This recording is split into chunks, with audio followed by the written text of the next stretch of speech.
This kid was seen as a loser by everything at school, but one day, everything changed. He couldn't believe all this power he had now. His body was so strong, he was scared of going bald. He broke the record in the running test and did the same thing in the push-up exam. For the weightlifting test, there just wasn't enough weight for him to use. All the students were watching, completely terrified. That was the kid they used to bully. He wasn't that strong. If I'd known, I never would have messed with him before. But the truth is, things used to be different. This kid was the only one who failed the passer exam. While the whole class celebrated passing, Kanagi Minato felt an inexplicable emptiness. It was the third time he'd failed. He was the student who stayed behind to clean the classroom. This moment alone almost made him cry, realizing how useless he felt. One of his classmates told him all the students had to go to the school entrance. The reason was this guy, Hizaki Kaisei, an A-rank hunter. He was a student at this school before becoming a famous hunter. He was there to film a documentary about how he was such a great student before becoming famous. But the truth not being shown to the cameras was this. Hizaki Kaisei was a horrible dude and used to beat up Minato every day for no reason. Remembering that guy made our protagonist tremble. But what Hizaki Kaisei told the cameras was that Minato was a great friend and always helped him when they studied together, even with money, because Minato's family was poor. These lies were just to make Hizaki Kaisei look even nicer for the cameras, and since Minato didn't have the guts, he simply agreed with Hizaki's words. As the reporters took photos, Minato felt those memories burn in his mind. He really didn't like this guy. After the filming wrapped up, our protagonist felt the emptiness of being weak, of not having the power to do anything. When he was younger,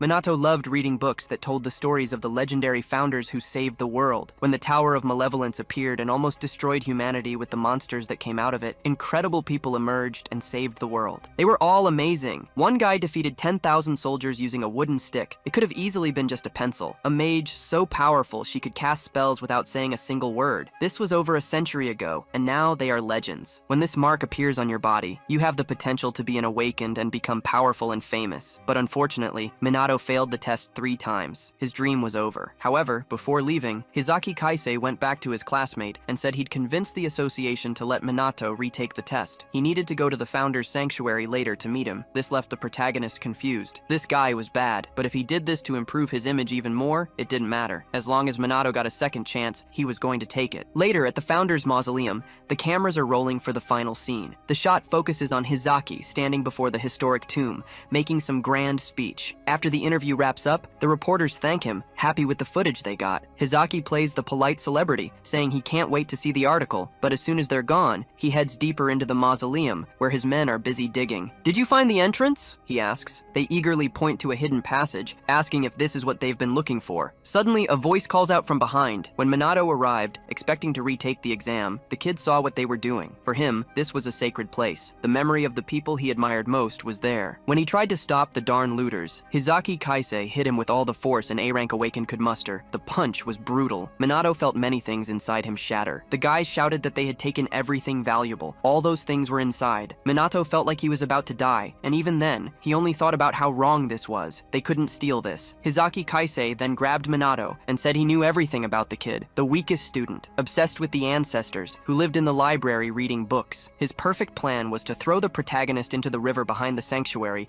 and make him take the blame for opening the founder's tomb. The hit Minato took earlier was really meant to kill him. When he was thrown into the water, he had no strength left. As he sank, he remembered how he had trained every day, studied his hardest to achieve his dream, and it was all in vain. Then, at the bottom of the lake, lights lit up around him. Despite the cold water, a comfortable warmth came from them. Minato heard them say something about him being the vessel for this generation. The heroic spirits were sealed in this place. In Minato's hand was the crest of nothingness. It gave no power to its bearer. However, whoever possessed it could possess the spirit of any founder. Minato had to choose now which of the heroes he would make a contract with. Magic, endurance, swordsmanship, spear art, any of them. The protagonist then shouted that he chose all of them. He wanted all the powers. The heroes said it didn't work like that, but they were all sucked into the mark. All the souls went inside the seal. Hizaki and his thief friends were still near the lake when they heard the sound of an explosion in the water. By some miracle, one of the guys had an umbrella with him. The 3 couldn't believe that the guy floating in front of them was Minato, the loser who had just died. When the protagonist landed in front of them, his expression was completely different, but they still insulted him again, saying not even cockroaches punches were that resilient. A stick seemed interesting to the protagonist. The two guys laughed at him. "You're gonna try to fight with a stick? You think you're John Wick?" Minato wasn't fazed and kept testing his moves. Then Hizaki said in a serious tone, "You guys need to make sure he doesn't leave the bottom of the lake again." One of the guys then drew his sword and promised to throw Minato back into the lake. When the guy made a real sword attack, several cuts in 1 second. The guy couldn't even see, only felt it when his body started to fall apart. Hizaki and the chubby guy couldn't believe the scene before them. This guy couldn't be the same loser from before. The chubby guy cast his most powerful magic. Minato was known for not having mana, so he'd be destroyed by this. The protagonist then pointed his finger, and without saying anything, a lightning bolt struck the spot. It wasn't hard to hit since the target was so big. Even so, Hizaki was shocked. That was definitely spellcasting without an incantation. That sword movement was as if the saint of swordsmanship himself was standing in front of him. This magic was like what the legendary mage used to do. What Hizaki couldn't understand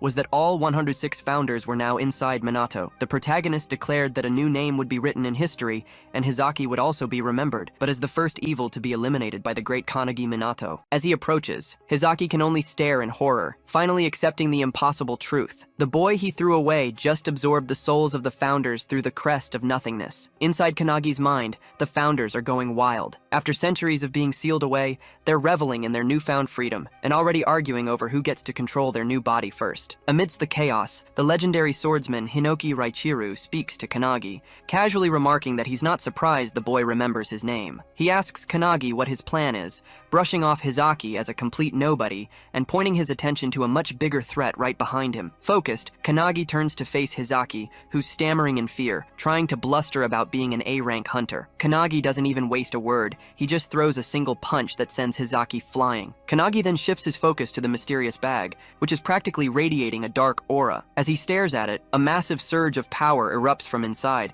catching him by surprise. Hinoki, however, just watches calmly, a slight smile on his face. Meanwhile, back in the city, a monstrous three-headed wolf is on a rampage. A man shouts for someone named Kisaragi to handle it. Wasting no time, Kisaragi leaps into action. With incredible grace, he gets above the beast and brings his sword down in a waterfall impact attack, defeating the A-rank monster in a single blow. The crowd goes wild, cheering for the S-rank hunter.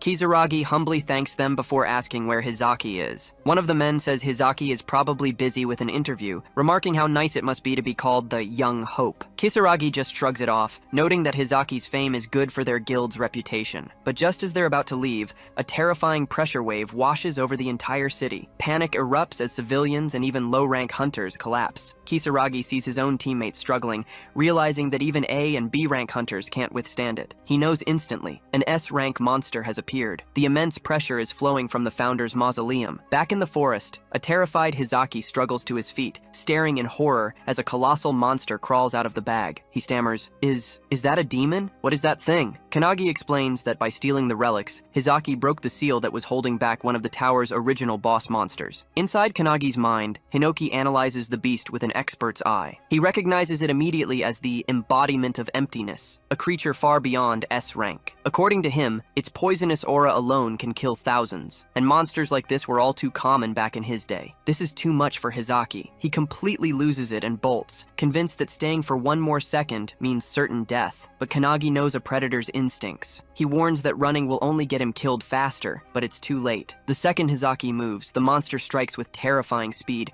shooting a massive tentacle right at him. He barely gets his sword up before the tentacle impales him, piercing straight through his chest. The same sword that once killed a dragon is completely useless now. The creature's tendrils spread across Hizaki's body, draining his life force as his screams echo through the forest. Kanagi, however, just watches, having known this was inevitable. As the former hero dies, Hinoki's spirit places a hand on Kanagi's shoulder. "Want to see my one-handed sword style?" he proposes, making a bid for complete control of the body. Before Kanagi can even answer, the other founders intervene, grabbing Hinoki by the hair and accusing him of trying to hog their powerful new vessel. But it's Kanagi himself who stops the bickering. He lays down his own terms. No single founder gets control. His body is to be shared among all of them. He declares that one day, he will surpass every single one of them, and he'll prove his worth through strength. If they want to use his body, they'll have to show him what real power looks like. Stunned by his sheer audacity, Hinoki just grins and readies his blade. Seizing the moment, Hinoki takes the first step, merging his consciousness with Kanagi's and urging the others to follow. As Hinoki's spirit lifts his sword, Kanagi's body mirrors the movement, targeting the monster's limbs. Guided by one founder's expertise,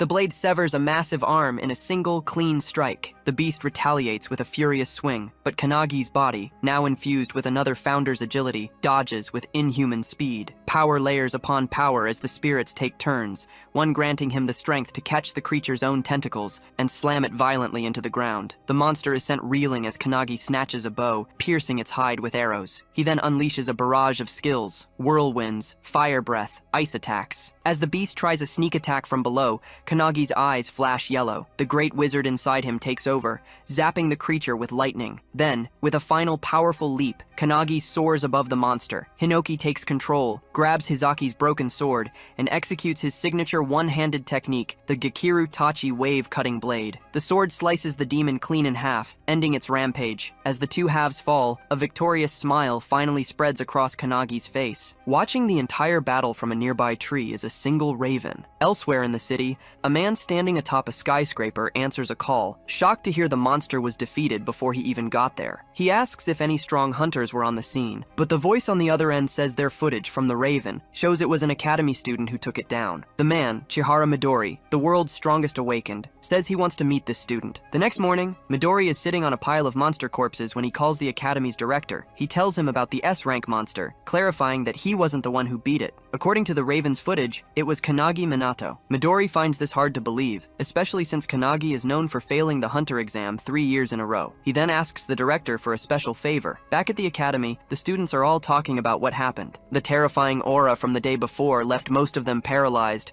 and now they're all guessing who could have possibly defeated such a monster. Meanwhile, Kanagi stumbles through the campus, leaning on a stick, his whole body trembling. He overhears their chatter, amazed that the incident has already become the talk of the school. Suddenly, a guy bumps right into him, knocking him down and scoffing at the idea that a weakling like him could be the S-rank slayer. Kanagi knows the truth. He did beat the demon, but only by letting the founders use his body. Now he's paying the price. The recoil from their power is agonizing. As he struggles to get up, a voice mocks him in his mind. It's Hinoki, reminding him of his bold promise to surpass them. With a challenging but encouraging tone, Hinoki pushes him to get it together. Kanagi remembers his vow and, ignoring the pain, forces himself back to his feet, quietly reaffirming his goal. Hinoki chuckles inside him, urging him to show some resolve. The spirit then scans the students nearby with a sigh of disappointment. The awakeners of this era seem no stronger than regular humans, a far cry from the warriors of his time. He muses that if the tower reappeared now, the world would be doomed. But his thoughts are cut short when he senses an incredibly powerful aura nearby. Kanagi feels Hinoki's sudden tension, but the spirit just brushes it off. Just then, a professor shouts for Kanagi to come over. Assuming it's about his expulsion letter,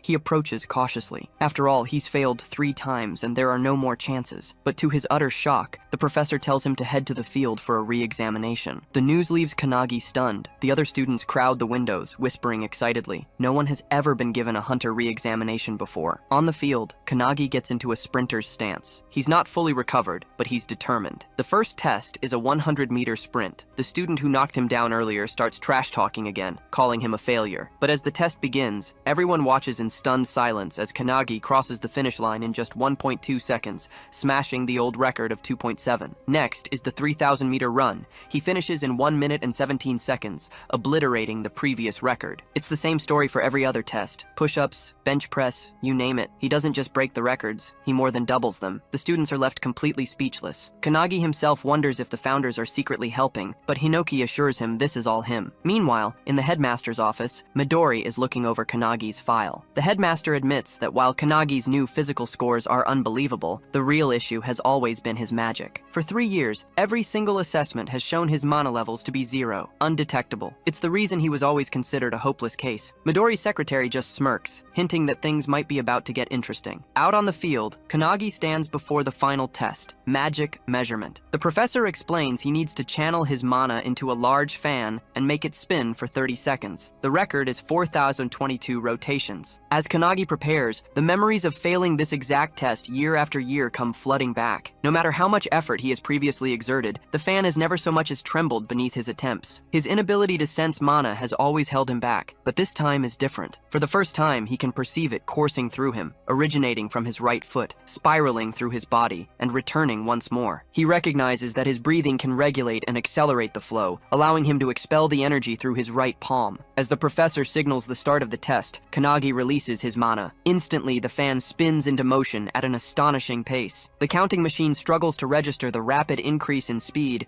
while the sheer force of the wind makes it difficult for the observers to even see the numbers. The velocity escalates beyond expectation, and before anyone can react, the machine blasts. The fan, now completely detached, shoots across the field like a cutter. Students cry out in alarm as it hurtles toward the main building, crashing directly into the headmaster's office with a deafening impact. Inside, the headmaster barely evades the incoming debris, collapsing from the sheer shock of the event. Midori's secretary, stunned by the spectacle, can hardly process what has transpired. Meanwhile, Midori, unshaken by the chaos, merely chuckles. To him, the resemblance between Kanagi's abilities and his own is undeniable. According to Midori, there has only ever been one individual before Kanagi who has produced an immeasurable score, and that is himself. The professor, still trying to make sense of what he has just witnessed, declares that Kanagi has passed the hunter examination. A wave of excitement ripples through the students as they erupt in cheers. Not only has Kanagi shattered every record, but he has surpassed all expectations. Staring at his own hands, Kanagi trembles with disbelief. He has spent years believing himself incapable of wielding magic, yet the power has been within him all along. From the sidelines, Hinoki observes the scene with quiet satisfaction, having anticipated such an outcome. Meanwhile, Kanagi knows that everything has changed. By surrendering his body to the founders, he has unlocked the dormant potential that has been hidden within him all this time. Hinoki can't help but laugh, remarking internally that the one before him is far from ordinary. With the crest of nothingness marking his fate, it's as if he has been waiting for this very moment for over a century. Before he can dwell further on the thought, an overwhelming presence descends upon them, sending a shockwave through the air. The sheer force of it leaves him momentarily speechless. His mind scrambles to make sense of the explosion, but Hinoki instantly recognizes the tremendous aura as it's the same one he had sensed earlier that morning. Standing before him, seemingly materializing from the very pressure itself, is the legendary Midori. Kanagi, seeing him, is shocked, as he is the strongest hunter in existence. Midori Landing starts addressing him directly. Midori acknowledges his achievements in the hunter examination, offering words of recognition, but Kanagi can barely utter a response. Midori then puts up a new challenge before him, which is an additional test. Midori wants Kanagi to land a single hit on him, the world's strongest hunter. Hearing that, Kanagi is left frozen in shock for a moment. Midori, 23 years old, a man who has earned the title of a full-fledged hunter at the mere age of 9, now stands before him. His feats are legendary, unmatched in all of history. He has turned thousands of demons to ashes in mere moments, his power so overwhelming that even other hunters dare not stand against him. 10 years ago, he single-handedly eradicated the pandemonium outbreak, and 5 years prior, he subdued the outbreak of Kyushu. He is a living singularity. As Midori explains his challenge, Kanagi is left in disbelief. However, Hinoki is excited, urging Kanagi to surrender his body to him immediately. Yet Midori explained the conditions in the simplest terms. Kanagi had 1 minute to strike him. Whether he succeeded or failed, no consequences would follow. Midori himself would only attack once every 10 seconds, ensuring that the challenge remained fair. There was no need for hesitation, no need for doubt. Any skill, any weapon was at Kanagi's disposal, while Midori would refrain from using any of his own. To prove his sincerity, Midori summoned a vast arsenal of weapons,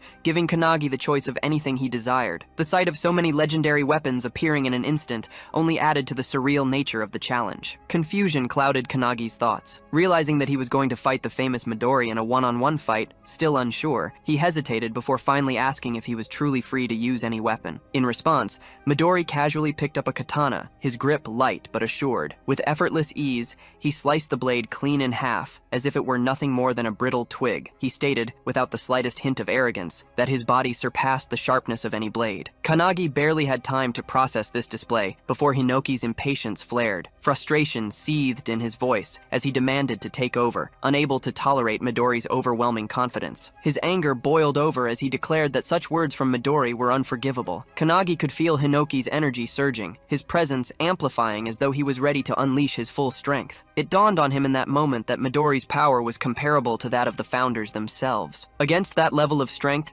he had no real chance of victory. Yet even as realization settled in that there was no time to hesitate, meanwhile all the students gather around for the fight. Without warning, Midori initiated the countdown. A slight smile tugged at his lips as he signaled the start of the test. Kanagi grabs his sword and charges at Midori, determined to attack. Hinoki questions whether he intends to fight alone, insisting it isn't fair, but Kanagi ignores him and continues his assault. Despite knowing his efforts are futile, he believes that to become a legend, he must rely on his own strength, rather than borrowing power from the founders. He swings his sword at Midori, but Midori effortlessly dodges with minimal movement. Even as Kanagi relentlessly attacks, he remains on his phone, casually asking which social media he uses, and remarking that the incident will surely be recorded and go viral. The students watch in disbelief, astounded that Midori can dodge every strike without taking the fight seriously. Though Kanagi continues his relentless assault, one student notices something unusual about his movements. As they watch closely, Kanagi lifts his sword, feinting a vertical slash before swiftly switching to a horizontal one aimed at Midori's feet and throat. The execution is flawless, and Kanagi is amazed at how naturally his body moves. Realizing he isn't tiring, he wonders if this is the effect of lending himself to the founder's power. His thoughts are abruptly cut off when Midori places a finger on his head, preparing to flick him, and casually mentions that 10 seconds have already passed. Kanagi narrowly dodges, but the power Midori releases obliterates the field. Seeing the destruction, Kanagi realizes that if the attack had connected, his head would have been gone. Midori glances at his hand in confusion, sensing no malice from Kanagi, and wondering if he had miscalculated his own strength. Panic grips Kanagi as he understands that he will die at this rate. Desperately, he tries to recall the sensation of his stronger self. As he focuses, a powerful aura surges from him, catching Midori off guard. Kanagi launches another attack, his speed increasing rapidly. The students are in awe, shouting that the camera can't keep up with their movements. Midori notices the shift in Kanagi's presence, and wonders if there is a specific condition to activate this power, or if Kanagi is deliberately keeping it a secret. Realizing another 10 seconds had passed, Midori decides to strike Kanagi lightly this time. He bends down, positioning his finger to flick again, but instead he hits Kanagi in the chest, sending him crashing hard into the wall. Kanagi coughs up blood, yet he finds the experience incredible, marveling at the fact that he is fighting the world's strongest awakened. He understands that if his body were the same as it was yesterday, he would already be dead from that blow. This realization makes him smile, knowing it means he is growing stronger. However, he also acknowledges that his current skill is not enough to pass Midori's test. Determined, he chooses to push forward with brute force and charges at Midori once more. Suddenly, Midori appears beside him with unbelievable speed, causing Kanagi to stop in his tracks. Apologizing, Midori tells him he has seen enough. He then states that the 30 seconds are up before striking Kanagi at the nape, making him slowly lose consciousness. As Kanagi collapses, Midori observes that he is indeed a genius, but not on the same level as his comrades. In the end, Kanagi is unable to fully unleash the power Midori had sensed. Calling his secretary, he informs her that they should head back, expressing his disappointment in the outcome. Just then, Kanagi grabs his sword, and Midori immediately senses an intense aura from behind him. Midori glances back and sees Kanagi's body radiating with power. Hinoki, now speaking through Kanagi, remarks that the stubborn brat is already asleep, allowing him to finally take over. Stepping forward, Hinoki suggests they extend their fight a little longer. Meanwhile, Kanagi's spirit, separated from his body, panics at the sight of Hinoki controlling it, yet Midori merely smiles, recognizing the presence he had sensed earlier. He wonders if this is an entirely different person, or merely a skill at play. Regardless, he understands one thing: Kanagi is now a monster. Kanagi, under Hinoki's control, suddenly launches an attack, shouting at Midori not to space out. Midori notices immediately that his movements have changed. His speed and strength have reached another level. Suddenly, a sword nears Midori's face, and he ducks just in time to avoid it. Kanagi swings again, forcing Midori to leap away to create distance. Still in shock, Midori watches as Kanagi swiftly positions his sword for another strike. He swings once more, but Midori bends down just in time, causing the attack to land on the building behind him instead. The students inside scramble in panic, realizing the danger. Midori notices that Kanagi's slashes have become unpredictable, yet he can still anticipate the flow of his movements. It reminds him of ancient swordsmanship, like a relentless torrent of water. Raising his palm, Midori laughs and remarks that such skill is necessary to defeat an S-rank like him. He then lifts his hand again, intending to put Kanagi to sleep once more, noting that only 40 seconds have passed. However, Kanagi suddenly moves forward at an incredible speed, swinging his sword and shouting that Midori won't be able to hit him. Midori swiftly jumps back to evade the attack, laughing as he acknowledges Kanagi's impressive skill. The students can hardly believe what they are witnessing as Midori is on the defensive. Kanagi shouts that Midori is boring and insists that he shouldn't hold back. He warns Midori that if he looks down on him, he will beat him up. Without hesitation, Kanagi leaps forward to attack, but Midori only laughs and responds with confirmation. With a swift kick, Midori sends a stone flying toward the weapons behind him. Instantly, the weapons float into the air. He jumps, catching Kanagi off guard, and grabs one of the weapons hovering above them. Excitedly, Kanagi exclaims that Midori is finally going all out. They then engage in an intense mid-air battle, clashing foot against foot, stunning the students who watch in awe. They seize every weapon within reach, shattering them into pieces with their sheer strength. Meanwhile, inside Kanagi's body, the founders observe Hinoki unleashing his full power. They are impressed that Midori is able to keep up. Old Man Spirit suggests joining the fight, but another founder scolds him, calling him tactless. The Great Wizard, watching in silence, suddenly realizes that Kanagi has been studying Hinoki's movements, trying to learn from them. He notices Hinoki shifting his center of gravity as he pounces from below, but the sword in his hands shatters once again. Frustrated by the poor quality of the weapon, Hinoki feels a surge of anger. Midori, on the other hand, finds the battle exhilarating and fun. However, he soon realizes that there are no swords left and wonders if Kanagi will resort to firearms. With a taunting smirk, Midori shouts that only 10 seconds remain and teasingly asks what Hinoki plans to do now. Hinoki glances toward the building behind him before leaping toward it. He heads straight for the man who had pushed Kanagi earlier and snatches his sword. Just then, Midori jumps closer, launching his fist at Hinoki. The impact causes a loud explosion against the building. Fortunately, Hinoki dodges in time and reappears in front of Midori. They resume their mid-air clash, exchanging blows. Midori shouts that the fight is fun and suggests they continue a bit longer. Meanwhile, the students notice that the building is on the verge of collapsing. As the battle reaches the rooftop, Midori's secretary watches nonchalantly. Midori then places his hand on a massive fan and grabs it, causing cracks to form on its surface. He retrieves the fan from the building and aims it at Hinoki. With a powerful throw, he sends it hurtling toward him. However, he is taken by surprise when Hinoki, wielding his one-handed sword, slashes through the fan like dice with his dice-style sword art. The fan shatters into tiny fragments, and Midori reacts with excitement, praising Hinoki's skill. However, Hinoki wastes no time and launches his sword at Midori. To his shock, the sword shatters upon impact. Midori raises his hand,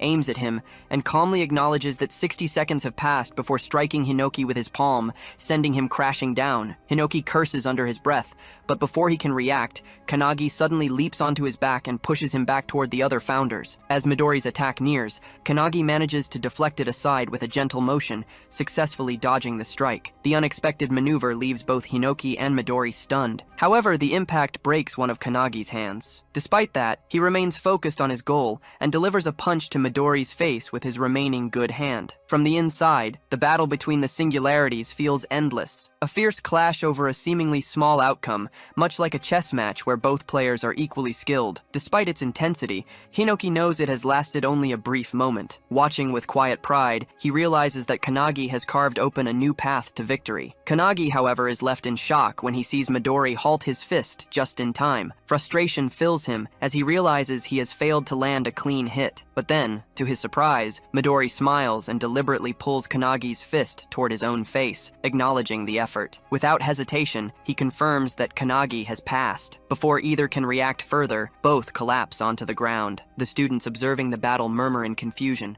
struggling to comprehend what has just happened. Midori, still holding Kanagi's unconscious body, calls for his secretary Rin and informs her that they should leave. Rin arrives beside him and inquires about the outcome. Midori confirms that Kanagi has passed and admits finding him interesting. However, he acknowledges that he has accidentally broken Kanagi's arm and requests Rin to heal him. She agrees without hesitation. The students, overhearing the conversation, struggle to believe that Kanagi has succeeded. The realization soon sets in, and cheers erupt throughout the area that Kanagi managed to land a punch on Midori. The noise stirs Kanagi awake, and as Rin works on healing him, she cautions him not to move. He complies, thanking her, and she congratulates him on passing the test. Kanagi, still in disbelief, sits up abruptly, questioning whether he has truly managed to land a hit on Midori. Before he can process the thought further, Midori suddenly appears beside him, amused by his reaction. Without dwelling on the moment, Midori affirms that a pass is a pass. He acknowledges having taken the battle seriously midway through his consecutive attack. Midori goes on to praise Kanagi's skill,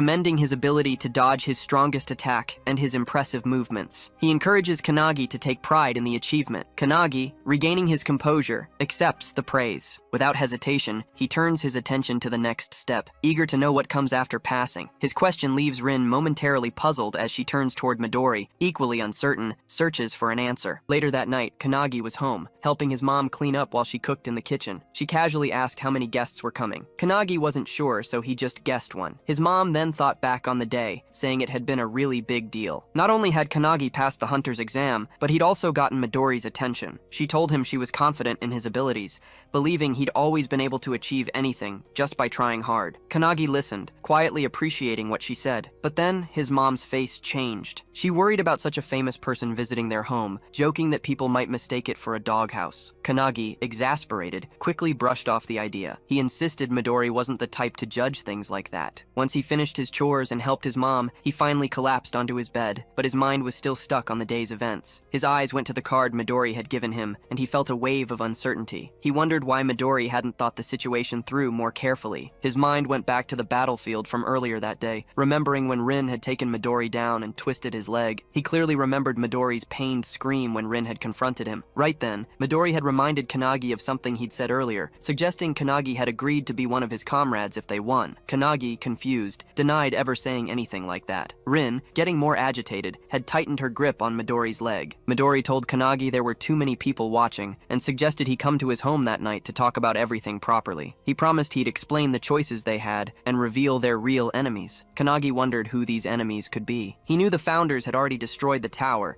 and that current hunters were supposed to eliminate monsters that escaped the dimensional crack. He wondered if there was another reason, but soon drifted off to sleep. Suddenly, Hinoki's shouting jolted him awake. He saw Hinoki and the founders gathered in his room. Confused, he asked why they were there and what was wrong, but Hinoki just said they'd been discussing something and had just finished. Still puzzled, Kanagi instinctively covered himself and worriedly asked if they'd decided who would take his body. Before Hinoki could answer, the doorbell rang. Apologizing, Kanagi figured it was Midori and suggested they talk later. He walked to the door. It was dark, and he felt uneasy. Then, to his shock, he saw his mom collapsed on the floor. Panic hit him. He called out to her, rushing over, but stopped short when he noticed someone sitting in the kitchen. The stranger was just eating the food his mom had made, even complimenting it, all while ignoring the huge mess around him. With a mocking tone, the man told Kanagi he should discipline his mom. He even insisted that if Kanagi wanted to impress customers, they'd need to get better quality food. Kanagi immediately demanded to know who he was and what he'd done to his mom. The man didn't even flinch. He just yelled at Kanagi to watch his tone,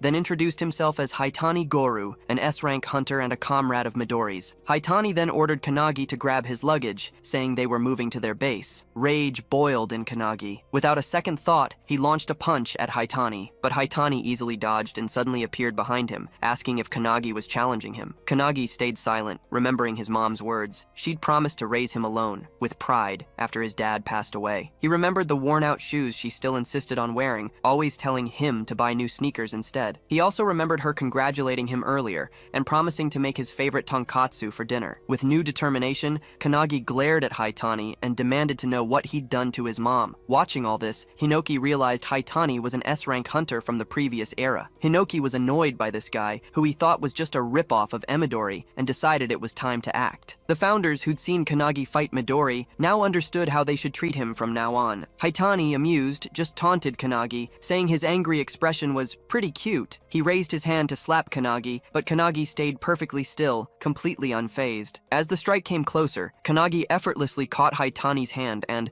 with surprising ease, just swung him around. The grandpa founder was stunned. He recognized that technique from their old battles against monsters. Suddenly, Haitani was hurled right out the window, crashing through the backyard wall. But Haitani landed on his feet before he even hit the ground. Haitani regained his stance and walked back, trying to figure out what just happened. He wondered if what he'd just seen was Aikido. He remembered Kanagi's fight with Midori that afternoon. He'd noticed Kanagi's huge aura and swordsmanship, but also a strange, peculiar power. Haitani acknowledges his resilience, saying he's tougher than Hisaki. Kanagi's patience is running out, so he demands an answer. He pushes Haitani to tell him what he did to his mother, who's still inside, twisting in pain as poison spreads through her body. Haitani just laughs. He mockingly points out that Kanagi doesn't seem to know what's going on. Then, with a grin, he finally tells him the truth. His mother was in the way, so he put her to sleep with poison. Haitani smirks, adding that if she might only suffer minor side effects. He stays calm, saying he doesn't understand, hand, which makes Haitani look at him confused. Then he asks why they'd hurt the family of someone who might become their comrade. Haitani only laughs at the word comrade. He suddenly appears behind him, ready to strike. He barely dodges Haitani's attack, but the relentless assault keeps coming. As he attacks, Haitani says he'll never be their comrade. He's just a puppet following their commands. Haitani taunts him, saying that once his loved ones become hostages, he'll have no choice but to give in. He calls him naive. Before he can even react, Haitani steps on his foot and slashes him, mockingly asking if he was right. He quickly backs away, feeling a burning sensation on his cheek. As he reaches up, he realizes the poison is already spreading. Haitani grins, lifting his fingers, which are now coated with sharp, poison-laced needles. He teases that it's already in his system. He then reveals that it lets him produce dozens of poisons from his body, which he calls Phantom Bug's Poison, Deadly Vision. Haitani then complains about how inconvenient this mission is. He says that if he wanted to, he could release deadly toxic gas over a 5-kilometer radius, but doing that in the middle of the city isn't an option. He then states that the poison will kill him in a minute, unless he agrees to join their organization. If he does, Haitani will give him the antidote. Otherwise, he'll die. He thinks about how deadly Haitani's toxin is, knowing it would be an inescapable death sentence for any normal person. Looking down at his hand, he calls out to Valentine, the god of medicine, asking if she's inside him. The founders look at Valentine, who seems both confused and surprised. He apologizes for calling her so suddenly and asks if she can teach him how to neutralize the poison later. She stammers out an agreement. Irritated, Haitani throws another wave of poison at him, yelling and asking what kind of nonsense he's mumbling. He quickly dodges it, then explains that the Aikido move he'd used earlier came from Kuruhuma, the god of hands. The old man inside him is taken aback, realizing he's managed to copy his move just from seeing it once. Next, he calls on Hinoki, the 10,000 army slasher, Shimer Kalkis, the blue spear of destruction, and Margit, the heavenly bow. He says he's studied and memorized all of them from the records. He tells Haitani that the founders Haitani used to look up to are now inside him. This leaves Haitani completely bewildered, but instead of being afraid, Haitani gets furious. He shouts that he'll show him what real pain is. Haitani then charges at him, his needles ready. He leaps away just in time, avoiding the attack. Haitani's strike hits a nearby tree, and it withers and dies instantly. Haitani doesn't hesitate. He launches another attack, shouting that if he kneels and begs, he might get an antidote to make the pain a little less. He warns him, once pain consumes him, he'll never go back to normal. His mind will be lost to madness. But he stays silent, just waiting as Haitani's hand gets closer. Just as Haitani reaches him, he quickly slides to the side. He puts his palm against Haitani's chest and activates Saint Wantok's fist. Haitani coughs up blood from the hit, which shocks Wantok inside him. The force sends Haitani crashing into a streetlight. Without a moment's hesitation, he follows up with a kick, using Eilerson's Feet of Light. This sends Haitani flying a great distance. Eilerson, who's inside him, is stunned by the power, but Haitani still manages to stand up and recovers quickly. In an instant, he's in front of Haitani again, attacking with both hands. He manages to slip through Haitani's attack, breaking some of his needles. Then he uses the sharp beak corral attack, hitting Haitani in the stomach. Kanagi then slashes Haitani with Rowan's skill, the dragon's claw. This leaves Rowan, who's inside him, stunned in surprise. Haitani grabs him, then activates Leilak's flipper, which ends up throwing Haitani around in midair. As he floats, he wonders what's happening. He knows poison should cloud judgment, and should have already messed with the nervous system, but Kanagi is still moving, strong and unharmed. Kanagi then used the Magus of Truth, Melteus Silenteus, unleashing it on Haitani. There was a loud energy blast that completely shocked everyone. Hinoki turned to the founders, asking if they'd seen that. He told them that right after beating Haitani, Kanagi began copying all their moves, both physical and magical. Hinoki added that he didn't care if Kanagi's power came from the crest of nothingness. He just found him really interesting. The founders agreed. Hinoki then suggested they train Kanagi, convinced that if they did, he'd become the strongest awakener. Meanwhile, somewhere else, hooded figures were running and jumping across rooftops. One of them yelled for everyone to hurry. He revealed that Nemor's guilds were after Kanagi, so they needed to move fast and grab him before Nemor's people did. Suddenly, Midori appeared right behind him. "Are there really that many?" Midori asked. The man looked shocked, but Midori calmly told him, "If there are 15, you must be the last one." Midori then pointed a finger near the man's forehead, flipped his head, and slammed him hard onto the building's roof. He contacted Rin using his Raven's Call, and she answered right away, telling him she'd arrived. She assured him there weren't any awakeners nearby, but her next words really surprised him. "Someone else has already been here," Rin said. Midori stayed quiet, waiting for her to go on. Rin then explained that the intruder was Haitani, an S-rank hunter famous for his poison skills. He'd come to find Kanagi but had been completely beaten. Midori's eyes went to the rooftop, where Haitani was lying sprawled out, his mouth slightly open. It made Midori wonder what exactly had happened. A little while later, they got to Kanagi's house. Midori clapped his hands together, a bright grin spreading as he praised Kanagi. He genuinely admired him, saying he'd never expected Kanagi to take down Anne. Without hesitation, he asked, "Were you exposed to the poison?" Kanagi scratched his cheek, giving a small, sheepish reply. "Both Mom and I are fine." Hinoki, unimpressed, crossed his arms. He reminded Kanagi, "You wouldn't have made it through the night without Valentine's help." As soon as her name was mentioned, Valentine groaned, clearly exhausted. But Hinoki quickly acknowledged her swift work, noting that finishing everything in just 5 seconds was no easy feat. Valentine just shrugged, muttering that it wasn't difficult at all. Since the poison's creator was right there, it just took a few jabs to get the blood samples they needed and find the antidote. Kanagi was still trying to process everything, but he finally asked the question that had been bothering him. Had Haitani been lying when he said he was Midori's comrade? Midori nodded right away, confirming it was a lie. He added that lots of people use his name for their own gain. With that out of the way, he looked back at Rin. He asked if she was done, and just as he did, she appeared at his side and nodded. She told him all the damage was fixed. Kanagi's eyes went wide with disbelief. He glanced at his house, and sure enough,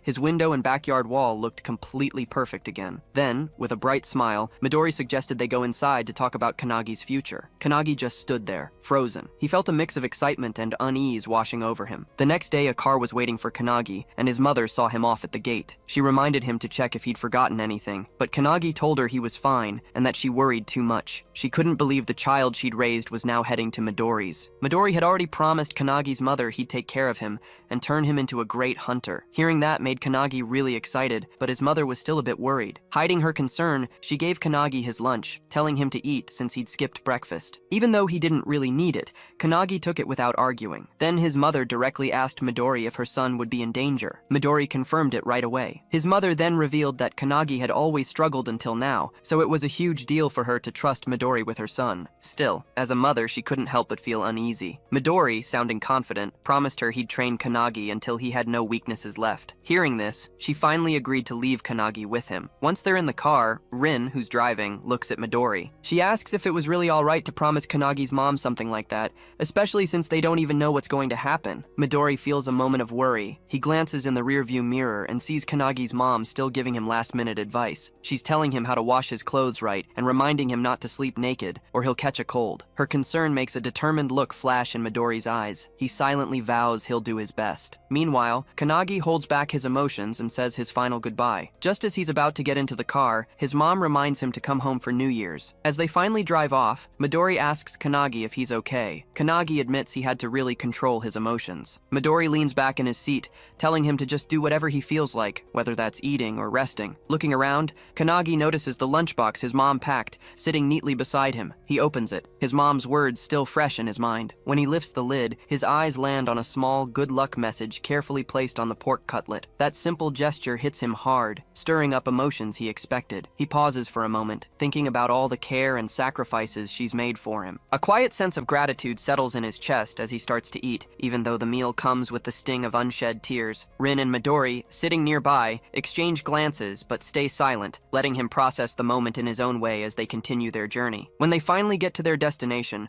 Kanagi's shocked. He takes in the impressive anti-prophecy headquarters building. Midori welcomes him, explaining that only a select few awakeners are ever allowed inside. The weight of that knowledge settles over him. For a brief moment, he's overwhelmed, realizing what he's about to become a part of. Inside one of the rooms, a man stands by the window, watching them arrive with quiet intensity. Without turning, he speaks to someone else in the room, confirming that the new members have arrived. A girl, her expression unreadable, questions if this is really about the newcomer. A young man responds, saying it's pretty rare for them to get a new comrade, but another man, standing to the side with his arms crossed, is skeptical. He insists they should first figure out if the newcomer is truly worthy of joining the anti-prophecy. Meanwhile, outside outside the headquarters, he's momentarily frozen, struggling to really process his surroundings. Questions swirl in his mind. What exactly is the Anti-Prophecy Unit, and could it have any connection to Ichihara Guild? Sensing his unease, Rin acknowledges things aren't clear and apologizes for not explaining sooner. She explains she hasn't been able to tell his mom everything because it's classified. It's a top national secret. Those words hit him harder than he expected. As they headed towards the building, Midori suggested they take his luggage to the dorm first. Rin offered to help, but he turned her down, saying he could handle it himself. Just as he was about to move, a sudden voice cut through the air, telling them to wait. The unexpected interruption startled him. He looked up and saw the young man from earlier standing above them. Without missing a beat, the man declared he'd be the one to explain everything. Then, in the same breath, he lunged forward with a powerful kick,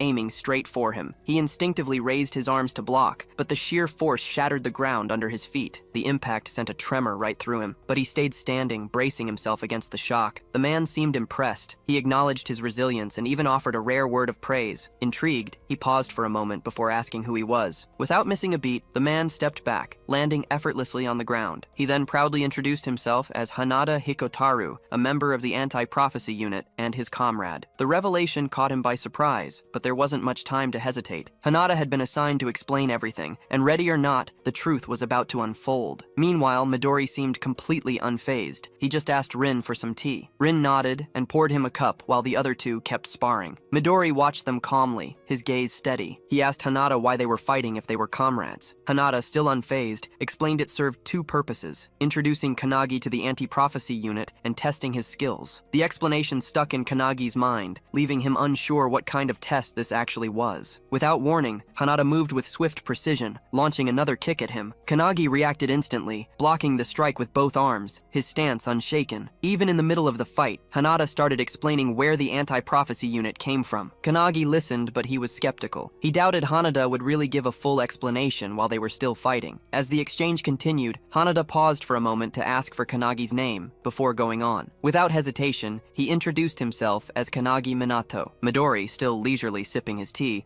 thought about how Kanagi had been tested again and again, first by the academy, then by him, and even by an S rank. Now he's facing another challenge. He turned to Rin, wondering aloud if Kanagi would always face these constant tests. Rin, looking calm, said it couldn't be helped. After all, Kanagi's been personally scouted. Meanwhile, Hanada just kept delivering relentless kicks, but Kanagi kept blocking with his hands. His endurance didn't waver. At one point, Hanada suddenly asked, "What's the role of a hunter?" Kanagi didn't hesitate, saying, "A hunter's job is to eliminate monsters that emerge from dimensional cracks." Hanada gave him an approving thumbs up, confirming his answer was correct. He then compared a hunter's role to pest control, a simple but powerful analogy. Suddenly, Hanada dropped to the ground, changing the subject with a new question. He asked Kanagi about other dangers that exist outside of dimensional cracks. The question caught Kanagi off guard. He hesitated, then asked Hanada to clarify what he meant by other dangers. Hanada's expression darkened slightly as he explained the world faces threats far worse than just dimensional cracks. He spoke of terrifying events, the Pandemonium 10,000 Demons Castle from 10 years ago, and the Great Outbreak of Kyushu from 5 years ago. Kanagi immediately recognized these as huge dimensional breaks, disasters that left lasting scars. But before he could even respond, Hanada suddenly lunged at him. Instinctively, Kanagi raised his arms, managing to block the attack. Still, the strike's sheer force sent him skidding backward. Hanada acknowledged his toughness, praising him for correctly remembering the public details of those past catastrophes. He then added that Kanagi would understand much more about them once he started training at the academy. Just as Kanagi managed to steady himself, his breath still measured, he barely had time to react. Hanada suddenly appeared above him with staggering speed. Kanagi didn't even have time to think. Hanada's leg was already coming down in a crushing axe kick. Kanagi just barely managed to throw himself out of the way, dodging it as Hanada's foot slammed into the ground. A nearby tree took the hit instead, splitting cleanly in half. The attack was so powerful it left Kanagi stunned for a moment. Hanada then straightened up, and his tone changed as he kept explaining. He explained that events like the Tower of Malevolence from 300 years ago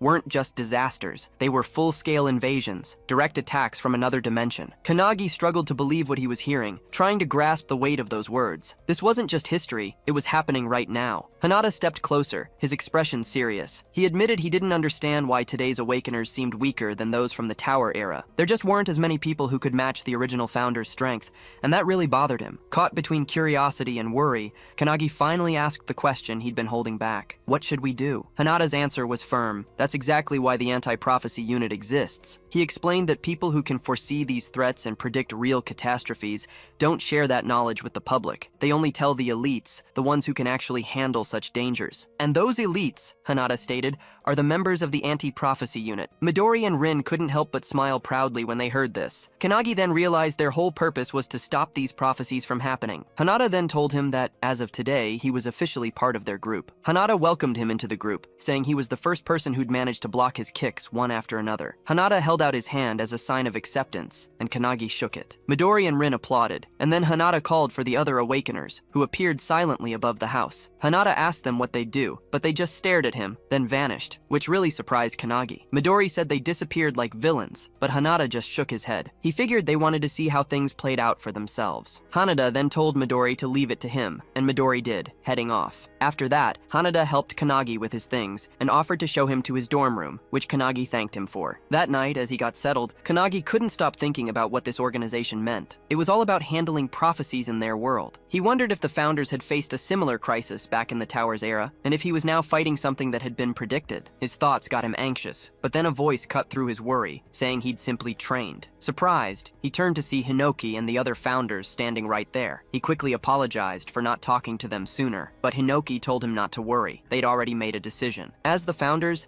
they'd decided to train him to be the strongest Awakener, just like Midori. With their help, he could become the strongest Awakener ever, one of their own disciples. Kanagi was really surprised, asking if they really wanted him as their disciple. Hinoki nodded, saying yes, but then teased that it'd lead to a kind of battle royale between them. Kanagi, worried, begged them not to fight over him. Hinoki explained that's how things had started, but after watching him more closely, the founders had changed their minds. Instead of just using his body for their own benefit, they found training him much more interesting. Hinoki then told him that when Kanagi beat the poison user, he actually copied all their moves. He couldn't do them as well, of course, but he picked up the basics really fast. Hinoki asked if Kanagi understood how big of a deal this was, pointing out it was probably because of his crest of nothingness. But what really made him special was how fast he learned. Hinoki explained that this ability was actually stronger than any of the founders' own talents. As Hinoki spoke, Kanagi felt tears welling up in his eyes. He remembered his old trainer's disappointed faces, the ones who told him he seemed to have no talent. Until now, no one had ever expected anything from him. It all felt like a dream, especially since he'd been treated like trash and constantly bullied for failing the hunter's qualification test 3 times. He remembered his classmates' laughter, their mocking voices telling him to just give up. His name was often forgotten, lost in the crowd, because no one cared enough to remember it. No one had faith in his future, and he was used to being overlooked. But now, 2 of the most renowned figures, Midori and Hinoki, were actually acknowledging him. He couldn't believe they were. It made him question if he even deserved this sudden happiness. He'd admired them from afar for ages, never once thinking they'd actually trust him. Hinoki noticed his reaction, came closer with a reassuring smile, and put a hand on his shoulder. He told him not to let his emotions take over. Then, it was revealed. Their actual souls were inside him, especially when he slept. This presence meant he could access a space not limited by time or dimension. Knowing this, they laid out his rigorous training schedule. Every afternoon, he'd train with the anti-prophecy unit, and at night, in his dreams, he'd continue his lessons. Peaceful sleep was a thing of the past, but he'd already braced himself for the challenge. He accepted their guidance right away, determined to follow whatever they said. Night passed and morning came. In the bathroom, Hanada was washing his face when he saw him walk in. They exchanged greetings, but he still looked really tired. He was clearly exhausted, and he admitted he hadn't adjusted to the grueling schedule yet. Hanada understood perfectly, remembering how he'd struggled himself when he first started at the dorm. But then, something unexpected caught Hanada's eye, a powerful aura coming from him. His curiosity was piqued, so Hanada impulsively threw a swift kick. Yet with an almost effortless move, he just lowered his head, spat out the water in his mouth, and walked away. He didn't even look back. He dismissed Hanada's silly stunt, saying he had no patience for that kind of thing so early in the morning and was going to the cafeteria first. Hanada was left in disbelief. He realized his attack was faster than yesterday, but it had been dodged so easily. Moments later, in the cafeteria, Hanada spotted a good place to sit and walked over to a woman who was eating some fruit. He asked if she minded if they joined her,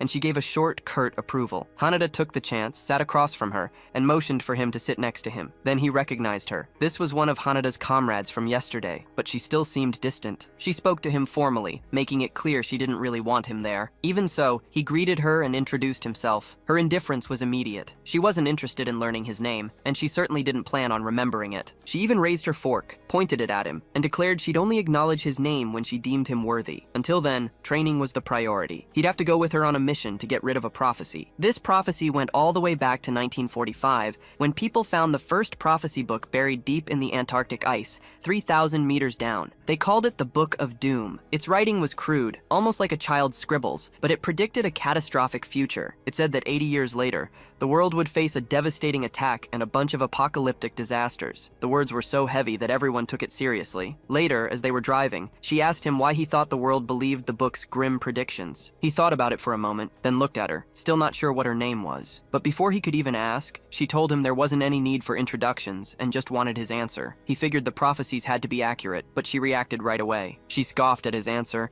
practically questioning his intelligence. She told him that if even one thing in the Book of Doom came true, the world would end. That revelation stunned him. As they kept talking, he turned to Hanada, wondering how many prophecies were actually recorded. Hanada guessed around 200, and that just left him speechless. He couldn't help but wonder if the world was already beyond saving. But Midori reassured him that they'd already prevented almost 180 of those prophecies, which totally amazed him. Still trying to wrap his head around it all, he went back to asking why the world believed in the book so much. The woman explained that an explorer named Bernard Russell found the Book of Doom. The second Bernard opened it. The very first page said, "Hello, Bernard," along with a precise timestamp, March 17th, 1945, 11:35 a.m., on a sunny day, the exact moment he discovered it. That eerie accuracy left no room for doubt. Hours later, they got to their destination, Tokyo's Sumida Ward. An intermediate-level dimensional crack had opened up there. As they got closer, guards blocked their path, firmly saying the area was off limits, but they just ignored the warnings, zipped past them with incredible speed, and left the guards momentarily stunned. He hesitated, wondering if it was really okay to go on, but Hanada quickly reassured him it was. The woman then started explaining the big crisis they were dealing with. She explained that big problems like the Third World War, the dark side of the moon, an invasive pandemic, and the floating trees were all considered emergencies. Out of those, the pandemonium outbreak, which Midori managed to stop, was an especially bad one. Even though the Book of Doom's pretty well known, it's just one of many magic books scattered all over the world. The anti-prophecy unit's whole job is to gather information, analyze predictions, and act before things happen. She then went through the different threat levels they dealt with. A rank 3, for instance, meant one or more regions getting destroyed. A rank 2 was a national emergency, while a rank 1 affected the planet's environment as a whole. Then there was the special rank, reserved for when the world itself was going to be destroyed. He listened carefully, and as he realized how serious everything was, he grew alarmed. He urgently asked if these missions were now completely up to them. The woman didn't flinch. She confirmed that yes, those duties just came with being part of the anti-prophecy unit. Not long after, Kisaragi and his team spotted them crossing the caution line and immediately confronted them. Kisaragi, thinking they were just civilians, warned them to turn back, explaining how dangerous the area was. But she brushed off his concerns, stating that today's prophecy was a rank 3 event. The dimensional crack in front of them looked like an intermediate B rank, but it was actually a much bigger threat, a rank 3 disaster codenamed Yellow Journal. She was sure the crack would get bigger, and almost on cue, it started widening at an alarming rate. Kisaragi turned, his eyes wide with horror, as the fissure completely tore open. Then, a wave of creatures started pouring out, each one more monstrous than the last. He sharply commanded his squad to get ready for battle, but the response was both immediate and brutal. The creatures overwhelmed his forces in moments, cutting them down with little resistance. Panic set in, and he cursed under his breath, realizing that even B and C rank hunters were struggling to hold their ground. Then, his attention shifted to something even more dangerous, the immense pressure coming from a boss-level monster. Watching the newcomers stride forward, Kisaragi tried to intervene again, warning them to stay back. But before he could say anything more, the woman pressed her hand to the ground and cast a spell called Trismegistus. Instantly, spears shot up from below, impaling the creatures in a swift, merciless strike. Their bodies collapsed, lifeless, as blood pooled around them. Hanada launched his own attack too. He burst forward with incredible speed, moving fluidly through the battlefield and knocking down every enemy in his path with precise, calculated moves. Kisaragi watched the whole thing and was left speechless. He'd always thought he was pretty formidable as an S-rank hunter, but these people were clearly way beyond him. He just couldn't figure out who they were or where they'd come from. Then, the woman turned to Kisaragi and, without a shred of doubt, told him to fall back. As far as they were concerned, he was just a civilian in this situation. Kisaragi's eyes dropped to her hand and he saw an emblem imprinted on her skin. Recognition flashed across his face. He realized they weren't here by chance. They were government operatives. Before he could even process what that meant, a massive hand shot out from the dimensional crack, ripping it open even wider. As the rift grew, a towering beast stepped through. It was Gilia Olnir, a being way beyond S-rank, looming over them, its monstrous form giving off an overwhelming presence. Without a moment's hesitation, the woman lunged forward, getting ready to strike. Kisaragi shouted, warning her not to be reckless, but she didn't listen. Together, they launched their attack, completely unfazed by the threat in front of them. Hanada quickly started hitting the beastman with a series of kicks, only to realize with shock that his attacks weren't doing anything. The creature's anti-physical armor made his strikes useless, forcing him to pull back just as it lunged toward the woman. Without hesitation, she started gathering energy in front of her, getting ready to counterattack. But before she could even react, Kanegi suddenly appeared between them. He stopped the beastman's attack with just his bare hand. The impact made the beastman explode in a burst of energy, stunning everyone for a moment. Once the dust settled, Hanada recognized the attack. It was a penetration shock. What really shocked him, though, was that Kanegi had taken down an S+ rank monster with one hit. It hit him that Kanegi's strength had grown a lot overnight. Even though the woman called out that such force wasn't necessary, he knew that when you're up against an enemy with high physical resistance, striking from within is the most effective way to go. He'd learned this from Wantak, the Fist Saint, who taught him the basics of penetration attacks just the night before. After that, Kanegi turned to the girl and asked for her name, saying he'd saved her, so he at least deserved to know that much. She excitedly told him her name was Akane. There wasn't time to dwell on things. Hanada spun back to the battlefield, powering up to take on the new wave of monsters bursting from the crack. The woman wasn't phased. She unleashed her own attack, drenching her enemies in liquid mercury, then igniting it into a powerful explosion with her Mercurius reject skill. Together, they pressed forward, seeing how right Kanegi had been earlier. Breaking their enemies from the inside was proving far more effective. She was determined to push on, so she signaled Hanada. Without hesitation, they both headed straight for the dimensional crack. Kisaragi could only watch in disbelief from behind. He knew the world beyond that crack was entirely different, an unknown realm packed with unimaginable dangers. Going inside was pure madness. Before he could even react, they'd already rushed ahead, leaping through the crack without a second thought. Kisaragi was left standing there, surrounded by the lifeless bodies of A-rank monsters. Then it hit him. These two weren't ordinary fighters at all. They had to be part of that rumored secret organization. The moment they stepped into the dimension, an overwhelming swarm of creatures was waiting for them. Akane quickly assessed the situation. She noted that the monsters were identical to the ones outside, then raised her hand. With perfect precision, she conjured a barrage of mercury spears, instantly impaling the creatures. Kanegi, still running, watched her technique and acknowledged her immense power. He finally understood why she was considered the strongest area of effect fighter within the anti-prophecy unit. After they defeated the other enemies, Akane now stood in front of a massive bear monster. Just as she was about to attack, though, Hanada leaped toward it first. The bear saw him and swung its claws, but Hanada dodged by, jumping onto the roof. He then followed up with a barrage of kicks all around the beast. Kanegi watched, amazed, as Hanada moved so effortlessly, simply giggling. But then, to his shock, Kanegi suddenly rushed at the bear and unleashed a barrage of kicks just like Hanada had. He even asked Hanada if it looked similar to his own technique. Hanada was taken aback, but he couldn't help but smile in amazement. Once they'd defeated the monster, they ventured ahead. Akane noticed that the deeper they went, the fewer enemies they encountered. They finally reached a huge open space that looked just like an arena. Suddenly, they felt an aura all around them, and they knew something was coming. Suddenly, to their shock, a huge enraged Minotaur warrior monster jumped right in front of them. It wasn't just any Minotaur. It was a boss blind one with a triple S rank power level. Hanada and Kanegi were totally taken aback by how massive it was, but Akane just stood there nonchalantly, wondering if this was really the boss. Then, a bunch of spears shot out from the portal. Akane yelled at the others to hit it with their strongest attacks,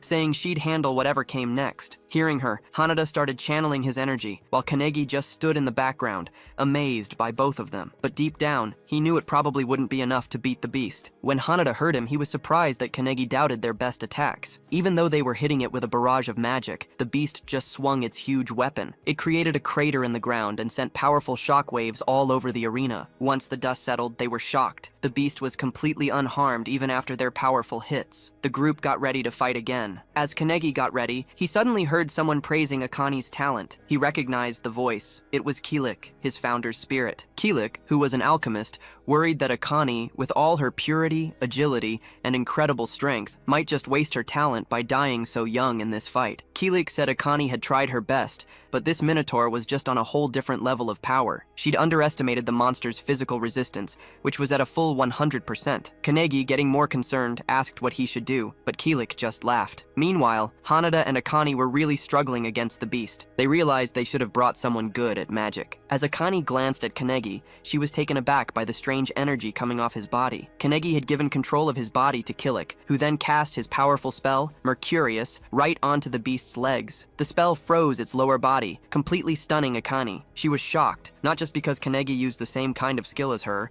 but also because he used it in a way that totally immobilized the beast. Kilik, still controlling Kanegi's body, looked at Akani seriously and called her a fool. He then scolded her for not being flexible enough with her expertise, telling her she still needed to learn how to control substances in 3 different forms to really become an alchemist. As Kilik spoke, he simultaneously filled the Minotaur's entire body with mercury. Just as the liquid metal started seeping from the monster's mouth, he cast a boiling spell. The mercury inside the beast quickly heated up, boiling from within, and its toxic fumes spread throughout the arena, making it hard for the others to breathe. Akani watched, amazed. Realizing Kilik hadn't used brute force, he'd used extreme temperatures to take down the monster instead. Meanwhile, the Minotaur writhed in agony, its body overheating from the inside. While he was casting the spell, Kilik casually told Kanegi he wanted to make Akani his disciple. Kanegi, though, just brushed it off as a joke. Eventually, the boiling mercury overwhelmed the Minotaur, turning it into a lifeless heap on the ground. And just like that, the day's mission, beating the boss, which was classified as a level 3 prophecy, ended in victory. Akani watched in disbelief, unable to grasp what she'd just seen. Kanegi had used a skill that should only be available to an awakener living inside a crest. Akani knew he had to be in the same class as Hiko, but he'd still managed to use alchemy at her level. Still shocked, she demanded to know who Kanegi really was. With a confident smile, Kanegi reached out his hand and introduced himself. Akane, annoyed but intrigued,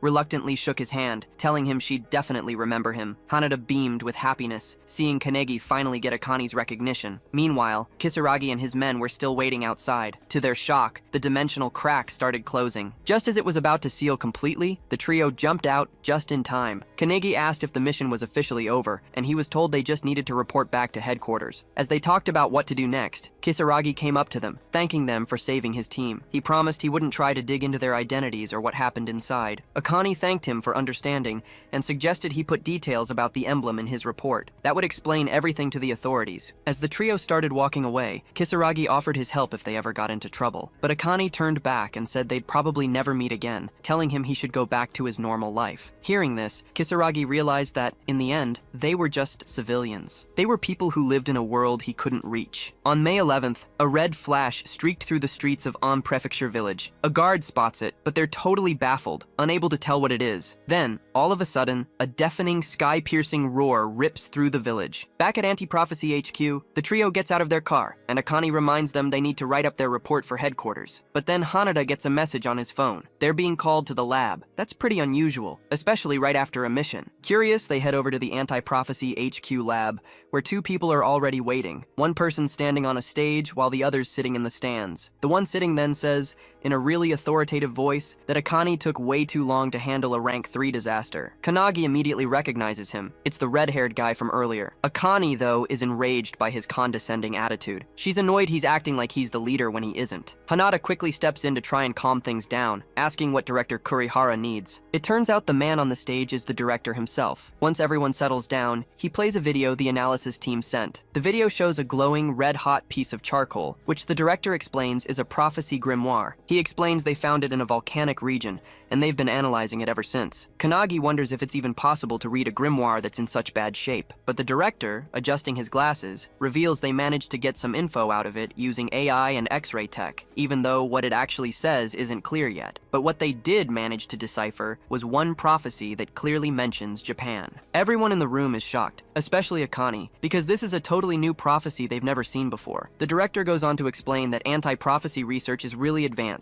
gathering info from all over the world. So finding an unknown prophecy like this is highly unusual. But this situation is different. The red-haired man immediately gets it. The four of them have to investigate it. The director praises his insight and says this mission would normally go to their usual members, but they're not available right now. Hearing that, Kanagi realizes this must be why Midori wasn't there when they got back. The director then orders them to leave right away and promises that more details will come via email. Kanagi's stunned they got another mission so fast, but the red-haired man just tells him he'll get used to it. Feeling really uneasy, Kanagi clenches his fists as a chilling thought sinks in. This time, the fate of the world might really be on the line. Suo slammed his hand on the table and stood up. He announced, in a really bossy tone, that he and his three subordinates would be taking on the mission. Akane was clearly annoyed. He was acting like a boss again. As they left, the director gave them a final warning. He told them to be cautious since they didn't know how severe the mission was. He also reminded them that even if the prophecy started unfolding, they'd have to wait for the main force before doing anything drastic. In the car, Kanagi felt uneasy about all the mission's unknown dangers. From the front seat, Suo suggested they get some rest. He noted that Kanagi had just finished his first mission, but Akane, driven by pride, refused. She insisted he had no right to give her orders. To her surprise, though, both Haneda and Kanagi immediately accepted his offer and dozed off within moments. Akane was determined to stay awake and struggled to fight off sleep. But as the night got deeper, exhaustion finally took over, and she drifted off too. Sometime later, the car stopped. Akane stirred awake and noticed the vehicle was empty. Alarmed, she rushed outside and found the others standing on a cliff,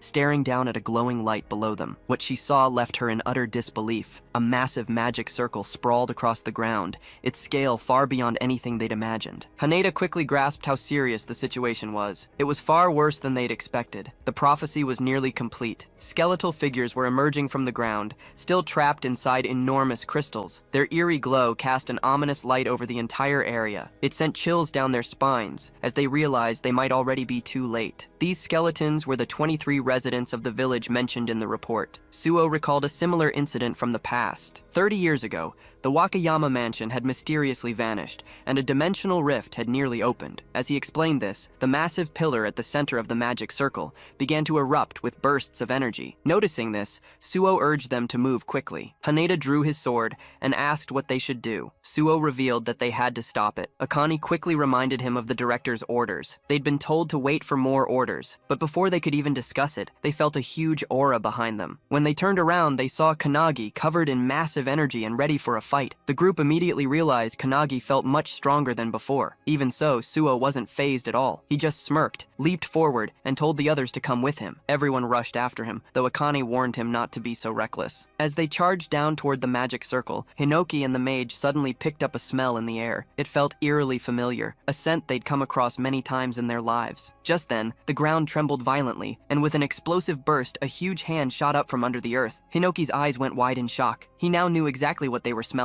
It was the stench of a forbidden technique, the very prophecy written in the Book of Scorching Heat. Hinoki explained that long ago during the Epsi period, an awakener named Bandu Shijima, who was the leader of the Dark Magus, had committed genocide. The Onmyojis eventually killed him, but an entire village got caught up in the whole ordeal. Shijima had collected the blood of those fallen villagers and used it to draw a magic circle, making sure he'd be reincarnated 1,000 years later. His goal? To devour everyone and rule the world as a demon king. Before he died, he'd left behind a forbidden technique that showed how living beings would be sacrificed for his resurrection. Now, in the present, Shijima has been reincarnated as a boss whose rank no one knows. His mission is clear. His mission? To fulfill the prophecy of scorching heat. He looked down at his hands and scowled, realizing he'd been brought back with way less power than he'd expected. He wondered if there weren't enough sacrifices for the ritual. As he looked around, he noted with amusement that even after 1,000 years, the place hadn't changed at all, but his lips curved into a maniacal grin when he spotted the anti-prophecy unit it coming closer. He just thought they were more sacrifices for him to take. Channeling his dark arts, he unleashed Plate of Yin, causing a huge explosion right under the charging anti-prophecy unit. Kanagi's alarmed when the blast hits Hinata and Akane, but they're fine once the dust clears. Then, his expression darkens as he sees a dark magic circle appear under where they landed. It's the Death Realm, dark art. Hundreds of spirits come out of the circle, reaching with their ghostly hands to grab Hanada and Akane. They struggle, quickly realizing Shijima's much more skilled than they thought. As Shijima watches his spell work, he suddenly feels something behind him. It's Kanagi hitting him with a surprise attack. Shijima easily dodges, bending and sidestepping without any effort. He smirks, calling Kanagi an amateur, then casts Plate of Yin right under him. The blast goes off, but to Shijima's surprise, Kanagi's unharmed. Kanagi hits back with his Thunderbolt Hadad skill, but Shijima blocks it by using his own dark magic. Even though he stopped the attack, Shijima's impressed by Kanagi's skill choice. Out of the smoke, Su walks up behind Shijima and uses the Chrysanthemum spell, sending a bunch of sharp knives flying at him. Shijima's surprised but easily dodges by jumping into the air. While he's up there, Suo uses another spell, showing he already knew Shijima wouldn't be taken down by such a weak skill. Suo slams his weapon down and uses the Autumn skill, making knives rain from the sky, but Shijima just smiles, calling it a rain of mere lights. He then morphs his hand into a Suo, who blocks it, but the recoil is significant. After that block, Shijima realizes Suo's probably the strongest one there. Kanagi, watching from the side, thinks Shijima's power is endless. He's totally different from any enemy they've fought before. Shijima himself feels even stronger than the founders. While Kanagi's thinking this over, he hears his friends calling him from behind. He turns and is shocked to see Akane and Haneda getting hit by black art skills. They manage to escape the attack and both start charging at Shijima, who's still fighting Su. As he's fighting them, Shijima summons 3 skeleton demons to handle Akane and Haneda, who are still rushing him. Haneda sees a demon appear right in front of him and kicks it, but to his surprise, it does absolutely nothing. These monsters' bodies are as tough as the minotaurs they fought before. While Shijima and Suo kept trading blow after blow, one of the skeleton demons stood right in front of Kanagi, blocking his way. Shijima even mocked Suo, telling him he wouldn't get any help from his friends. But right after Shijima said that, Suo slashed him straight on the shoulder. "I don't need any help," he declared, then pointed at Shijima. "Stay away. I only rely on my own ability." Shijima just wiped the blood from his wound and started yelling like a madman, screaming that he didn't need anyone either, and would devour everyone. With that, he charged right at Suo, who barely managed to block the attack just inches from his body. As Suo struggled to hold off Shijima's relentless assault, he heard someone call his name from behind. It was Kanagi, charging straight for Shijima. Shijima was stunned to see Kanagi, especially since he'd sent a demon to stop him. He quickly looked back and saw the others still fighting their demons, but the one he'd sent after Kanagi lay cut clean in half. While Shijima was trying to process all this, Kanagi landed a powerful punch right to his face, sending him skidding across the ground. Even Suo was impressed by the attack. Kanagi then suggested they fight together to beat Shijima. Suo was shocked for a second. Kanagi and Akane hadn't even beaten their own opponents yet, but this guy had, and now he was offering to help him, but Suo's pride got the best of him. He flat out rejected Kanagi's offer, declaring, "I don't need anyone's help, I'm more than enough to fight alone." Kanagi couldn't believe it, but before they could argue anymore, Shijima suddenly closed in. He unleashed his Magatsu's breath technique, and a powerful beam blasted straight at both of them. Suo managed to block it, but Kanagi was sent flying, his body hit hard by the devastating attack. He crashed into a tree, and his vision started blurring as he began to black out. As he drifted into unconsciousness, he saw Hinoki and the mage's souls standing right in front of him. Hinoki told him he'd fainted, and that's why they'd summoned him into his own consciousness. Even though his body was bruised and battered and racked with pain, Kanagi tried to stand up, desperately asking them to send him back. He had to fight, but before they could even answer, a deep, authoritative voice echoed through the space, commanding him to step back from the battle. Meanwhile, outside, Suo was barely holding his own against Shijima's relentless attacks. Shijima smirked, even praising Suo for thinking just like him, believing they didn't need anyone else to fight their battles. With a sinister grin and that insatiable urge to devour everything, Shijima poured his power into his next attack. He struck down with such force that Suo's sword shattered in half. Even though Suo was stunned, he quickly summoned another blade and swung it at Shijima. But Shijima dodged it effortlessly, bending backward with an almost unnatural flexibility. Shijima clearly seemed to be enjoying himself more as Suo kept struggling. Meanwhile, back in the spiritual realm, Kanagi's spirit form platform watched the fight unfold. They knew Shijima was stronger than anyone else there. Hinoki told Kanagi this was way beyond what he could handle, and the mage added that Shijima's precision was terrifyingly high. If more humans had been living in that place, Shijima might have already become a demon king. She warned Kanagi that if Shijima took his life too, he'd get even stronger and wreak havoc on civilization. She even said their discovery of the grimoire was just a coincidence. Then Hinoki stepped forward, asking Kanagi to lend them his body so they could deal with it. But to their complete shock, Kanagi flat out refused. He apologized, but said firmly, "This isn't training, this is real." He explained he had to overcome this obstacle himself, just like he'd have to in the future. Full of confidence and determination, he looked at them and asked if they agreed. The mage tried to argue, but Hinoki interrupted him with a laugh. He told Kanagi, "You've already defeated us." Hinoki put a hand on Kanagi's shoulder, reminding him of his claim to surpass the founders. Then he urged Kanagi to go, use everything he's learned, and do things his way. This really boosted Kanagi's confidence. With a determined look, he faced the battlefield, asking the founders to watch over him. Without a moment's hesitation, he dashed toward the field where Shijima and Suo were still fighting hard. Suo looked battered and beaten. Just as Suo opened his eyes, Shijima struck again, sending him flying through the air. While Suo was airborne,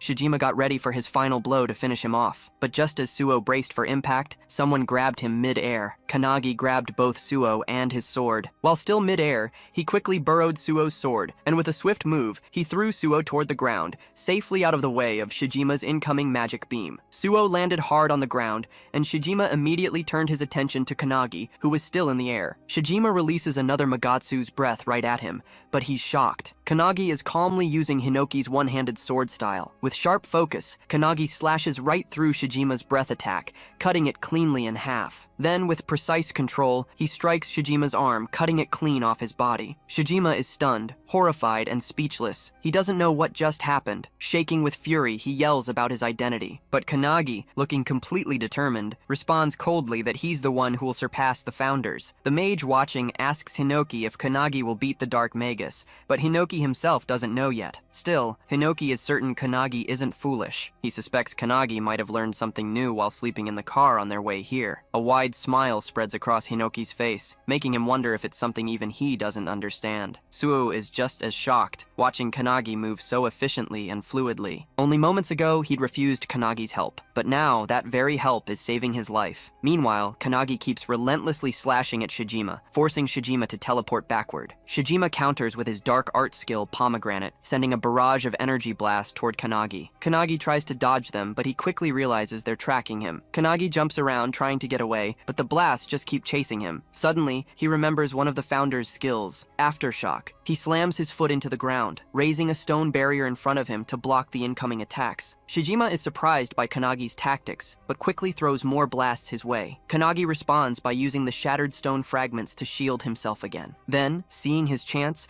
Kanagi combines two skills and flashes behind Shijima, but Shijima barely manages to dodge just in time. He counters immediately, unleashing his Plate of Yin Blast and striking Kanagi. Kanagi takes the hit, but he absorbs most of the impact. Using an airborne rock as a springboard, he lunges at Shijima, remembering the lessons from the founders. Shijima dodges again, but the sheer variety of techniques Kanagi uses leaves him stunned. Even the founders, watching from afar, are just as shocked by Kanagi's quick growth and constant assault. But Shijima isn't done yet. With a dark glare, he activates his forbidden art, summoning a towering skeletal monstrosity by fusing skeletons together. This giant creature looms over everyone, giving off a powerful, evil aura. Shijima smirks. "This is the end," he says. The giant skeleton swings its massive hand toward Kanagi, and the founders yell at him to run. But Kanagi just stands there, motionless, staring at the attack coming his way. He's deep in thought, realizing he still doesn't have enough power to beat Shijima, even if he gave it his all. He knows he needs something more, something beyond his current limits. Recalling the lessons from the mage and Hinoki, Kanagi remembers how to wield Shining Flame and Hinoki's one-handed sword technique. He recalls Hinoki teaching him the Wave Blade attack and various slashes. Drawing upon both teachings,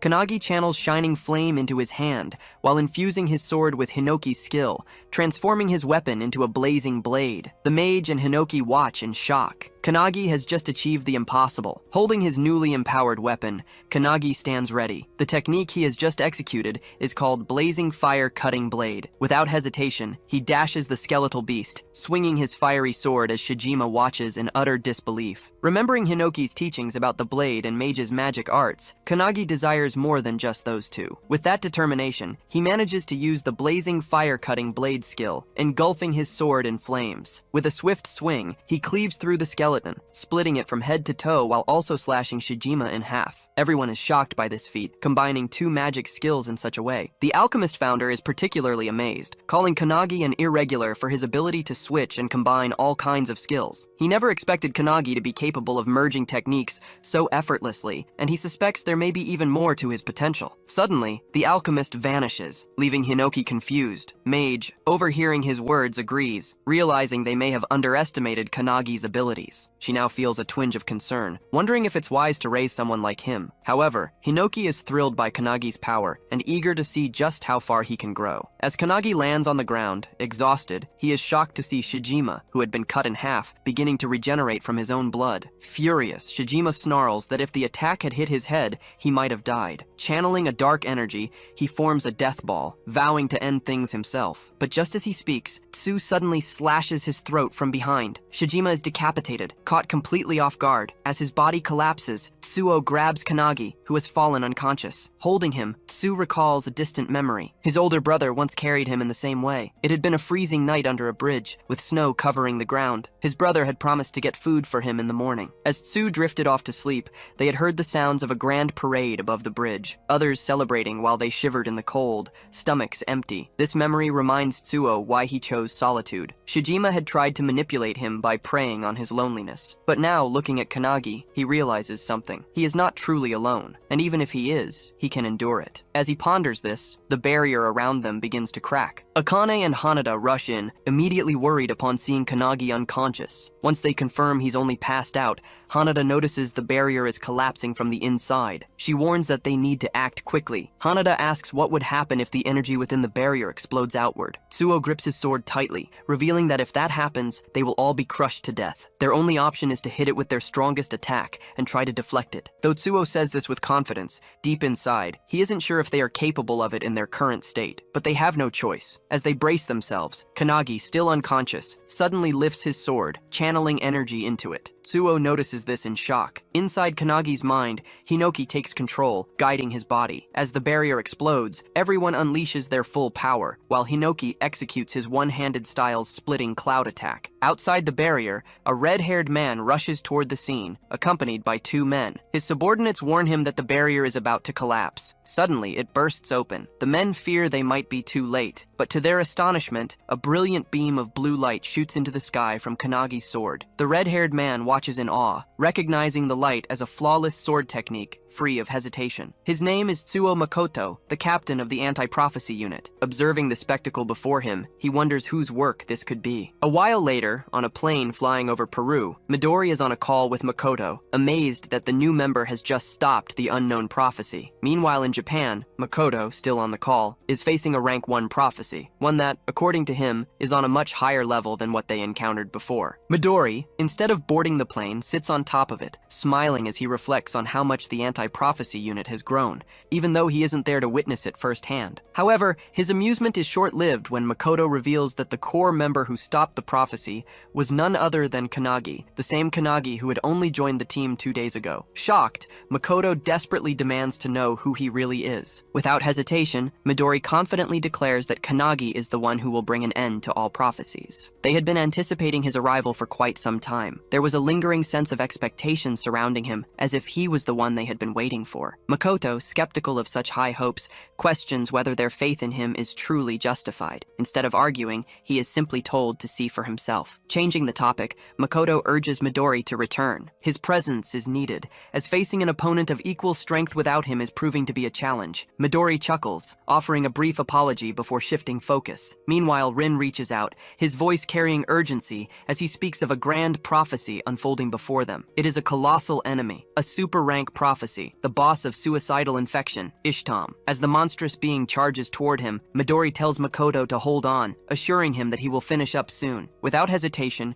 he extends his hand and unleashes divine wind turbulence. At that very moment, in a hospital ward, Kanagi's eyes snap open. A startled cry escapes his lips as he abruptly sits up. A nurse, noticing his sudden movement, leans over to reassure him. She informs him that he has finally regained consciousness. He has been in the anti-prophecy infirmary, asleep since the end of his mission. Hearing this, Kanagi wonders if he had merely lost consciousness. His sleep had been so deep that he hadn't even entered the spatial realm to train with the founders. The nurse assures him that he is fine, drawing back the curtain before reminding him to call if he needs anything. As the curtain lifts, Kanagi notices Suo sitting nearby, arms crossed, silently watching him. Seeing him, Kanagi wonders if he had been watching over him the entire time he was unconscious. Kanagi looks around and notices that Hanada and Akane are missing. Curious, he asks about them, to which Suo reveals that they are training, frustrated by their perceived uselessness in the last fight. With an accepting tone, Suo calmly states that Kanagi's power was overwhelming. Hearing this compliment from a man like Suo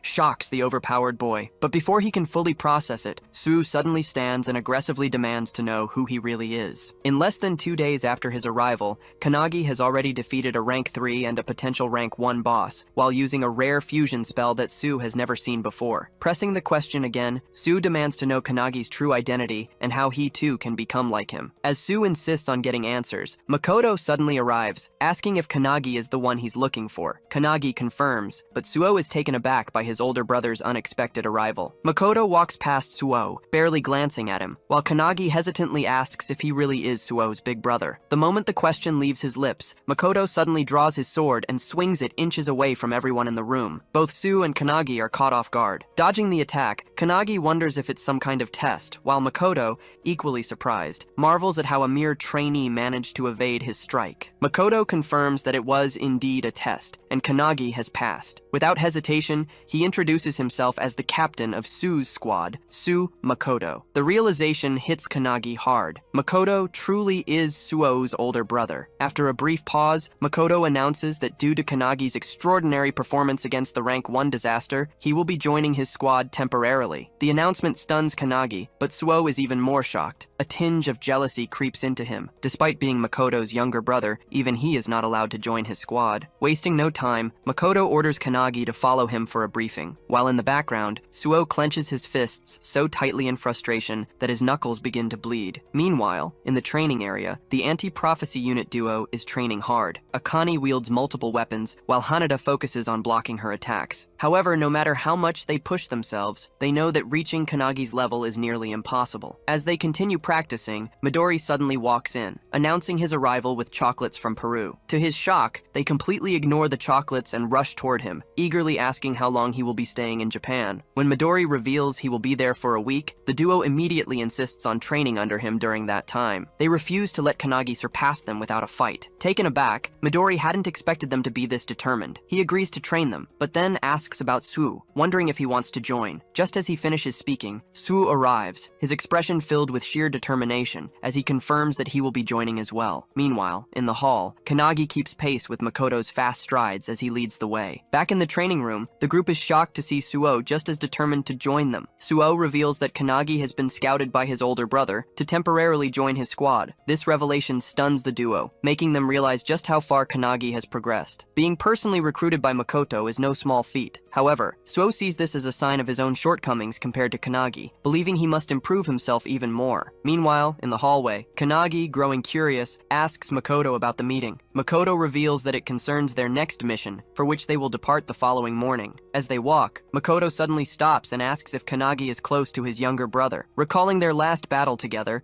when Suo lent him his sword, Kanagi excitedly confirms that he is. Though Makoto acts indifferent, he secretly worries about his brother but never shows it. This has led Suo to mistakenly believe that his brother hates him and doesn't care about him. The truth is, when Makoto visited them before, he didn't ignore Suo. He simply couldn't bear to look at his wounds. However, this This misunderstanding made Suo believe his brother was disregarding him, fueling his determination to risk his life and grow stronger just to get Makoto's attention. On the other hand, Makoto doesn't want Suo to become stronger, he just wants him to be safe. This deep misunderstanding drives Suo's resolve to surpass Kanagi, believing that only then will his brother acknowledge him. One day, he hopes to defeat Makoto himself. Meanwhile, Kanagi, still curious, presses Makoto further, and Makoto finally admits that he truly does care about his little brother. Kanagi finds this heartwarming. Back in the training area, as Suo explains everything to the group, Akane finds it confusing. Even though Suo talks about surpassing his brother and proving himself, he still respects him deeply. Continuing her training with Hanada,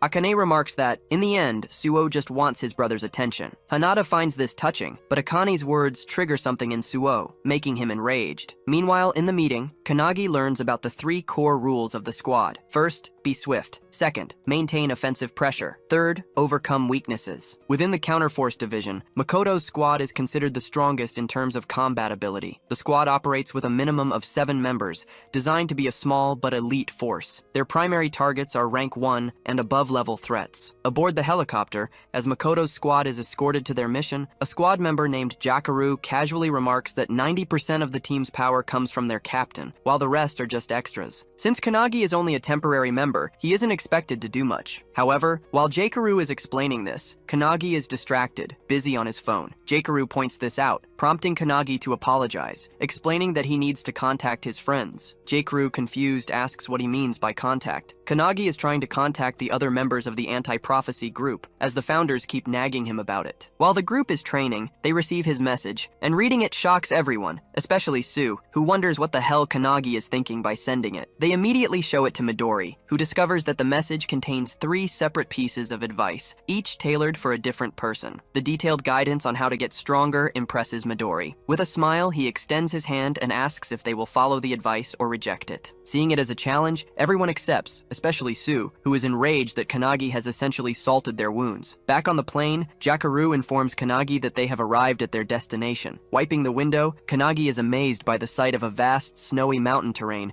with enormous crystal spikes jutting out of the ground. Their mission is to deal with a rank 1 prophecy, Frozen Earth. This disaster threatens to freeze the entire planet, as the affected areas are expanding at an alarming rate. If left unchecked, the whole Earth could be consumed, ending all life. This phenomenon is occurring simultaneously in 17 different locations across multiple countries, many of them in urban areas, which only worsens the crisis. Vice Captain Kashi briefs the squad on the situation, stressing that they cannot afford any delays, as reports indicate the freezing effect is spreading faster than anticipated. Leading the mission, Makoto orders the squad to jump from the helicopter's back hatch, as it can no longer proceed safely. Before they jump, he reminds them that no human lives should be harmed. To motivate everyone, he commands them to chant the 3 squad rules, and they all shout them in unison. Standing at the back, Kanagi reflects on his last battle, where he once again relied on Hinoki in the end. Determined to grow stronger during this temporary mission, he sees this as a valuable opportunity to learn from the other members. As everyone leaps from the helicopter, Kanagi resolves to complete this mission on his own. This is his first rank 1 prophecy. At 10:17 a.m., everyone lands safely on the ground. The air is freezing, and despite being an awakener, Jakaru catches a cold, questioning how the temperature is affecting him. Kashi explains that the cold is far worse than the reports indicated, which might be the reason. He also informs the squad that the area is vast and suggests setting up a camp midway. Hearing this, Makoto considers something but keeps his to himself. Meanwhile, Kanagi asks Jakaru if the prophecy, Frozen Earth, is recorded in any prophecy book. Jakaru denies it, revealing that the anti-prophecy unit predicted it using their unique skills. While many prophecies exist, this is the first time a member has successfully identified a rank 1 prophecy. This is why Makoto's squad was chosen for the mission, given its severity. Kanagi's question is answered,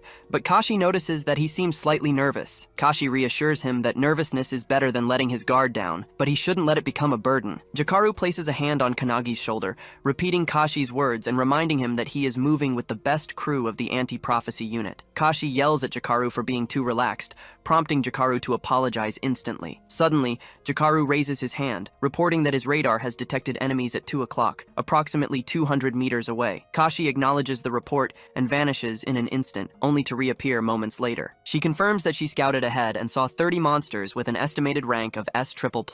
These creatures belong to the ice gargoyle race of the Tice tribe. Hearing this, Makoto immediately orders his unit to annihilate the enemy. The squad charges toward the incoming monsters in a highly coordinated manner, their teamwork and situational awareness leaving Kanagi in awe. They operate on an entirely different level compared to trainees, making him realize that these are elite warriors, far beyond the regular members. Eager to join the fight, Kanagi asks for permission, which Makoto grants, dismissing the enemies as nothing more than S++ rank. With permission secured, Kanagi launches forward and kicks a monster in the head. However, to his shock, the creature explodes, sending shards flying in all directions. Kashi, skillfully evading a flashy monster's attack, warns everyone that some extremely powerful monsters are mixed in with the rest. Meanwhile, Kanagi activates his fire-cutting blade and completely obliterates a monster with a fiery attack, sending it flying. Witnessing this, Jikaru is stunned that someone like Kanagi used a Fury Sword skill. Kashi is impressed, while Makoto, with just a few swings of his sword, effortlessly slices through the remaining monsters. He also takes note of Kanagi's fiery sword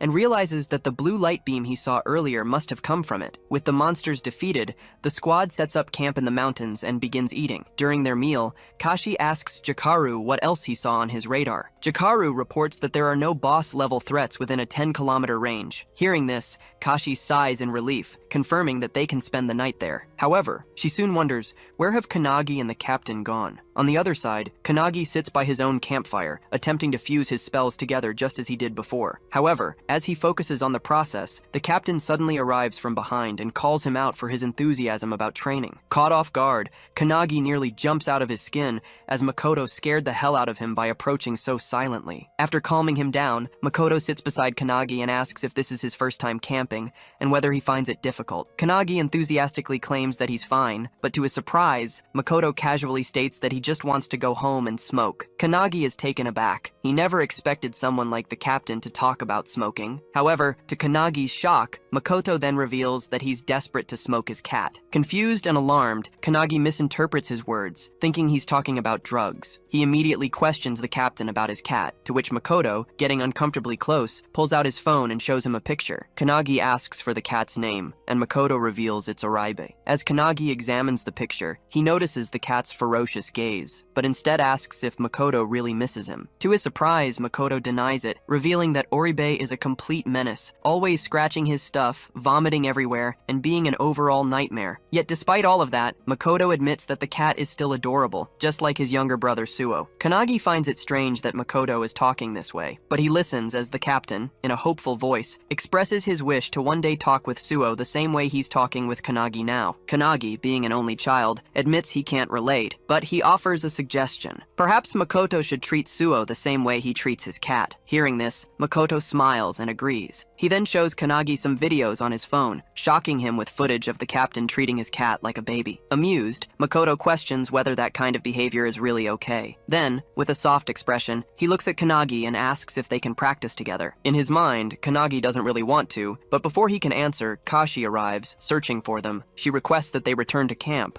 reminding them that they have to depart early the next morning. Makoto agrees without complaint. That night, however, Makoto and his crew remain unaware of a mysterious figure venturing into the snowy land. The person, casually dressed as if heading to the beach, moves deeper into the frozen terrain. When stopped, he claims to be on a mission to fulfill the prophecy of that place. Holding a small book in his hand, he declares it an important mission. He is a solo awakener heading toward the very same mountain as Makoto and his squad. At the camp, as Kanagi sleeps, he finds himself training in his dreams with the founders. Today's lesson is archery, meant to improve his concentration. He practices with a heavy bow under the guidance of Margit, who is instructing him. Noticing Kanagi sweating, Margit asks if it's painful to keep his focus steady. As they train, Hinoki loudly complains about why it isn't a sword training day, but the mage quickly silences him, reminding him that it was his turn the previous day. Despite the noise, Margit is impressed that Kanagi remains undisturbed, showing significant improvement in maintaining his concentration compared to their first session. Kanagi explains that he is currently on a mission with an amazing team,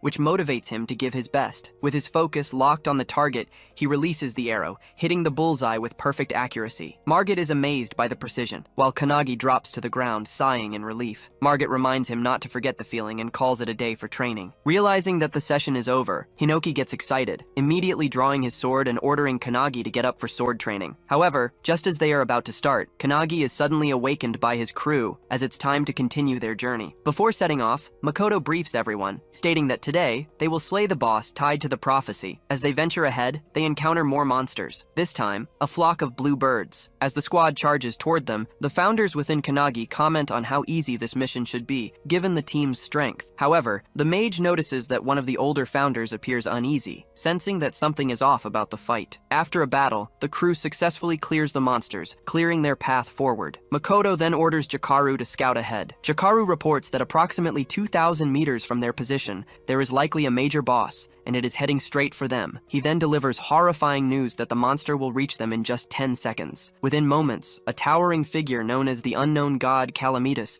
comes rushing toward them with a ferocious, maniacal expression. Her aura is completely different from any monster they have faced before. Makoto immediately orders his crew to engage, and they all flash toward the boss in perfect coordination. Jakaru uses his abilities to shackle the creature, while Kashi slashes at it from all angles. However, to their shock, their attacks leave no visible damage. The boss remains completely unscathed, despite their well-executed combo. Just as the boss is about to counterattack, it suddenly senses something approaching from above. It's Kanagi, descending with a powerful sword strike. Remembering what Akane and Hinoki taught him about executing a vertical slash, he unleashes his strongest attack first, ready to strike with full force. Combining his power, Kanagi attacks with his blazing fire-cutting blade, sending a beam of fire toward the boss. However, to his shock, it has no effect. The boss immediately counters, swinging her own sword and sending Kanagi crashing into the ground. Hearing the powerful impact, Jakaru momentarily believes Kanagi has just died. However, Kanagi survives, having landed on an ice crystal that cushions his fall. Meanwhile, Kashi, still fighting, realizes why this boss is ranked number 1. She glances toward Makoto. It is now up to him to save them. Makoto draws his sword, and as he does, Jakaru instantly shackles Kanagi and lifts him out of the fight, claiming that if they interfere, they will only get in their captain's way. As they retreat, the boss swings at Makoto with all her might. The sheer force of the attack creates a powerful shockwave, making Kanagi worry for Makoto's safety. However, to his astonishment, Makoto stops the attack inches away from hitting him. The boss swings again, and once more, Makoto blocks it effortlessly. Without hesitation, he counters with a devastating slash, severing one of the boss's arms. Watching this, Hinoki is beyond impressed, exclaiming that he wants to do the same. However, Kanagi, growing concerned, firmly refuses to let Hinoki take over his body. Meanwhile, standing before the wounded boss, Makoto calmly declares that he had wanted his crew to gain experience fighting a boss of this level, but now he will end it himself. Hearing this, his crew quickly deploys a barrier around them for protection. As soon as the barrier is up, Makoto channels his red dragon skill into his sword, unleashing blazing flames all around. He then combines it with crimson light, sending a massive inferno straight at the boss, which obliterates nearly half of her body. Kanagi, witnessing this, is utterly shocked. Makoto used a sword flame technique similar to his own, but it was far stronger. Without the protective barrier, they all might have been reduced to ashes. Kanagi quietly apologizes to the boss, saying it was his duty to protect the world. Then, out of nowhere, he meows like a cat, causing an unbearable wave of secondhand embarrassment to wash over everyone. Observing the battle closely, Kanagi realizes that Makoto's technique is vastly different from Hinoki's. His skills are truly on another level. Amazed, Kanagi now deeply desires to learn from him. Meanwhile, Makoto delivers a final follow-up slash, cutting the boss completely in half. However, in an instant,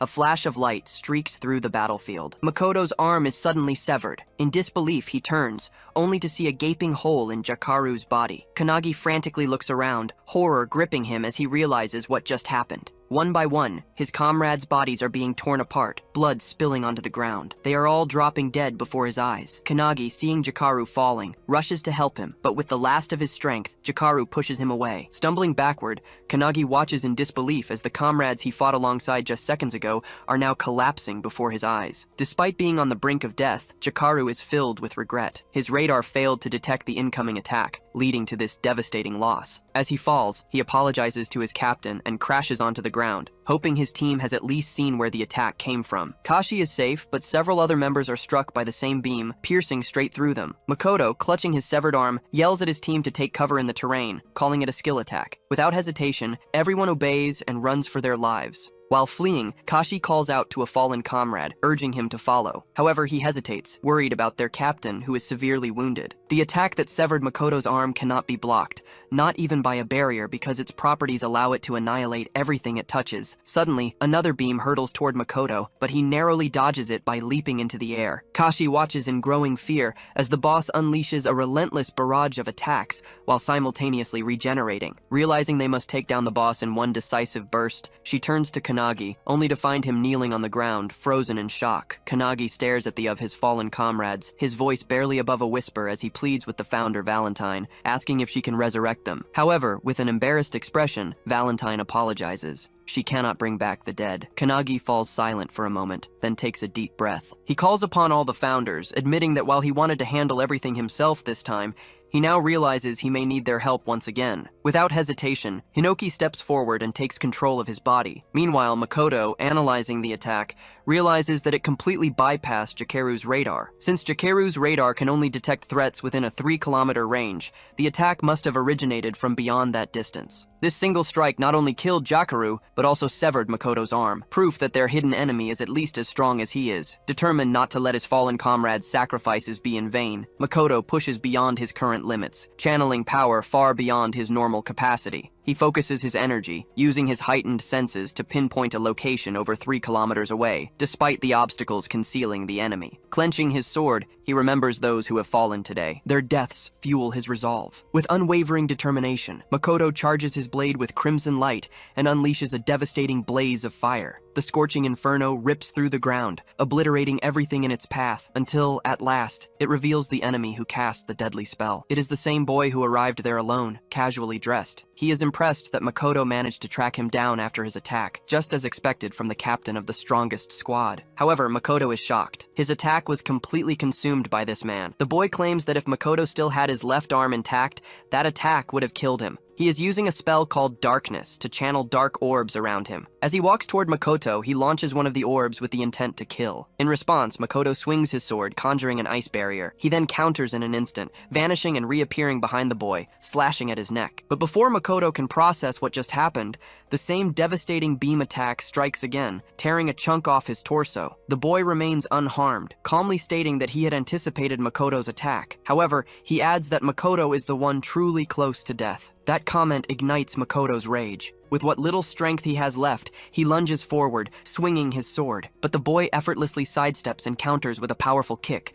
landing a direct hit on Makoto's open wound. However, Makoto is one step ahead. Using the opening, he strikes with the back of his sword, sending the boy crashing into the ground. As Makoto watches, he becomes curious. Why did the boy stop using his beam attack after only a few shots? Despite its overwhelming power, it seems he cannot sustain it indefinitely. Realization dawns on him. The boy cannot use his spell continuously. In terms of endurance, they are evenly matched. The boy, after crashing, manages to land on his feet, confirming Makoto's suspicion, but pointing out that they are not in the same condition. Makoto is at a clear disadvantage. One arm severed, half his body missing. However, Arcade Makoto refuses to acknowledge the concept of a disadvantage. He recalls the 3 rules of the Makoto squad, drawing strength from them. Determination floods his body as he readies himself to fight until his last breath. With unwavering resolve, he channels electric fiery energy, burning his own wounds to cauterize them and stop the bleeding. As he does, he roars the squad's 3rd rule into the battlefield: overcome your weakness. With those words, he unleashes Scarlet Blaze. The boy's eyes narrow. He realizes that Makoto is burning away his own life force to amplify his power. In response, he does the same, fueling his darkness spell with his very essence. Makoto, calling upon the spirits of his fallen comrades, glares at his opponent. His voice booms across the battlefield, warning him not to look down on his squad. Meanwhile, in the back, as Kanagi calls upon his funders for help, his hair turns white as Hinoki takes control of him. The other squad members, who are still running,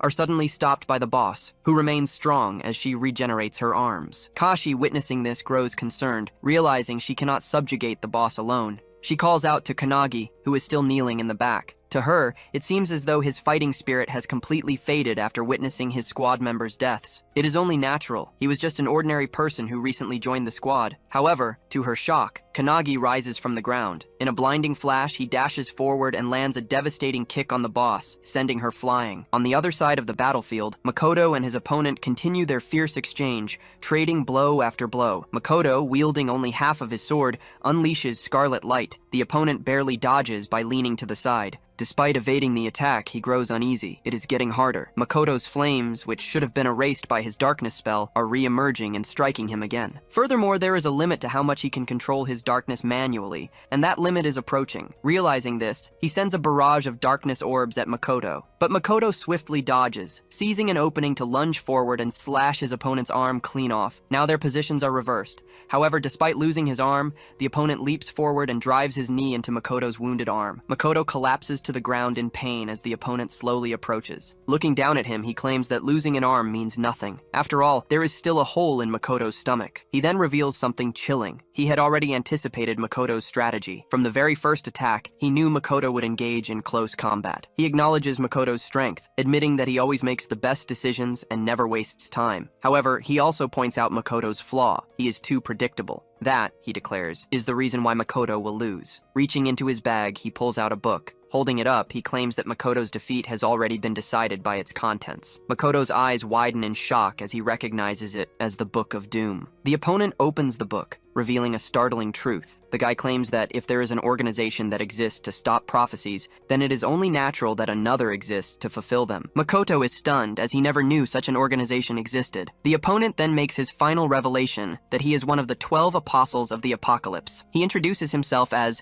the 12th of darkness, the one destined to fulfill the prophecy. Makoto, still in disbelief, questions the reason behind his obsession with bringing about destruction. The opponent, flipping through the pages of the book, smirks and asks if he reveals will Makoto forgive him. Makoto is enraged by the mockery. Without hesitation, he swings his sword with all his might, nearly severing the opponent's shoulder. Makoto is confident that he can win this battle, as his opponent appears to be out of mana, and his body seems to be reaching its limit. Makoto channels the Red Dragon form, convinced that it will secure his victory. On the other hand, the guy, with his shoulder nearly severed, is still standing, declaring that this is Makoto's end. With that, he takes out a potion and drinks it, unleashing a flashy burst of light. The light blinds Makoto, and suddenly, within that brilliance, a powerful fist strikes Makoto's face, sending him crashing to the ground. As the dust settles, Makoto is in disbelief, seeing that all the damage he inflicted on the guy has been healed, and his opponent is back to full strength. The guy claims that the potion he used is an artifact, which allowed him to heal completely. With one arm, Makoto uses his Scarlet Light Blade again, sending a sword wave toward the guy. However, the guy disperses it with his darkness orbs and counters with a barrage of attacks. Makoto is left in shock, as the artifact the guy used is supposed to be controlled by countries due to how overpowered it is, and no ordinary organization should be able to possess one. The guy kicks Makoto in his gut wound, sending him to the ground, where he takes his final breaths. Seeing Makoto beaten, the guy lets out a sigh of relief, believing he has finally defeated him. Meanwhile, Makoto, remembering his childhood and his comrades, tries to reach for his sword. He also recalls Kanagi's words about treating his brother like his cat, which brings a smile to his bloodied face. With renewed determination, he picks up his sword, but as he is about to swing it, a darkness beam hits him, completely severing the hand holding the sword. The guy, with a confident tone, bids Makoto his final goodbye. However, just as he is about to deliver the finishing blow, someone arrives, parting the crystal behind him. It's Kanagi, backed up by all the founders, ready to get their revenge on the guy who made their disciple cry. Makoto notices Kanagi's presence and is initially worried, but soon realizes that it's not just Kanagi. Something else is emanating from him. The guy also notices the abnormality and the aura radiating from Kanagi. The boy in front of him no longer appears as a vulnerable target, but as an existence that will fiercely defend himself. Growing worried, the guy warns Kanagi not to move, threatening to kill Makoto if he does. However, as he speaks, his arm is severed from his body in a flash. The guy is shocked, unable to comprehend how it happened so quickly. Meanwhile, Kanagi simply swings his sword from a distance, the force of the strike even dulling his blade. The founders notice this, surprised that the sword dulled after just one strike. The alchemist founder steps in, transmuting multiple weapons for Kanagi to use in the fight. With pure vengeance in his eyes, Kanagi orders every founder to unleash hell on the guy. Meanwhile, the guy completely regenerates his arm, which shocks Hinoki. The mage founder explains it as Reversal, a skill she didn't expect a modern awakener to possess. She speculates that the artifact he used continuously heals his wounds until its effect wears off. As she speaks, Kanagi launches an arrow that strikes the guy directly in the head. The guy didn't see it coming, but he regenerates the wound instantly. Seeing this, one of the founders asks the mage how they can kill the guy. She reveals that they must kill him repeatedly until he eventually dies. The guy uses his darkness spell as Kanagi loads another arrow. When Kanagi releases the arrow, the darkness spell tries to intercept it, but the arrow pierces through, striking the guy in the chest and head. The archer founder mocks the guy, asking if he truly believed he could stop his arrows. The guy regenerates his wounds and counters with a darkness orb's attack. Kanagi, using the founder's evasive powers, dodges the attack and flashes toward the guy, kicking him in the face. He then grabs the guy's hand and delivers a palm strike to his face. One of the founders notices that the guy can't use his annihilation beam attack if his vision is blocked by his own orbs, which works in their favor. Dodging the attack becomes easier because of this. Kanagi delivers a powerful blow to the guy's gut, sending him crashing to the ground. The founders wonder how many times they'll have to watch the same guy die and regenerate. Meanwhile, Kanagi walks over to Makoto, who, in his beaten state, asks if he is truly Kanagi. Kanagi denies it, explaining that the founders are using his body as heroic spirits. Using Valentine's healing power preservation,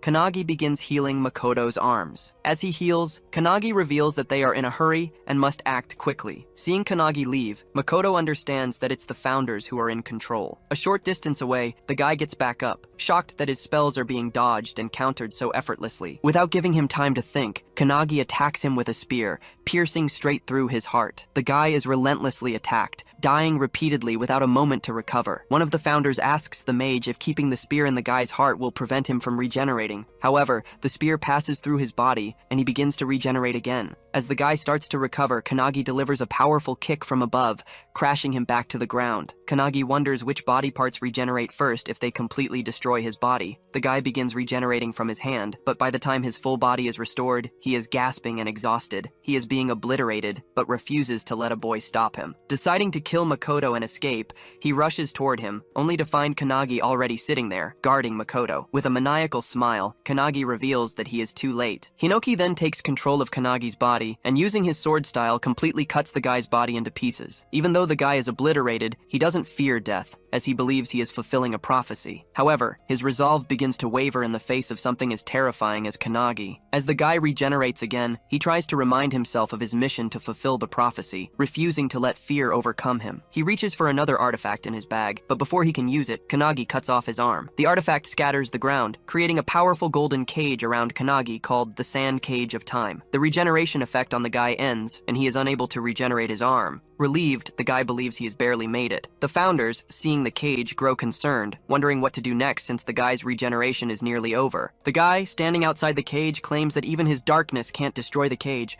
so Kanagi can't kill him from within. With a nervous expression, he declares that he is going to leave, but before he can finish his sentence, Hinoki yells at him to watch closely. Suddenly, the guy feels a strong aura behind him and turns to see Makoto standing on his own 2 feet, still regenerating. How is Makoto that much of a Chad and overpowered? Well, it all goes back to his childhood when he trained with the best, Midori. Even Midori lost to Makoto in a sword fight, which led him to suggest that Makoto find a better master to continue his training. Following the advice of the world's strongest awakener, Makoto searched for masters to become a disciple of those at the highest level. However, he surpassed every master he encountered, whether they taught him swordsmanship, magic, or agility. Every master gave up on him in less than a month. One of the masters recommended him to the strongest swordsman they knew at the time, Hinoki Ichika, the little sister of Hinoki. Ichika became Makoto's final master, and he trained under her for about 3 years. One day, while training with Ichika, Makoto asked about a sword technique mentioned in a book called Indomitable. Even Ichika couldn't figure out how the technique worked, claiming that it was a skill only Hinoki, the founder, could use. Makoto found it fascinating, as he had read about it in the book. However, Ichika soon realized she had nothing left to teach Makoto, as he had already mastered Hinoki's one-handed sword style. Makoto wanted to grow even stronger, but Ichika didn't know how he could progress further. She compared him to an unblooming bud,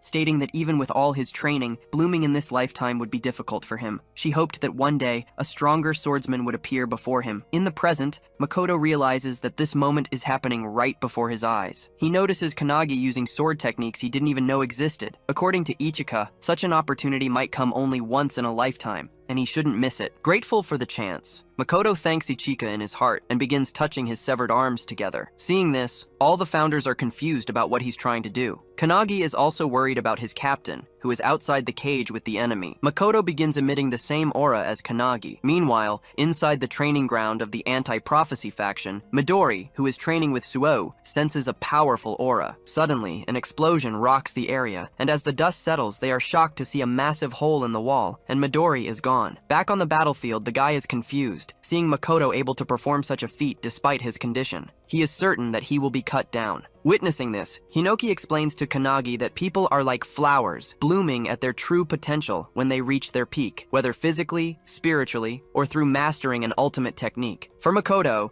this is the moment of his true potential. Hinoki, standing behind Kanagi, advises him to engrave what he sees deep in his mind. Kanagi realizes what Hinoki is trying to say. Like a blooming flower, Makoto lifts his arms as if holding a sword, and, with unwavering determination, manages to use Hinoki's one-handed sword style's lost technique, Indomitable, the very technique he read about in the book. Even though the guy's darkness defenses are flawlessly activated, his body is cut in half without Makoto even wielding a physical sword. The guy wonders if this is the time and place where he will meet his end. As his body falls apart, Hinoki praises Makoto for materializing a sword that existed only in his mind. Meanwhile, Makoto, though standing in a state of confusion, feels that he has finally become the swordsman he always aspired to be. He considers it a blessing to have spent time with his family, friends, comrades, and subordinates. Every experience he's had has made him stronger. Even if this is his end, he remembers his little brother and his cat, apologizing to them in his heart. As he is about to lose consciousness, he sees Kanagi walking toward him, lending a hand with a smile. Seeing this, Makoto realizes that this death might not be the end, as he can still leave his legacy to the next generation through Kanagi. Grabbing Kanagi's hand, he thanks him and collapses to the ground. As the cage vanishes after the guy's defeat, Kanagi rushes toward his captain, feeling a deep connection through the crest of nothingness. All the other comrades lie lifeless on the ground, but as Makoto is about to join them, Midori comes flying in. He grabs Makoto just in time as he falls. Makoto dies in Midori's arms at the age of 23, after the battle with the Darkness user, Pei, F for respect in the chat. Holding Makoto's body, Midori is in despair, unable to believe what has happened. He remembers a time when he asked Makoto why he became the captain of the squad while they were training. According to Midori, in the anti-prophecy unit, Makoto was the second strongest after him, and if he were to go all out, no one would be able to match him. Midori had asked Makoto if, with all that strength, he thought it was better to fight alone. This question surprised Makoto, and he asked Midori if he thought he wasn't suited for teamwork. However, the team was more important to Makoto than anything else. He wasn't sure how to express this to Midori, but suddenly his comrades called him through the security camera. In the group, Jakeru was excited because one of their comrades, Kuzushiro, had just passed the level 2 assignment he had been working on. Kuzushiro was also happy, saying he wanted to tell the captain first. Jakeru, thrilled about the news, suggested they all go out for lunch. Seeing their camaraderie, Midori was taken aback. As Midori listened, Makoto revealed that he was fond of his comrades, and that even if he fell wounded in battle, he would be happy knowing he had his comrades by his side. Coming back to the present, Midori holds his friend's body and tells him that his wish of fighting for his comrades has been fulfilled. Even though most of his comrades have fallen, 2 of them are still alive. With tears in his eyes, Midori closes Makoto's eyes, stating that as a leader, Makoto has fulfilled his duties. It's something Midori knows he couldn't have done, but Makoto did it, and with honor. On the other hand, Kanagi is on the ground while all the founders stand behind him. Darkness begins to cloud his consciousness, and the mage explains that it's likely due to Kanagi taking all the blame for the station's destruction and his perceived weakness. All of the founders have also experienced the loss of their comrades, friends, and families. Their hearts were broken as they watched their comrades depart, and in most cases, like Hinoki, they couldn't move on from their wounded hearts. Hinoki walks up to Kanagi, who is kneeling in despair. He calls out to him, but in a hopeless tone, Kanagi reveals that he doesn't want to fight anymore. His heart feels torn apart, and he believes that if he had let the founders fight from the beginning, no one would have died. He now understands that in his attempt to become strong for others, he ended up becoming merely a vessel for the founders. Hinoki, hearing Kanagi's words, tries to say something, but Kanagi is too overwhelmed by his thoughts. He feels the hand he shook with Makoto in his consciousness burning like fire. Kanagi knows that Makoto entrusted him to carry forward his legacy. This brings tears to the founders' eyes, but what Kanagi says next shocks them. He declares that he now not only wants to surpass the founders, but to surpass them with every moment he has. Suddenly, a beam of bright light hits Kanagi as he declares his determination. From now on, He will not let anyone else die. Bro is now 1,000 levels mentally strong. 1 month later in Nagano Prefecture at Mitake Mountain, Suo is practicing hand-to-hand combat with Kanagi. He sends blow after blow toward Kanagi, who dodges them all. Kanagi then counters with a penetration attack, which Suo blocks. But the attack creates a shockwave behind him. Kanagi is shocked that Suo redirected the force of his penetration spell so effortlessly. As he processes this, Suo counters, but Kanagi is ready and uses Aikido to swing Suo around. Suo tries to kick mid-air, but Kanagi blocks it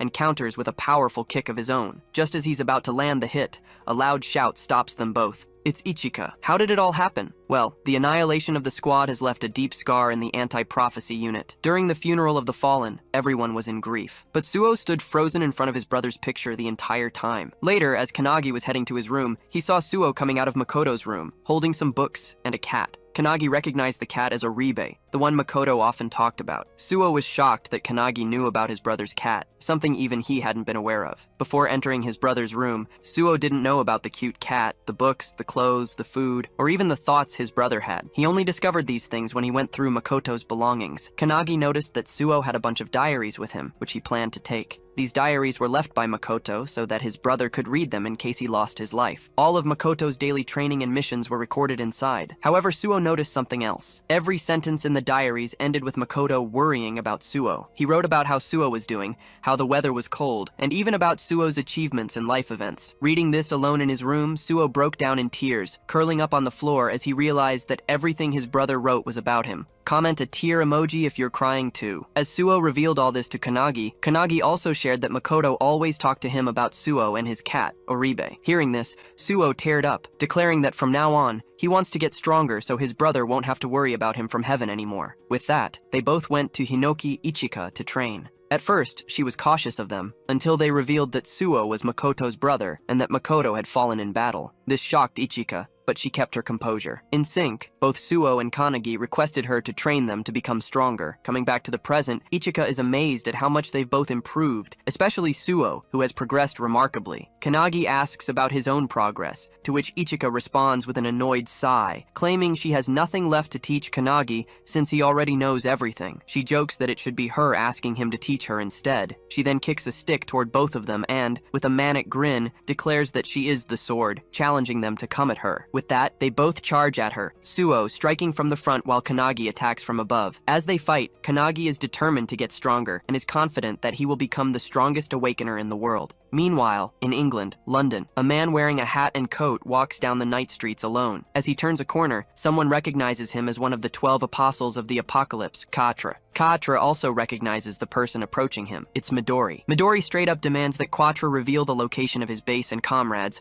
warning him that if he says anything else, he will die. Hearing this, Quatre instantly summons his weapon, a strange heart-shaped pike, and challenges Midori to come at him. Suddenly, a burst of blood sprays from the alleyway, followed by Midori walking out unscathed. Outside, other members of the anti-prophecy group are waiting. Midori hands them the book, turns and leaves, stating that 7 people are left. They now have 5 books, meaning they've killed 5 members of the 12 apostles of the apocalypse, and Midori is now heading to the next target. Within the Hunt of Everlasting Secrets, the anti-prophecy's top-secret facility, a book collected by Midori is presented to an elderly woman. She is introduced as Io, the superintendent of the anti-prophecy unit. The man delivering the book confirms it is indeed from Midori, revealing that these are the prophecy books of the 12 apostles of the apocalypse. This man is Jengen, the assistant to the superintendent. Another assistant, a lady named Shiki, is also present. She suggests that the books might be parts of a single, larger book that has been dismembered. Io opens the book and remarks that eliminating the apostles and retrieving the books aren't the main problems. The real issue is that Midori is acting on his own, and it seems like Makoto's death has left a deep scar on him. Shiki, hearing this, wonders what they should do. Io, with a smile, orders them to leave Midori to her, assuring them that once he returns, she will prepare tea for him. Jengen and Shiki then propose that since Makoto's squad has been eliminated, leaving a gap in the anti-prophecy unit, they are willing to form a new squad under their leadership. Hearing this,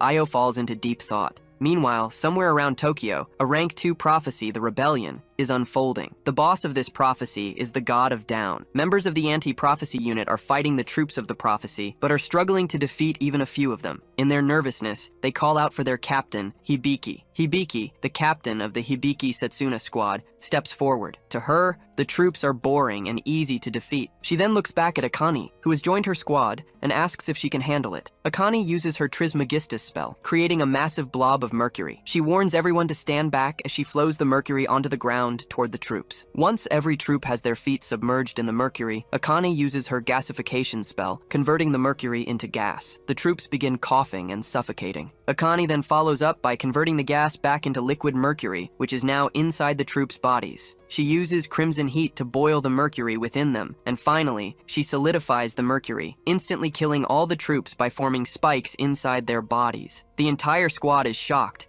as Akane has just wiped out all the troops in a matter of seconds. Akane snaps her fingers and turns toward the group, announcing that she's finished. Hibiki walks toward her, clapping, and praises Akane for using all 3 states of matter and executing 4 attacks in a single skill. She holds Akane's chin and remarks that it's a shame Akane is only a temporary member of their group. Hibiki proposes that once Akane finishes her training, she should join their squad permanently. Akane, excited, replies that she'll think about it. The other squad members are also impressed by Akane, wondering if she'll really join their squad given how cute and strong she is. However, to their surprise, Hibiki wants Akane to join because she wants their battles to be even easier. As soon as Akane leaves, she calls Kanagi, informing him that she has completed Lesson 7 about controlling the 3 states of alchemy, and asks him to send her the next lesson. Kanagi, who is trying to keep his lunch safe from the cat, agrees. The founder alchemist hearing this is amazed that Akane has finally mastered level 7. Kanagi requests the founder to prepare 3 more lessons for Akane, which he gladly agrees to. Kanagi informs Akane, and she thanks him. She also mentions that Hanada has reached lesson 8. In Saitama Prefecture, Tokorozawa City, a rank 2 prophecy, Earth-eating beast with the boss Sphinx has occurred. Hanada, sent to eliminate the boss, uses his lightning kick and completely destroys the boss with a single strike. With this, he completes his level 8 lesson on the lightning kick. The captain of the Todoroki squad praises Hanada and proposes that he join their squad. Hanada, like Akane, wants to think about which squad he should join. He asks Akane for advice, and she, excited to compete with him, claims that no matter which squad he chooses, she'll win against them. Kanagi, who is on a joint call with them, is happy that they're both getting stronger, and declares that he should get up and start training too. As Kanagi is talking, Suo gets annoyed that Oribe the cat always clings to Kanagi and not him. He yaps about it, and as he tries to pull the cat away from Kanagi, Akane asks if they've heard the rumor about a new squad forming. Kanagi hasn't heard about it, so she explains that a new squad is being formed to fill the gap left by Makoto's squad. The captain of this new squad will be selected from the member with the highest achievements. Kanagi takes the news lightly, but Akane has something else on her mind. She reveals that the real question isn't who will become the captain, it's whether Kanagi wants to form his own squad. At first, Kanagi brushes it off as a joke, but then he freezes, realizing the weight of what she's saying. Kanagi asks Akane why she said that. She reveals that there is a certain desire within the anti-prophecy, as there exists a force in the world capable of eliminating all prophecies. Kanagi is taken aback by this revelation, and Akane adds that she too desires such a force. She explains that everyone in the squad is searching for a strong-willed leader, and she believes Kanagi has the qualities to be a capable squad captain. Just then, Akane's squad captain calls for her, prompting her to excuse herself from Kanagi and say goodbye. This conversation leaves Kanagi deep in thought about the possibility of becoming a squad captain. Meanwhile, Ichika asks Suo about Kanagi, to which he reveals the discussion about him potentially becoming a captain. Ichika also believes that if Kanagi wants to, he could easily take on the role, and Suo agrees with her. Lost in thought, Kanagi seeks answers from the founders, who appear just as uncertain about what to advise him. Since they had all devoted their lives to following a master, they lack experience in leadership. The mage founder, realizing this, calls them useless teachers for being unable to guide Kanagi in this situation. Hinoki then turns to the founder of military strategy, Rion, and asks for his opinion. Ryan, however, refuses to intervene, stating that it is not the right time, as there is already someone qualified to guide Kanagi. Before Kanagi can process this, his thoughts are abruptly interrupted by a wooden spear striking the ground inches away from him. Looking up, he sees Ichika approaching, urging him not to waste his time overthinking and instead continue his training. With a maniacal grin, she challenges him to use his flash step against her. Kanagi agrees, leaping down from the rock and using flash step in combination with ripple step to land softly. Ichika watches in amazement, wondering about Kanagi's true identity. To her, the level of skill he has attained in just 6 months is impossible for a normal awakener. Recalling Hinoki's rigorous training sessions where he failed countless times while learning flash step, Kanagi lets out a laugh. However, before he can dwell on the memory, he senses an aura of energy surging toward him. Noticing Ichika charging at him with her wooden staff infused with energy, he swiftly dodges. The staff strikes the rock behind him, splitting it cleanly in half. Suo, witnessing this, is stunned. Ichika, undeterred, reminds Kanagi that she doesn't care whether he is focused or not. She will force him to be. Kanagi, now slightly nervous but fully attentive, holds his stance. Inside him, Hinoki realizes that Rion was referring to Ichika as the qualified person to guide Kanagi. The mage founder also comes to understand that Ichika is remarkably strong for a modern awakener,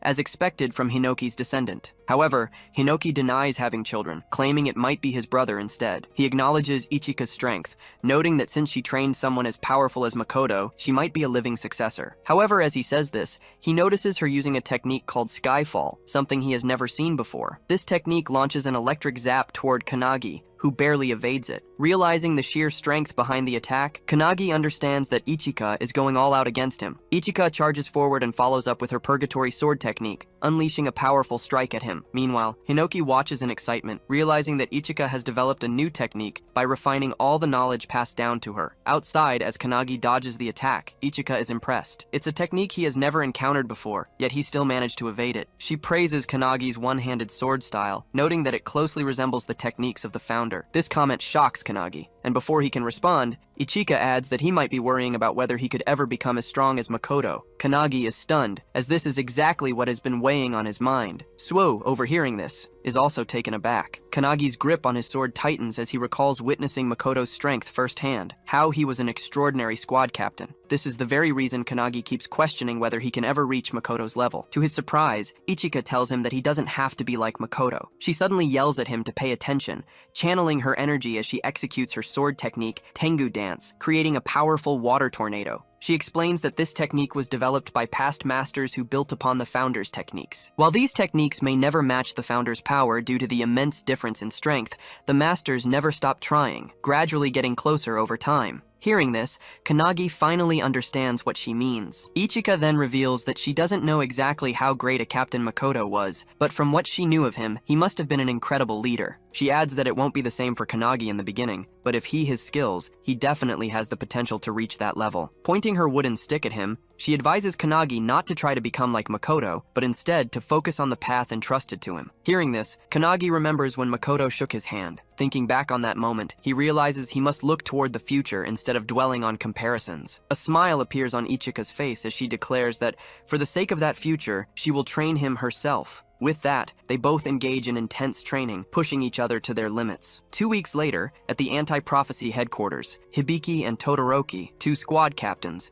review the list of newly recommended squad candidates. The list, submitted by the superintendent themselves, includes Kanagi and Ichika. Some members find this selection odd. Meanwhile, outside the HQ building, a dark figure speaks on a cell phone, informing someone that they have successfully infiltrated the facility and that the new squad captain exam will take place in 3 days. This figure carries the Book of Doom and boldly declares that they will soon become the new squad leader of the Anti-Prophecy. This figure is none other than Eva, a member of the 12 Apostles of Apocalypse. Eva possesses a skill called Heavenly Demon, which allows her to replace the existence of anyone she kills. Her goal is to become the captain of the newly formed squad of the Anti-Prophecy and destroy the organization from the inside. As Midori continues his killing spree against the 12 apostles, more than half of them have already fallen. Since they cannot defeat Midori head-on, they have decided to sabotage the Anti-Prophecy from within. Their motto is that they will do anything to fulfill the prophecy. 3 days later, at the grand training field of the Anti-Prophecy,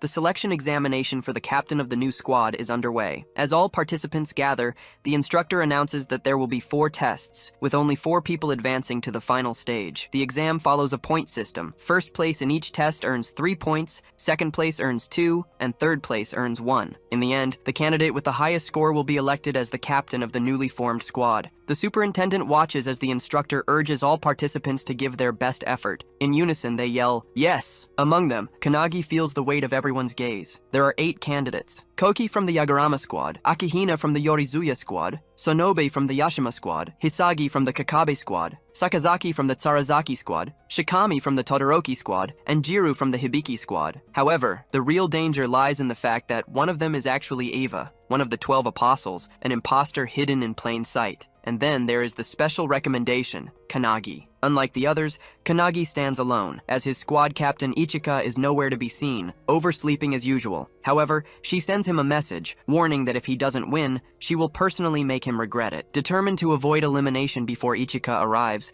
Kanagi steels himself for the competition. Meanwhile, Ichika rushes toward the training ground, riding on Sue's back. She yells at him to go faster, knowing that if they don't hurry, they might miss the crucial moments. She has complete faith that Kanagi will win and refuses to miss his victory. Back at the training field, the first test begins, which is mana measurement. To everyone's shock, Kanagi releases an immense amount of energy, shattering the measurement device and securing first place. Akihina from the Yorozuya squad, who ranks 5th in the test, is stunned by Kanagi's overwhelming power. Sakazaki takes 3rd place, while Sonobu secures 2nd, both realizing that Kanagi is an anomaly. Sakazaki remarks that such irregularities occasionally occur when a genius in either physical strength or mana appears in the exam. He speculates that Kanagi is a mana prodigy, much like another participant, Shikami, who ranks 7th. On the points table, Kanagi takes the lead with 3 points. As the instructor announces the second test, hand-to-hand combat, the real battle begins. Each participant must face an opponent, and a victory will earn them 2 points. As the instructor announces the first participant, Shikami voluntarily raises his hand, requesting to face Kanagi. Shikami is the strongest regular member in hand-to-hand combat, and is also considered an irregular. When he was just 2 years old, he was caught in the emergence of monsters from another dimension. However,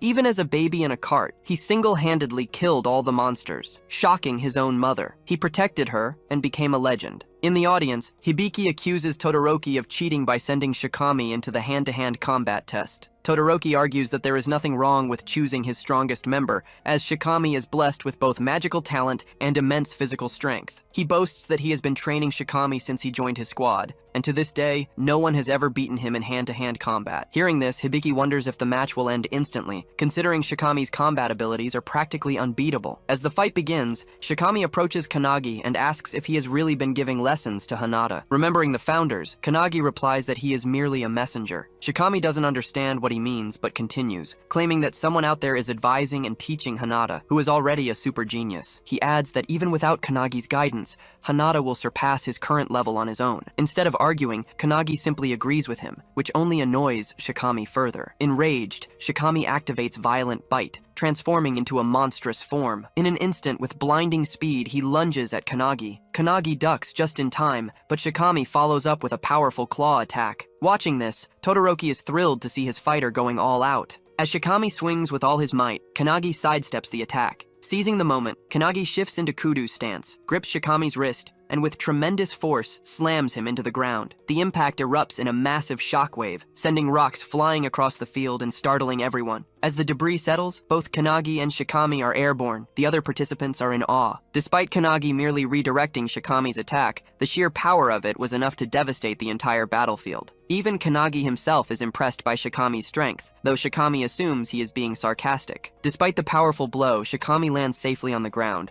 shocking everyone that he managed to do so despite the destroyed terrain. Akihina, analyzing the situation on his laptop, remarks that this outcome was inevitable. Shikami's physical boost is irregular, and the sturdiness of his body far surpasses that of a normal awakener. Regaining his composure, Shikami charges at Kanagi once again. Kanagi realizes that simply countering Shikami's attacks won't be enough to win. He needs to try something different. Activating his founder power, he delivers a light kick at the charging Shikami. He then multiplies the attack using the penetration technique, Luminance Kick, striking Shikami multiple times while he is still airborne. Everyone watches in shock as Shikami crashes to the ground, defeated. The instructor quickly intervenes, stopping the match before it escalates further, and declares Kanagi the winner, awarding him 2 additional points. The other squad members are amazed. This guy just physically overwhelmed Shikami, despite Akihina's earlier claim that he was an irregular. Akihina, now furiously typing on his laptop, hadn't expected Kanagi to be so exceptional in hand-to-hand combat. He initially assumed Kanagi would be eliminated naturally if left alone, but now,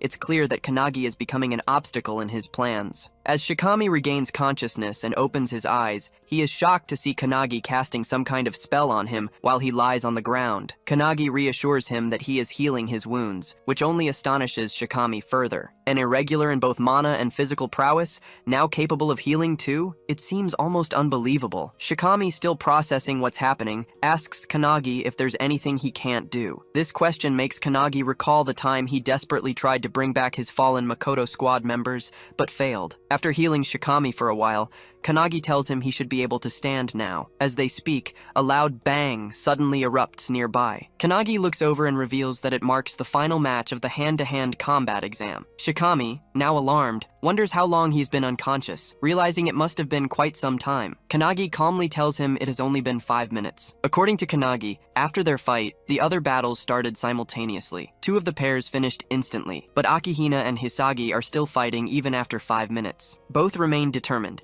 exchanging a relentless barrage of blows with full force. As Hisagi charges at Akihina, she pushes him back with a powerful attack, mocking him for lacking any special abilities. She taunts that without unique skills or traits, he is unfit to be a captain. Akihina steadies himself and counters her remark, stating that he is not the type who seeks to stand out. According to him, even if an ordinary person were to take on the captain's role, death would be the only outcome for them. He believes that a captain must have the ability to adapt to any situation in order to increase the survival chances of every squad member, even by just 1%. Akihina declares that this is his goal, ensuring that he does not suffer the same fate as the Makoto squad. This statement strikes a chord with Kanagi, as Akihina is speaking about his fallen comrades in such a manner. Shikami also takes offense and warns Akihina to watch his words. Back in the fight, Hisagi executes her disciplined chainsword technique, generating an energy whirlwind as she charges straight at Akihina. Even though Akihina blocks the attack, the sheer force sends him crashing to the ground. Hisagi quickly follows up with another strike, but just as she is about to land the hit,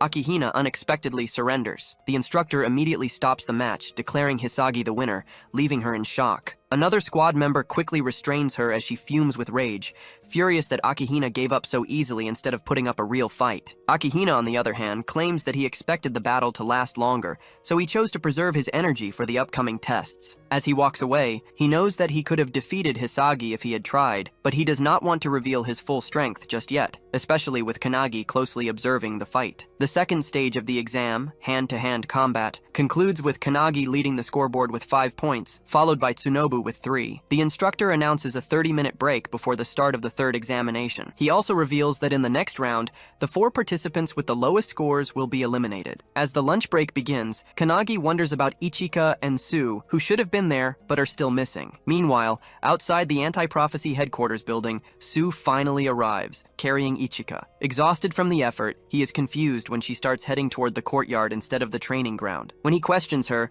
Ichika reveals that she can smell traces of an aura, one that suggests someone has recently died there. According to her, it appears to be the residue of an awakener who was killed by an overwhelmingly powerful monster. Hearing this, Su is stunned. If an awakener was truly killed here, it means someone may have infiltrated the Anti-Prophecy headquarters, despite this place being a well-kept secret. Ichika argues that the 12 apostles are strong enough to have figured out how to find this location, shocking Su even further. When he asks about their possible motive, she ignores the question and instead suggests they head to the training venue. In her mind, however, she knows that whoever died was likely at the level of a squad captain. But with no official reports of such an incident, the situation is becoming more intriguing. Now, not only Midori, but also Ichika, Su, and, most notably, Kanagi, are all working toward the same goal, avenging Captain Makoto's death. During the lunch break, as everyone patches up their wounds, eats their meals, and casually converses, Akihina sits alone, focused on his laptop. Meanwhile, Kanagi, who is sitting with Shikami, becomes excited when he notices his comrades, Ichika and Su, arriving. The atmosphere shifts as others grow nervous upon recognizing Ichika,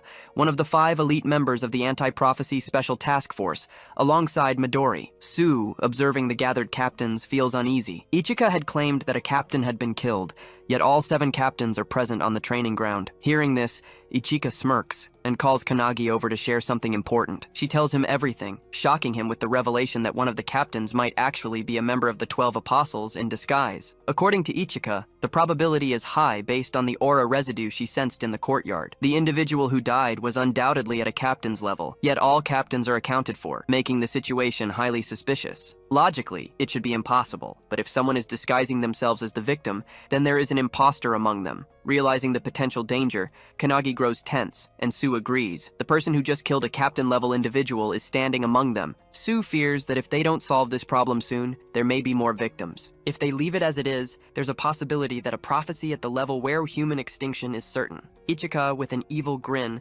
suggests a far more ruthless approach, killing everyone there to eliminate the threat entirely. Sue and Kanagi immediately oppose the idea, arguing that they only need to find and eliminate the one member of the 12 Apostles lurking among them. Ichika, now excited, points out that if they are dealing with the 12 Apostles, this might be their chance to avenge Makoto. After all, they are the ones responsible for his death. She asks Kanagi if he feels the same, and as he recalls what happened to Makoto and their squad, he confirms. Sue, clenching his fists, also remembers everything that happened to his brother. Kanagi then turns to Azure, the founder of the detectives, for his opinion. Azure suggests that he should first examine the crime scene, but given that they are in the middle of an examination, he knows that isn't possible. Kanagi considers hurrying there since there's still some time left before the lunch break ends. However, Azure warns that this might alert the culprit. If the apostle they are dealing with is as strong as the one they faced at the Snowy Mountain, he could easily wipe out everyone here if he wished. They need to be prepared if that happens. Taking this into account, Kanagi decides to head to the training ground after today's test, but asks if there's a possibility that even the founders wouldn't be able to detect any aura residue at the crime scene. Hinoki then reveals that they have been near a volcano for the past month, where he trained and mastered his one-handed sword technique. He explains that the volcano might be interfering with the flow of their chi, potentially making it difficult to any residual energy. Mage also reveals that if the aura can only be sensed at close range, it is almost certainly from a 12 Apostles class enemy. Azure, annoyed that they are taking over his detective work, is about to protest, but Hinoki shuts him down, suggesting they focus on catching the culprit so he can kill him. Returning to the interrogation, Azure tells Kanagi to ask Ichika a question. Kanagi then asks if there is a possibility that the apostle infiltrated as a candidate, rather than as a captain. This catches Ichika off guard, but after a moment she confirms that it's possible if they are talking about the captain candidates. However, she insists they cannot rule out suspicion on the squad captains either. Kanagi understands, but quickly forms an idea that he plans to use in the next test, assuming it involves combat abilities. However, just a few minutes later, the instructor announces the start of the third stage of the examination, revealing that it is a written test, completely shocking Kanagi. The candidates are seated in private chambers where no phones are allowed, making it impossible for Kanagi to gather any information about the infiltrator. The test focuses on the rules of the anti-prophecy, something Kanagi doesn't understand at all. However, he refuses to give up, determined to push through. When the test ends, the instructor announces the results. Kanagi fails to earn any points while Akihina jumps to second place with 3 points. The last 4 candidates, including Shikami, are eliminated. Kanagi feels embarrassed about getting the lowest score in the writing exam, but as he stands there frustrated, Shikami walks up to him and encourages him, telling him that he did well. Both Kanagi and Shikami receive 0 scores in the writing test, but Shikami is especially frustrated about Akihina earning full marks. Despite this, he praises Kanagi for maintaining first place and assures him that he will be cheering for him in the second half of the exam. He wonders who will be selected as the new captain, and adds that after the captain is chosen, the superintendent will also evaluate whether the newly formed squad will function properly. Shikami explains that the minimum number of members in a squad is 7, meaning the captain must recruit at least 6 more members. He advises Kanagi to start considering which candidates he will recruit once he becomes a captain. Placing a hand on Kanagi's shoulder, Shikami offers himself as a squad member, emphasizing his strong physical abilities. Then with a grin, he walks away, wishing Kanagi the best for the rest of the exam. As Shikami leaves, Azure approaches Kanagi and tells him to visit the crime scene. However, something in Azure's confident tone makes Kanagi realize that he has already identified the culprit. Azure confirms this, but states that he still needs solid evidence to make an official deduction. He then declares that they will now go on the offensive against the 12 Apostles. The mage explains everything that has happened so far, and mentions that Detective Azure assists Kanagi with his deductions and methods. This annoys Hinoki as the mage speaks in a roundabout manner, but she does so intentionally to lighten the mood with her narration. They are at the crime scene, where Azure takes over for for Kanagi and begins examining the area. As expected, everything aligns with his suspicions. With the victim's identity confirmed, he now also knows who the culprit is. Hearing this, Hinoki realizes that their opponent is indeed one of the 12 apostles, which means he might have obtained the Book of Doom, the same one the last apostle possessed. The mage then asks what they should do next. Just as Kanagi is about to respond, he suddenly feels a surge of energy and is transported into a cloudy realm. There, he encounters an old lady who, when asked, simply claims to be a random granny passing by. She inquires about his investigation, and Kanagi reveals that a murder has been committed. The culprit has taken on someone else's form and appears to be highly skilled. Upon hearing this, the granny asks if they should find the culprit now. However, Kanagi explains that they already know who it is, not by mere guesswork, but with solid proof. Despite this, he admits that he cannot expose the truth just yet. The granny is confused, as she believes that revealing the culprit and eliminating them immediately would be the best course of action. However, Kanagi argues that while it may seem that way, there are actually two culprits instead of one. He insists that it would be better to take them both down at once when they are in the same place. He decides to deal with it in the morning, but requests that the old lady, who is actually the superintendent, refrain from interfering and simply observe. She smiles, wishes him luck, and reiterates that she is just a passing granny who will not interfere. As she is about to leave, Kanagi reveals his name to her, prompting another smile from the old lady. Suddenly, a strong surge of energy rushes through him, and he regains control of his body. In a top-secret location, the assistant questions the superintendent, asking if it was wise to leave things as they are. The granny, however, assures her that she doesn't mind, as Kanagi seems close to the truth and appears to have a plan. She claims that she is merely interested in seeing what he will do next. She then orders the assistant to instruct the other officers to provide backup for Kanagi if anything happens. The assistant agrees, but admits that even after walking near the residual traces, she didn't find anything particularly interesting. Still, the superintendent places her trust in Kanagi's words. The assistant is puzzled as to why the superintendent has so much faith in him. In response, the granny reveals that it is because of the confidence and determination she saw in his eyes. The next day, as Kanagi walks through the woods, Shikami joins him, explaining the next test. This test will evaluate their performance based on how well they would function as a squad captain. Shikami already expects Akihina to rely on his strategic skills, but he expresses his support for Kanagi instead. Kanagi thanks him, but suddenly, out of nowhere, asks why Shikami deliberately dropped out of the examination. After a brief yet sinister pause, Shikami turns to him and claims that he changed his strategy midway. Instead of becoming a captain himself, he now prefers to operate in his own way under the command of a strong captain. Kanagi narrows his eyes in suspicion and accuses Shikami of doing it so he could eliminate all the promising members of the squad. Ichika is also present, hiding in the trees just in case. Hearing Kanagi's suspicion, Shikami openly admits that he has no problem killing someone if it is necessary for a replacement. He explains that during the third test, he struggled to write anything because his brain could only process and retrieve the information already stored in it, which is why he ended up with a score of 0. Calling himself a fool, he accepts that it would be better for him to simply eliminate Akihina's body instead. As they step into an open field, all the squad captains and members surround them. In the center, Todoroki is chained to the ground while Hibiki and another captain stand beside him. With her usual casual and cocky demeanor, Hibiki refers to Shikami as Mr. Apostle and asks him to introduce himself. Realizing his disguise has been exposed, Shikami deepens his voice and reveals his true identity, Eva, the 9th Apostle. Eva then explains her ability, adding that she can also extract information directly from a host's brain. She claims that she killed Shikami because he possessed the strongest physique among the contenders. Hibiki smirks and asks if Eva's goal is to sabotage the anti-prophecy from the inside. Eva confirms this but admits that since she has failed, she now has no choice but to kill everyone present. However, before doing so, she wants to know who first discovered her true identity. Hibiki points toward Kanagi, who is standing right beside Eva. With an evil grin,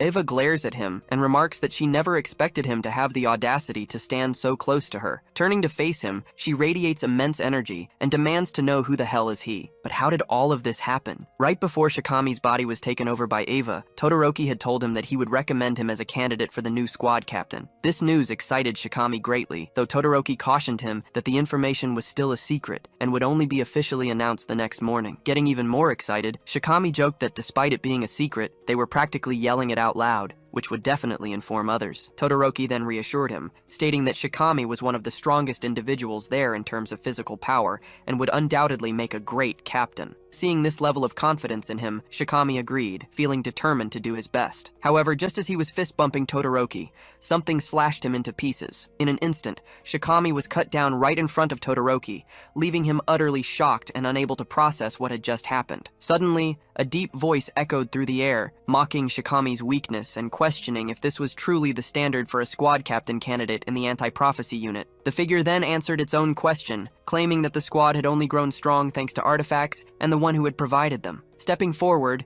the figure introduced herself as Eva, one of the 12 apostles, and declared that she was looking forward to their future. Walking up to Shikami's lifeless body, Eva activated her heavenly demon skill, taking complete control over it. As she is channeling her power, Todoroki, with his mighty punch Vajra, smashes her entire body into a splatter of blood. Tearing up in rage, Todoroki breathes heavily, but to his shock, he suddenly hears applause from behind him. The same Shikami he had just seen die is now clapping, praising Todoroki for managing to kill a 12 apostle with a single hit, just as expected from his master. Stunned, Todoroki turns around to see Shikami standing there, seemingly alive. However, before he can even react, his body is instantly sliced in half by Eva, who had taken on Shikami's form. With a wicked grin, Eva then activates the Necromance Dance artifact, resurrecting Todoroki as a corpse slave bound to her will. Now under Eva's control, Todoroki agrees to serve her, addressing her as Eva, but before he can say anything else, she slaps him so hard it nearly knocks him over. Correcting him, she demands that he call her Shikami, ensuring that no one grows suspicious of her disguise. Todoroki nods, complying, and the two share a dark, twisted laugh. Meanwhile, at the crime scene, Kanagi and Azure investigate. Using his unique skill, Theatrical Detective,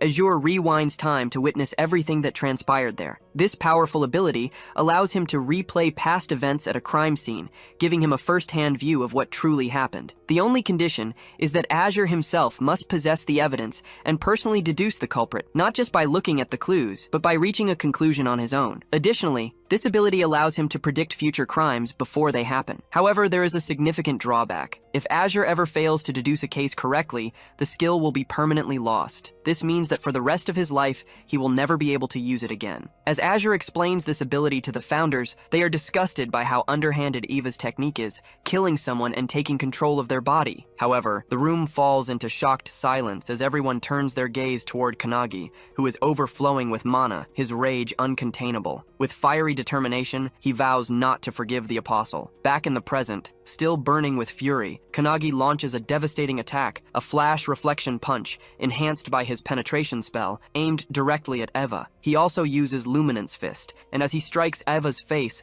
a massive energy blast erupts, sending her flying. She tries to land, but the force is so immense that she skids backward, struggling to regain her footing. However, as the dust settles, Kanagi is shocked to hear her laughing out loud, calling him cruel. Despite being struck by multiple techniques, she still talks, mocking him by bringing up his friendship with Shikami, questioning why he attacked her so mercilessly. Kanagi, already expecting this, knows he can't defeat Eva with his current strength. Eva, still reeling from the punch's recoil, claims that it's nothing and mocks him, saying his attacks feel like he's just playing around. As the recoil fades, Eva yells that these kinds of attacks won't do anything against her. Kanagi agrees, but reveals that he was never the one meant to defeat her. All he was doing was buying enough time for the mage founder to take over his body. As the founder takes control, she claims everything, and Kanagi's body becomes engulfed in energy. Seeing this, Eva realizes that Kanagi might be the person the satellites warned about, someone who has become completely different. But instead of feeling fear, she becomes even more excited. With a wicked grin, she summons hundreds of mummies from the sky, their terrifying screams echoing. She declares that life is boring until one faces death, so they should fight with all their heart's content. Azure, watching the mummies descend, remarks that they seem like nothing more than empty shells, controlled by Eva using the bodies she has taken before. Laughing out loud,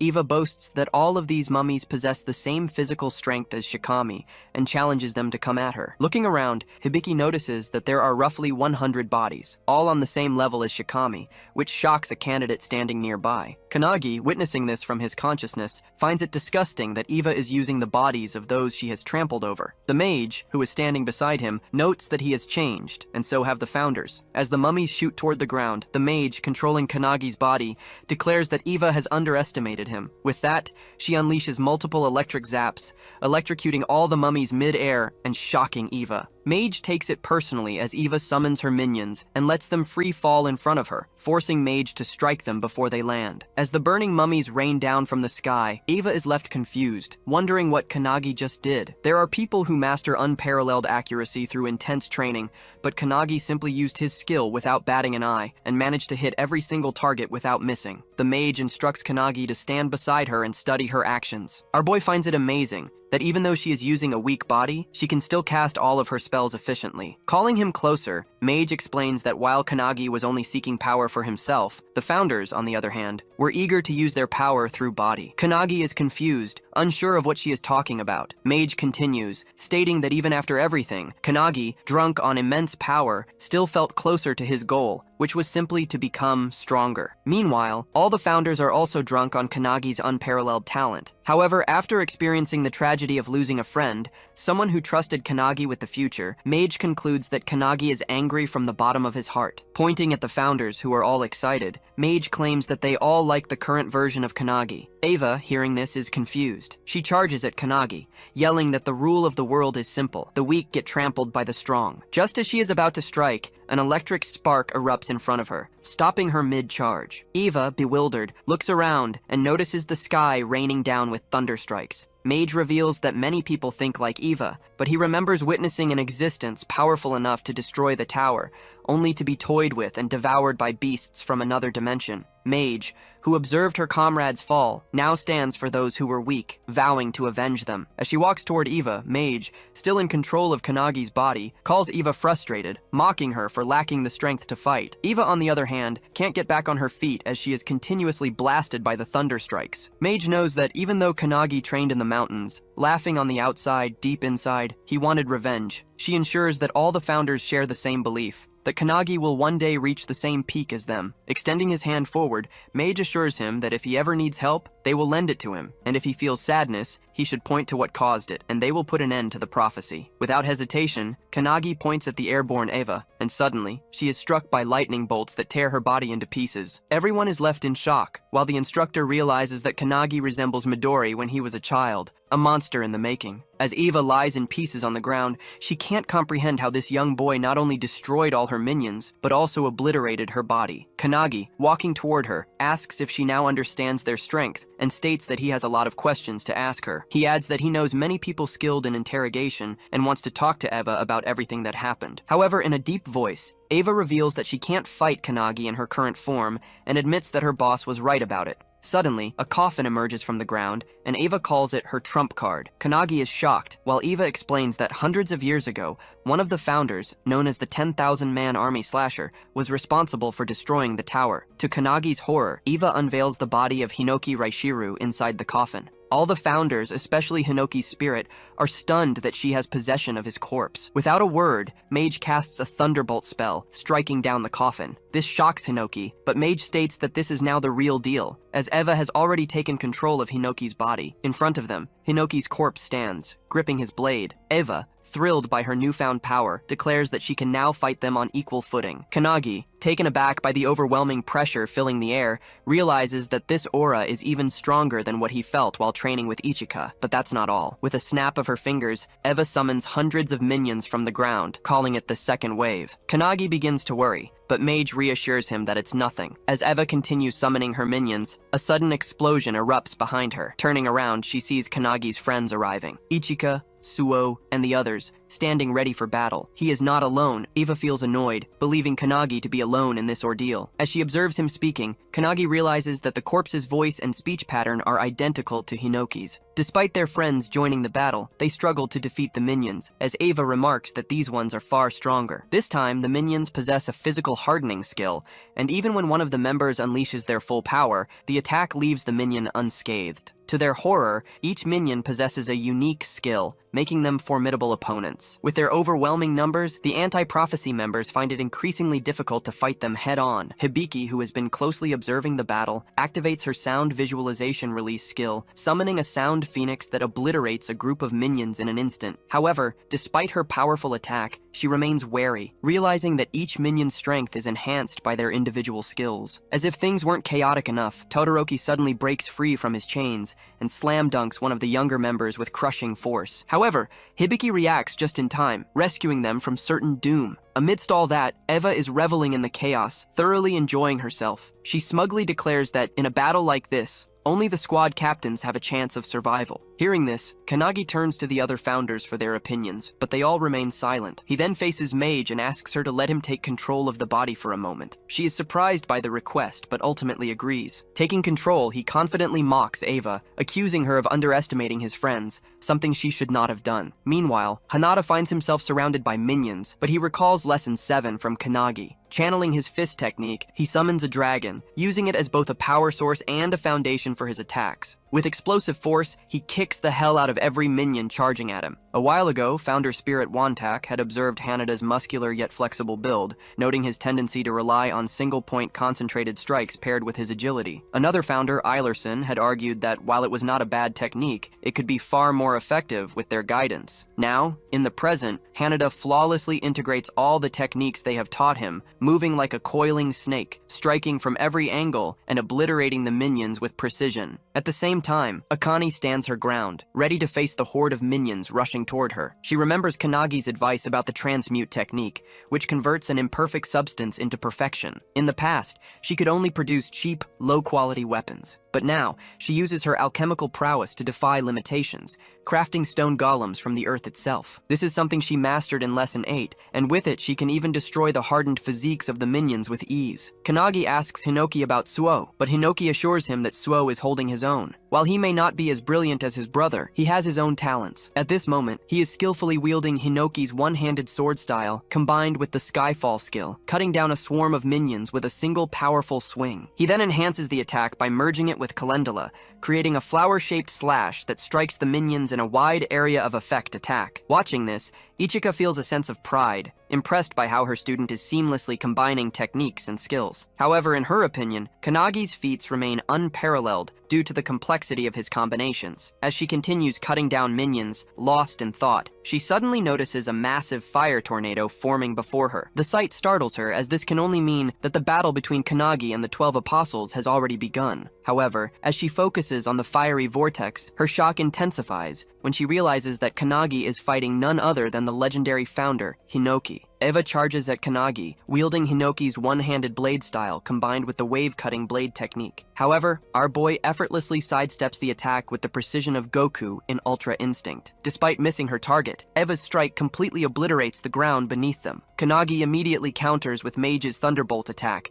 but it barely phases someone as powerful as Eva. She retaliates with her devastating dice slash skill, slicing the entire battlefield into countless cubes, even cutting down her own minions in the process. However, our boy survives, leaping onto one of the floating cubes and recalling that he has endured this very skill with his own body before. Meanwhile, as the battlefield is reduced to shifting cubes, the other members struggle just to stay upright. One member desperately clings to another who is about to plummet into the abyss, but before they can pull them up, the dice slash severs his arm, sending her tumbling down. As she free falls, still clutching her comrade's severed arm, Kanagi notices them just in time. Without hesitation, he casts a bubble spell, lifting them all to safety. Mage Spirit, growing increasingly worried, turns to Hinoki and asks what they should do next. However, Hinoki simply leaves the decision up to her, telling her to do whatever she wants. She agrees, and just as Eva unleashes Splitting Cloud, a powerful beam blast that engulfs the entire battlefield, even Hibiki, a squad captain, is left stunned by the sheer madness of it. Meanwhile, Eva is thrilled by the capabilities of a founder's body, marveling at how perfectly suited Hinoki's body is for battle. However, despite this, Eva feels the need to use an even stronger skill. Activating Hinoki's secret technique, Indomitable, she prepares to strike. But to her utter shock, Kanagi catches her sword with his bare hand. Hinoki's spirit watches unimpressed, while Mage mockingly claims that even though Eva is using Hinoki's body, he is still weak. Hearing this,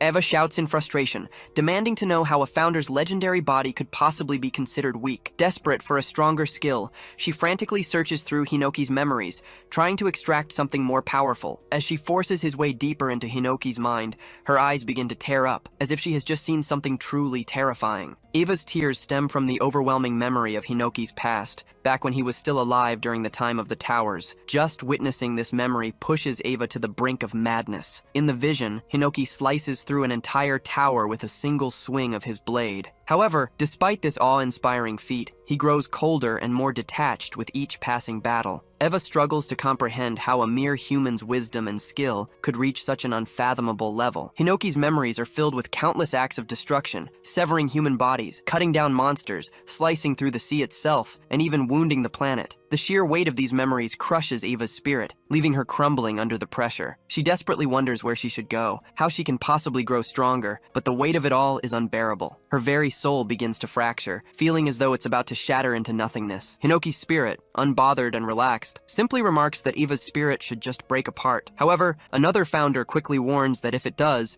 it will go berserk, slaughtering everything around it. And to their horror, that is exactly what happens. Eva's spirit shatters. It lets out a piercing scream, so powerful that it is felt even in the distant city of Takasaki. The force of the scream triggers an immediate evacuation, as residents check their phones and discover that the source of the aura is coming from Nagano Prefecture, a staggering 100 kilometers away. Yet despite the distance, the shockwaves still reach them. Panic spreads as people fear that the end of times has arrived, or that a monstrous entity has emerged. Back on the battlefield, as Eva's scream echoes, the very rocks begin to levitate off the ground. The overwhelming aura crushes down on everyone present, weighing heavily on their shoulders. Weaker members begin coughing violently, their bodies pinned to the ground under the sheer force of it. Kanagi, witnessing this, shouts for Hinoki, but the spirit remains unbothered, still relaxing as if nothing is happening. He simply replies that he has left everything to the mage, and Mage agrees. Meanwhile, as Eva steps toward Kanagi, Mage raises her sleeve, revealing the seal of truth on her arm. With unwavering confidence, she declares that if she must use Kanagi's body, she will end this in just one strike. As she unleashes the seal of truth, Kanagi's body begins radiating with immense energy. Witnessing this, Akane is in complete disbelief. The alchemist spirit within Kanagi speaks, telling him that he and Akane must watch carefully. He explains that whether it is magic or alchemy, they are the pursuers of truth, and in this moment, Kanagi will reach one of those truths. As he continues speaking, Kanagi's arms become marked with the same seals that Mage once bore. The alchemist spirit wonders if Kanagi's body can withstand the fragments of truth, or if it will crumble under the weight of such power. Meanwhile, Eva's soul is already shattered into pieces, and the only thing driving her body is the lingering residue of her spirit. Yet the body moves instinctively, as if guided by primal urges, just like a wild animal. Hinoki, who was once mature and composed,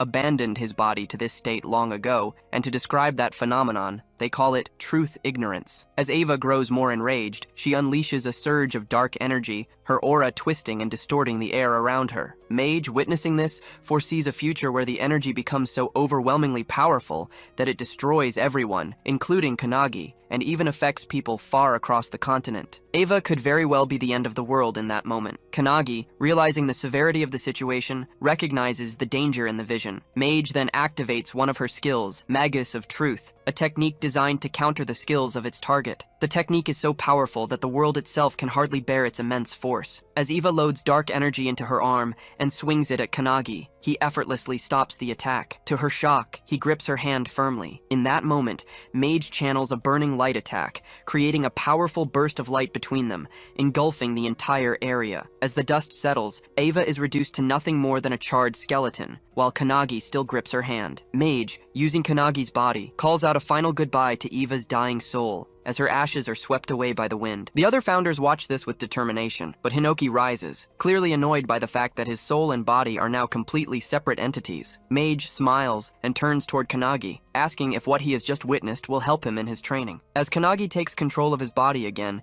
he is shocked to see that the field is clear, with all of his comrades cheering for him, as if he had won against the monster. Ichika, however, is worried that he didn't use his sword at all, making her teaching seem to have had no impact. Hanada sighs in relief, while Suu praises Kanagi, saying that he burned that powerful enemy with just one attack. However, Akane has a deeper insight. She understands that Kanagi completely analyzed his opponent's skills and rendered them useless. This makes Akane's hands tremble, as she wonders if it's even possible for a human to reach that peak. Despite the uncertainty, she gains confidence, motivating herself that she will do the same. The instructor is now worried about the massive hole in the field, as it was only an examination, but things went south quickly and spectacularly. Even Todoroki is dead, which makes the instructor annoyed, knowing that he now has to conduct another exam like this. As the members are gathering themselves, one notices a strange, bright circle and becomes terrified. The instructor is also shocked, but to everyone's surprise, it's the superintendent. Kanagi, seeing the superintendent, remembers that it's the old lady from his consciousness earlier. The lady's assistant assistant, who is with the superintendent, is also a bit confused about why she's there. However, Superintendent suddenly kneels in front of Kanagi, claiming that she has been waiting for his return. She says that she has waited hundreds of years for the founders,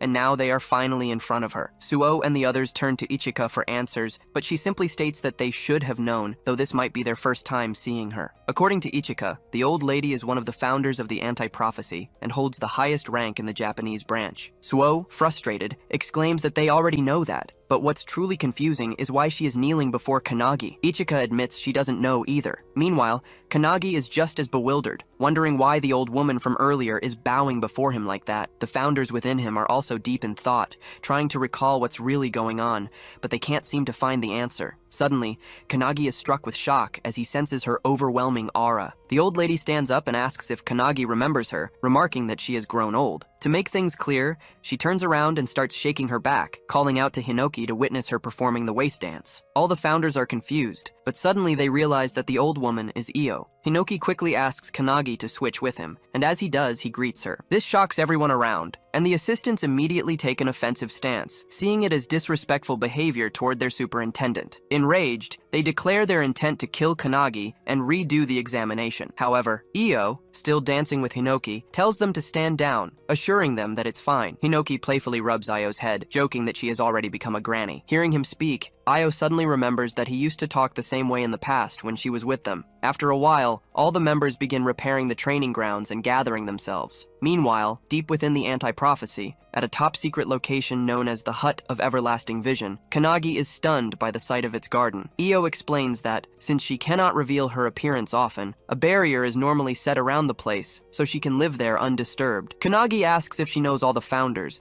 to which Io begins to explain her story. She reveals that she was an orphan, having lost her family during the era of the towers. The founders saved her and raised her. Kanagi is shocked to realize that she was just a child during that time. When Io mentions that it was 300 years ago, he is even more stunned, realizing that she is over 300 years old. She then reveals that she has been able to stop time using an artifact that freezes time as long as she remains inside the headquarters. Hearing about the artifact, Kanagi suddenly remembers them. Meanwhile, Hinoki's spirit explains to Valentine that the artifact functions similarly to her preservation skill. Valentine agrees, stating that in her prime she could have achieved the same feat with her skill. However, she wonders where Io obtained such a powerful artifact. Io explains that within the anti-prophecy, there is a secret division tasked with collecting artifacts, and their existence is kept hidden. However, she reveals that the facility storing these artifacts was recently attacked, resulting in the loss of a large number of them. In response, a special task force, including Midori, was formed to reclaim the stolen artifacts. The detective founder within Kanagi wonders if the attack was carried out by the 10 apostles,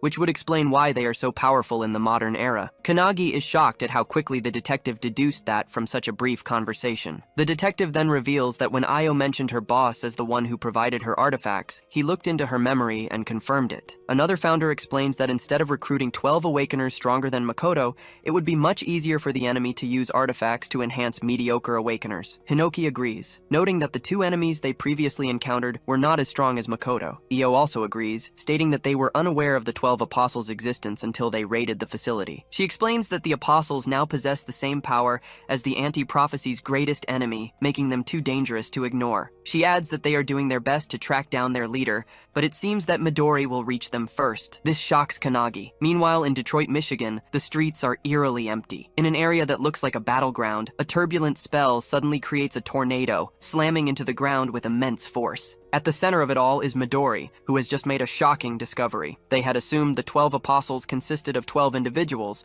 but there is also a 13th member. Watching him through an orb, a man lounging on his couch smirks, impressed that Midori has arrived earlier than expected. With a sinister tone, he casually asks whether Midori prefers a cup of coffee or black tea. Without hesitation, Midori chooses him to die, calling him by his true title, Number Zero. Midori launches another turbulence beam toward the floating Number Zero. The beam is so massive that, far away, another member of the task force, Nishina, notices it. Mikado, who is also with him, remarks that the city is already abandoned, so they should be fine, but he is puzzled as to why Midori is using such a powerful attack. As they discuss, they suddenly sense a strong attack coming their way. Just in time, they leap off the building, which is instantly sliced in half. The structure completely shatters into pieces. Landing on the ground, they decide to leave Number Zero to Midori, while they focus on handling Kamaragi. one of the 12 apostles. Meanwhile, Midori grows frustrated, unable to pierce the bubble surrounding Number Zero, even after using his strongest wind attacks. He wonders if it's the effect of a skill or perhaps an artifact. Finishing his tea, Number Zero steps out of the bubble himself, mocking Midori and asking if he's done. Without hesitation, Midori instantly casts Wall of Cutting Pearls, launching massive rocks toward Number Zero, triggering an explosion. However, to his shock, Number Zero emerges unscathed, casually comparing himself to a whale among fish in front of Midori. Midori quickly realizes that Number Zero has other means of defense, even without the protective bubble. Seeing Midori standing before him, Number Zero begins to taunt him. He claims that under normal circumstances,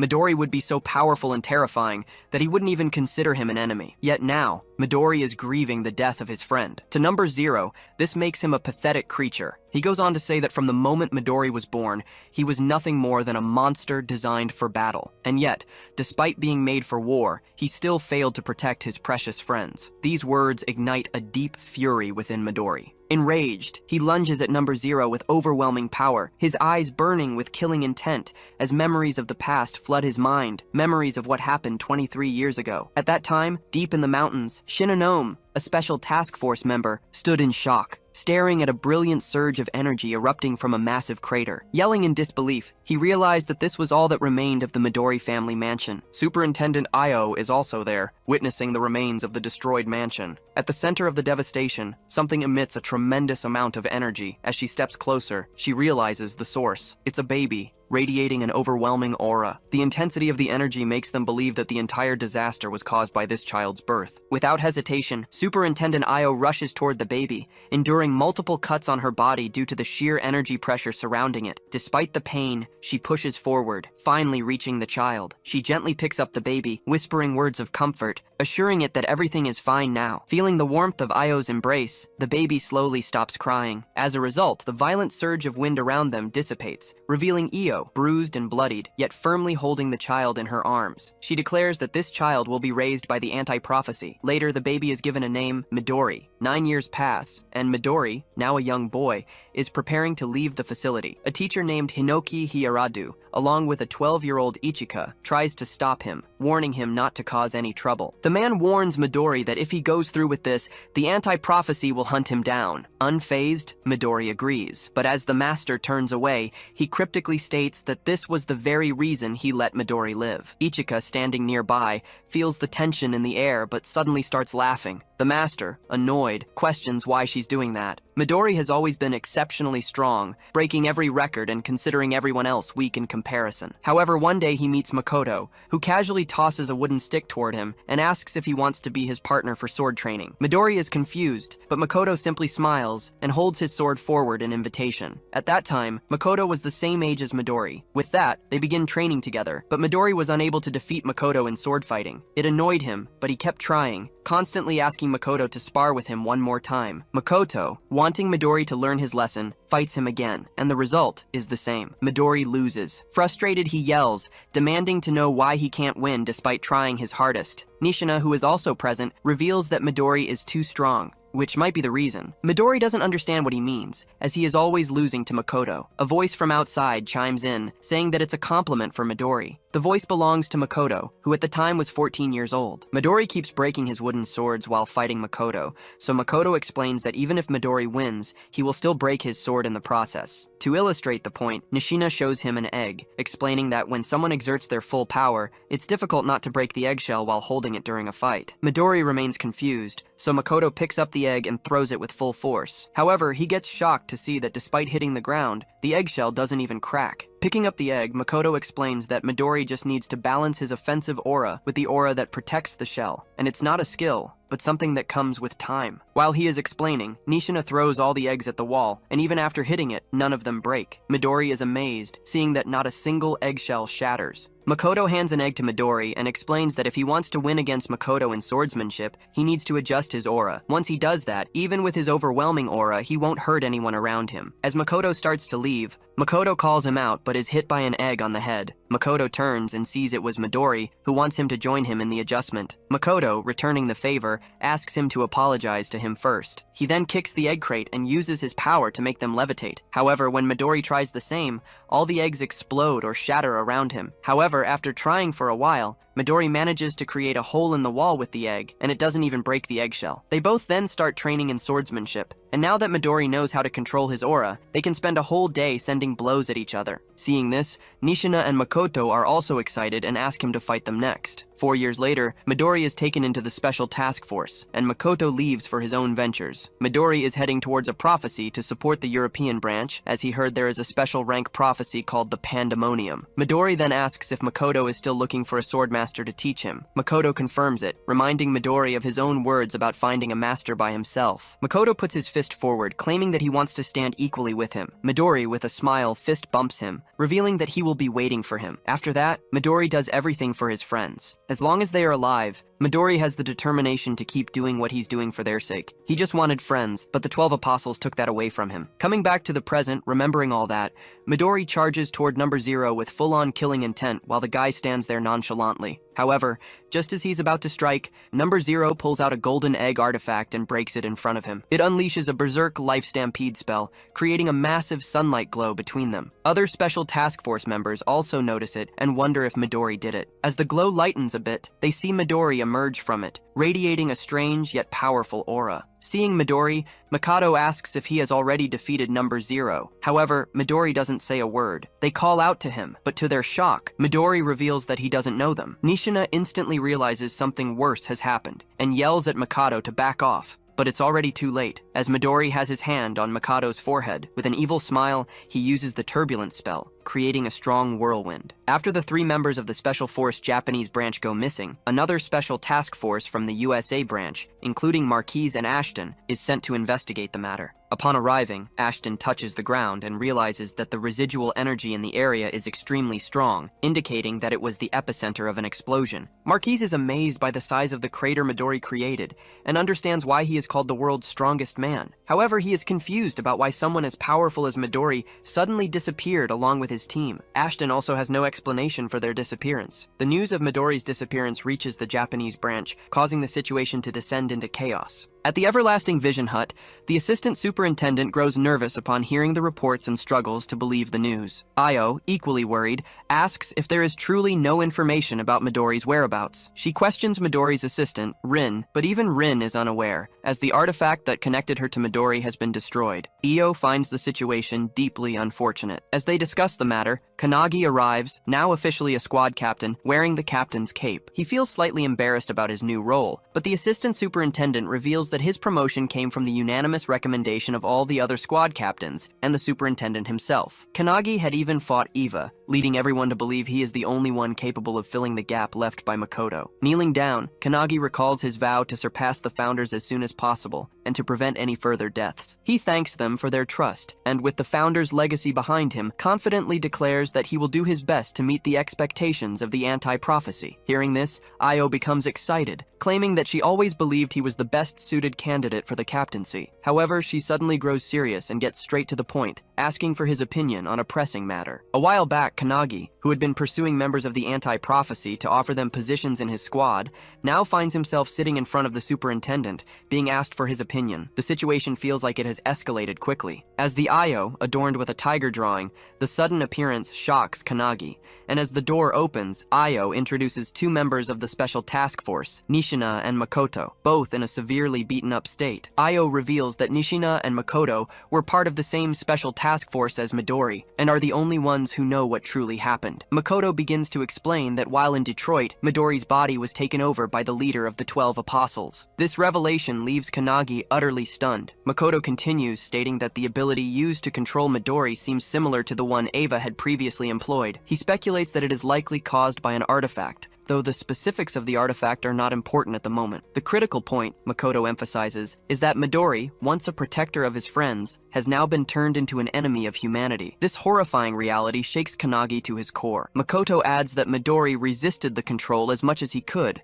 buying time for Nishina and Makoto to escape. Before fully succumbing, Midori apologized and made a final request. He asked Kanagi to defeat number 0 on his behalf. Hearing this, Kanagi is left speechless, overwhelmed by the weight of Midori's words. The assistant superintendent places a hand on Kanagi's shoulder, expressing his high hopes for him. However, he reminds Kanagi that he still hasn't met the minimum requirement of 7 members for his squad. Currently, Kanagi has Honda, Akane, and Suo, but he needs to quickly recruit 3 more members. This, the assistant superintendent states, is Kanagi's immediate task. Hearing the urgent need to recruit more members for his squad, Kanagi rushes out to find suitable candidates. He spots a young boy from the Hibiki squad and immediately begins chasing him, pleading for him to join his team. The boy, however, is visibly nervous and runs around in a panic, shouting that he will never leave the Hibiki squad under any circumstances. Just as the boy thinks he's escaped, he comes face to face with Akane, who is standing calmly in his path, holding a permission letter signed by Hibiki himself. The boy is stunned, unable to believe that his captain, Hibiki,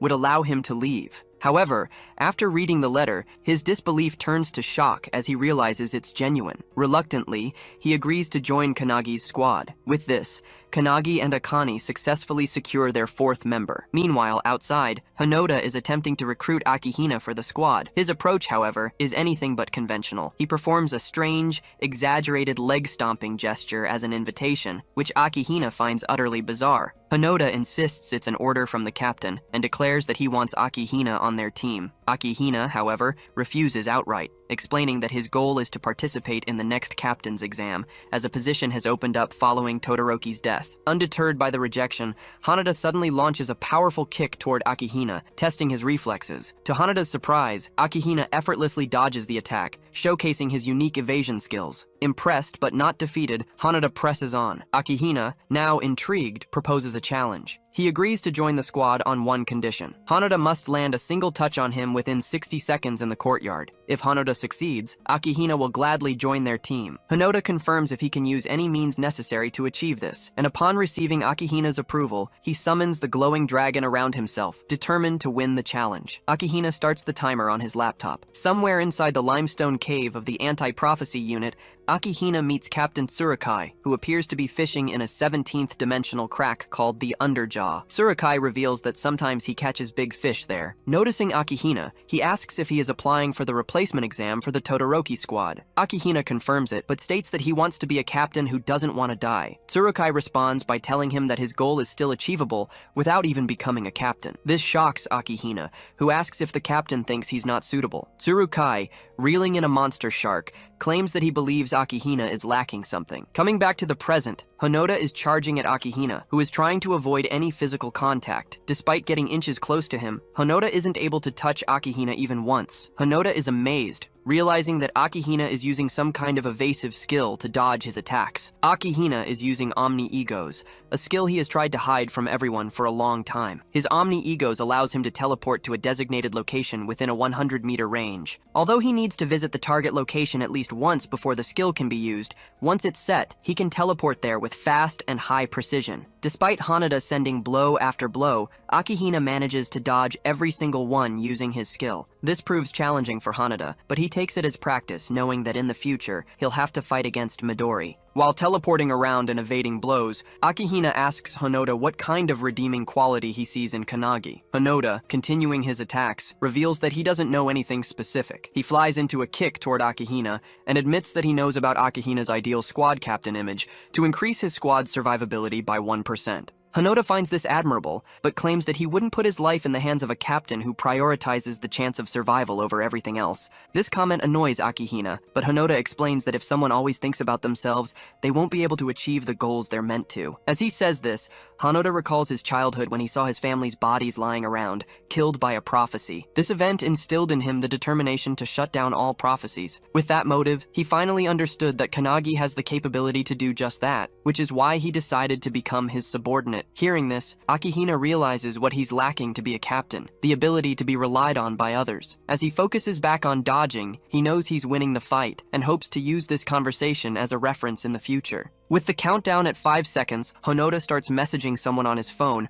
claiming that someone is just on time. Akihina is confused when suddenly Suo, using his Calendula spell combined with Skyfall, strikes from above, destroying the entire courtyard where they were standing. This completely removes Akihina's ability to teleport, and Hanoda seizes the opportunity. He leaps off the building and uses a flash kick to tear off a piece of Akihina's clothing. The clock hits 0, but tearing off the cloth counts as a touch, making Haneda the victor. He lands down while Suo asks if destroying the entire courtyard was worth it. Haneda brushes it off, praising Suo for his help. Meanwhile, in the background, Akihina is furious, but after typing something on his laptop, he calms down and agrees to join Kanagi's squad. Hearing this, Haneda and Suo high-five, while Kanagi and Akane bring in another member, Iryu, who is chained up. Kanagi, noticing the destroyed courtyard, is in shock, but Suo reveals that he's counting on Kanagi to write an apology letter for the damage. Haneda tries to calm everyone down, suggesting that Rin could fix the courtyard, but the main problem is that they still need one more person for their team. Akane doesn't know anyone else and asks if Kanagi has any recommendations. Kanagi points toward the special task force members, Ichika, Mikado, and Nishina, and reveals that he has already accepted them into his squad. From that day on, they are temporarily Kanagi's subordinates and will fight in his squad. Somewhere else, at the Watchtower, the remaining members of the 12 Apostles of the Apocalypse hold a meeting. Only 5 of them are left, but they are confident because they have the world's most powerful weapon, Midori's body. To them, it seems like they are one step closer to wiping out the anti-prophecy unit. Number 0 reminds everyone of their motto. Everything they do is for the sake of the emergence of prophecy in this world. Inside the prophecy research room of the anti-prophecy,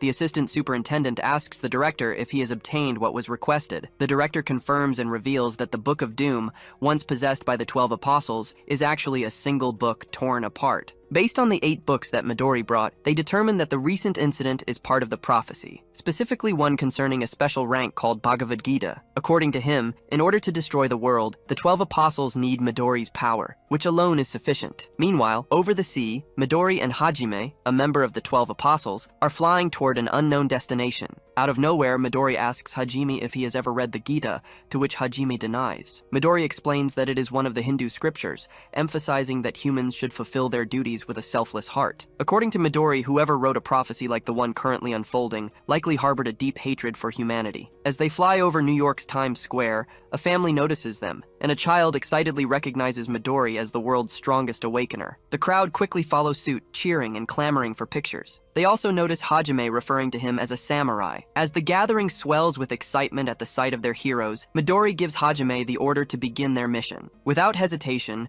Midori starts channeling an energy ball in his hand, while the crowd continues to cheer, unaware of what is about to unfold. As a father captures a picture of his child with Midori in the background, Midori suddenly unleashes the energy ball into the air, engulfing the sky completely. The ball transforms into a massive tornado, and from within it, the real Midori desperately yells at Number 0 to stop. However, it is already too late. Number 0 has already cast the spell Turbulence upon them. At the cafeteria of Anti-Prophecy, Kanagi is busy lecturing when Suo rushes toward him, urgently showing him something on his mobile. It is breaking news. New York is burning like hell due to Midori's attack. The report claims that an awakener has attacked and destroyed the city. Meanwhile, at the Everlasting Hut, the American branch superintendent, Vice, is screaming at Io to do something. Furious that Midori has just erased an entire city, Io tries to calm him down, but the tragedy has taken countless lives in the heart of the world's economy, New York. She reveals that it is not Midori who caused the destruction, but rather the leader of the 12 apostles, who is controlling his body. She further explains that they have already identified him as Warren Hastings, an Englishman. Io theorizes that he might be collaborating with invaders from another dimension. Vice is shocked by this revelation,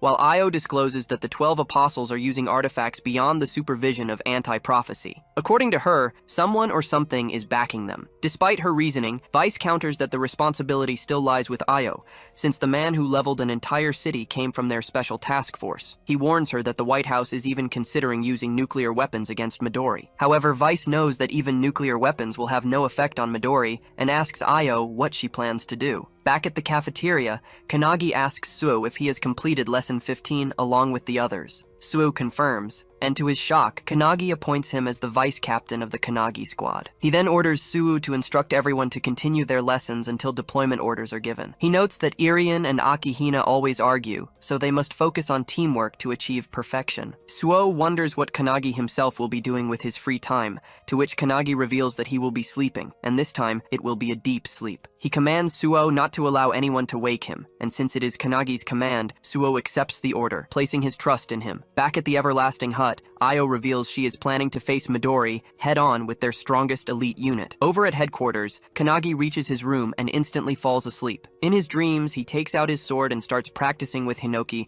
while the other founders stand ready to teach him. However, to Kanagi's shock, Hinoki slashes him into pieces in a single flash. He regenerates immediately, only for Hinoki to cut him apart once more. Hinoki reminds Kanagi that he was the one who insisted on not holding back in training, so now he will devour him. Saying this, he charges at Kanagi with his full force. Another founder attempts to intervene, but Wantak and Mage stop him. Other founders argue that while short-term training might demand such extreme measures, Kanagi is dying too frequently, and his soul could soon be dispersed. Still, they all understand that Midori is the strongest awakener of this era, and the current Kanagi has no chance against him. It might be a desperate training method, but it is their only path to victory. The founder from before warns that there may be a limit to how much Kanagi can endure, but the alchemist reassures her, saying there is no need to worry. Kanagi is not a delicate man. Mage, witnessing Kanagi being sliced apart again and again, still believes that he will overcome this. Kanagi apologizes to Hinoki, feeling an immense pressure just by standing in front of him. It feels as if he's been thrown into a blizzard atop a frozen mountain. Regaining his breath, Kanagi stands against Hinoki once more,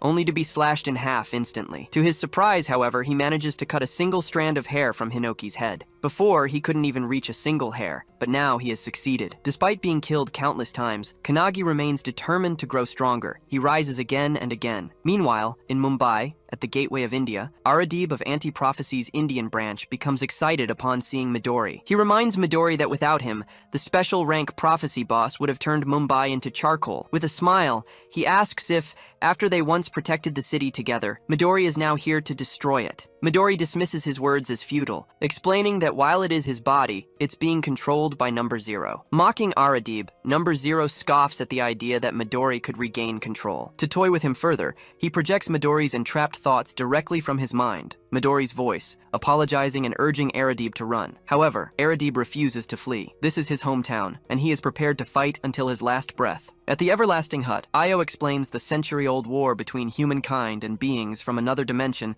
to the superintendent's assistants. During the Founder's era, the tower appeared first, followed by the crack and the prophecies. Throughout the long history of war, there have always been humans who collaborated with these beings to destroy the world. As she explains, one of the assistants, watching the news of India's fall, grows alarmed, realizing the enemy now seems to be heading toward Europe. Io expected this, but remarks it would have been preferable if they had gone straight to Japan. When the assistant asks why, she reveals that since Number Zero only recently took control of Midori's body, he shouldn't be able to fully harness its power yet. Io then turns to Tengen, her assistant, and informs him that he will also be deployed to the battlefield. Tengen responds with a joke about how they only use him for manual labor during peacetime. However, the real shock comes when Io announces that she will personally join the fight as well. Meanwhile, the Kanagi squad is in the final stages of preparation. They are the only true hope of defeating Midori, but until they are fully ready, Io orders the other squads to stall him. Hibiki and the other squad captains, visibly tense, ask how long the preparation will take. Io reveals that, according to Kanagi, he needs 2 days. She then announces their destination, the Pacific Ocean, where they will attempt to stop Midori. There, the entire Japanese branch of Anti-Prophecy gathers, preparing for battle. As Midori charges toward them, he casts his powerful turbulent spell directly at the group. However, it is stopped dead in its tracks by Io's own defensive spell. Midori, visibly surprised, narrows his eyes while Io smirks and mocks him not to underestimate them. A while back, as the captains were heading to the ocean, Hisagi and her squad members ran to their captain, pleading to be taken along to face the leader of the 12 apostles. The captain refuses, but Hisagi, tearing up, insists that even if they can't make a significant impact, they can at least serve as shields to protect the captains. The captain, along with the others, turns to face them and asks if they understand why the captains have chosen such an unreasonable battle. He explains that even though they know they won't return, as the power levels are vastly different, they still hold on to the hope that their subordinates will survive and carry on. The captains place their trust in their subordinates, believing they will take on the responsibility of protecting the world. Saying this, the captains leave their subordinates behind. While some break into tears, others steel their resolve, determined to protect the Kanagi squad until their preparation is complete. Even though their eyes are filled with sorrow, they know they must act instead of merely crying, and they must act quickly. The squad captains, along with the superintendents and assistants, teleport to the ocean, where they now stand face to face with Midori. As Io effortlessly blocks Midori's spell, the other captains watch in amazement at her immense power. Midori, too, is taken aback by this unknown ability. Number Zero, reading through Midori's memories, recognizes Io as the superintendent of Anti-Prophecy. a mother figure to Midori who has always kept her true strength hidden. Io, standing before him, declares that this is the first time in 100 years she has used her abilities on the battlefield. None of the captains have ever seen her unleash her full power before, but now, before their very eyes, she activates her 8-Ida mirror spell. This spell has 2 stages. The first allows Io to completely nullify any ability as long as she understands its effects, granting her a 100% defense rate. The nature of this ability is a direct countermeasure, combining perfectly with a mage's advanced analytical skills. Wasting no time, Midori follows up with his blazing turbulent spell, unleashing a barrage of powerful tornadoes toward Io. Seeing them, the captains realize this is the same skill that burned all of India to the ground. Fortunately, Io knows this ability and effortlessly deflects it. The second stage of her skill allows her to copy an ability once she has reflected it. As she sends her own tornadoes, they collide with Midori's and completely destroy them. Midori, now focusing on the battle, understands how her skill works, but grows annoyed as he senses someone trying to attack him from the side. One of the captains launches his infinite fist attack, bombarding Midori with a barrage of punches. Each time a punch lands, Midori feels his body growing numb. However, despite delivering countless blows, the captain is shocked to see Midori remains unfazed. Suddenly, the captain grabs Midori in midair and signals the others to attack while he restrains him. Hibiki instantly activates her sound visualization release, Phoenix, while the other captains follow up with their own powerful abilities, striking Midori all at once. However, Midori counters them with his Wall of Cutting Pearl spell, generating a massive blast of tornadoes that crashes into all the captains. As the smoke clears, Midori emerges unscathed, mocking Io for bringing weaklings to fight him. But just as he speaks, he senses a powerful aura above him. Looking up, he sees the superintendent's assistant summoning a massive, sun-sized energy ball, preparing to unleash it upon him. Midori immediately realizes this ability grows stronger the longer it is channeled. As he attempts to summon his own energy ball to counter it, the female assistant uses her Slave Maker spell, shackling his hand. Midori is stunned. He hadn't expected them to have a Warp Awakener. Now trapped in the shackles, he is unable to cast his spells. Meanwhile, the male assistant finishes channeling and hurls the massive fiery sphere toward the immobilized Midori. Seeing the attack closing in, Midori realizes he can't dodge it. However, if he unleashes his most powerful wind-based attack at the last moment, he might be able to lessen its impact. But just as he processes this plan, he notices another identical fireball coming from the opposite side, created by Io using her mirror spell. The lady raises her arms toward Leone's vault, saying that for the sake of everyone's future, he must die. He is trapped in an energy chain and curses the old woman. Someone is watching from afar with the help of binoculars. 2 flaming spheres collide and cause a sinister explosion. Like a huge atomic bomb, the mushroom cloud rises into the sky, and that explosion takes over the entire landscape. The soldier using the binoculars gets worried about the situation. He lowers his tool. An aircraft carrier and several military ships are approaching the target rapidly. In disbelief, one of the soldiers handling transport asks them to look at the situation. The white light must be at least a few thousand degrees, and he doubts anyone could survive that, whether they are an enemy or an ally. Pointing at the screen, he says he believes that should be enough to handle the situation. A very stern man with crossed arms observes the situation, and they call him Mr. Richard. With a grim face, he says that this isn't over yet. The light energy that formed in the sea begins to glow with a violet star at its core, and looking closely, a silhouette of a man can be seen in the middle of it. The long-haired blonde man is shocked to see that. No one can believe that someone was able to survive the gigantic explosion that just occurred. Leonis Vault puts his hand on his head and asks if they sacrificed their own people to try to kill him with that explosion. He knows he owes them praise for catching him by surprise with all their efforts, and for making such an elaborate plan to manage a successful explosive blow against him, but he bets they didn't imagine what was coming next. He grits his teeth, trying to contain all the emotion in his chest. Then he starts yelling, telling them to look at him, because he is completely unharmed. The boy opens his arms and says he was just hit by a 1,000-degree fireball, and there isn't even a scratch on him. While the blonde guy boasts about surviving the situation, a crosshair begins to lock onto him, and at that exact moment, a troop of several planes starts hitting him with multiple direct shots to his body. Missiles are also launched from the aircraft carriers and planes toward him. Some pilots are injured in this operation, and they begin to notice the loss of troops. The sea rocks with all that explosive war happening, more so than in a storm. With the force of a massive wave, the aircraft carrier shakes in the sea, and the planes start getting hit too. too. The boy is in a state of euphoria and starts to laugh while various explosions and deaths happen behind him. Another, larger ship begins to approach the battle site. Mr. Richard yells for Marcus to act according to the plan. A golden aura ascends through his body. The ship they are on then gains a protective shield, but it doesn't last long, and soon it starts to take damage and crack. Marcus is dumbfounded by such power. He says he can barely hold on even from this distance. He knows that with power of this magnitude, this guy would be capable of destroying the entire world if he wanted to. Mr. Richard clenches his fist, getting very nervous, and says no. He insists that this isn't over yet, and they cannot give up under any circumstances. Leonis starts to feel an uncomfortable dizziness and puts his hand on his face. In his thoughts, he begins to hear voices saying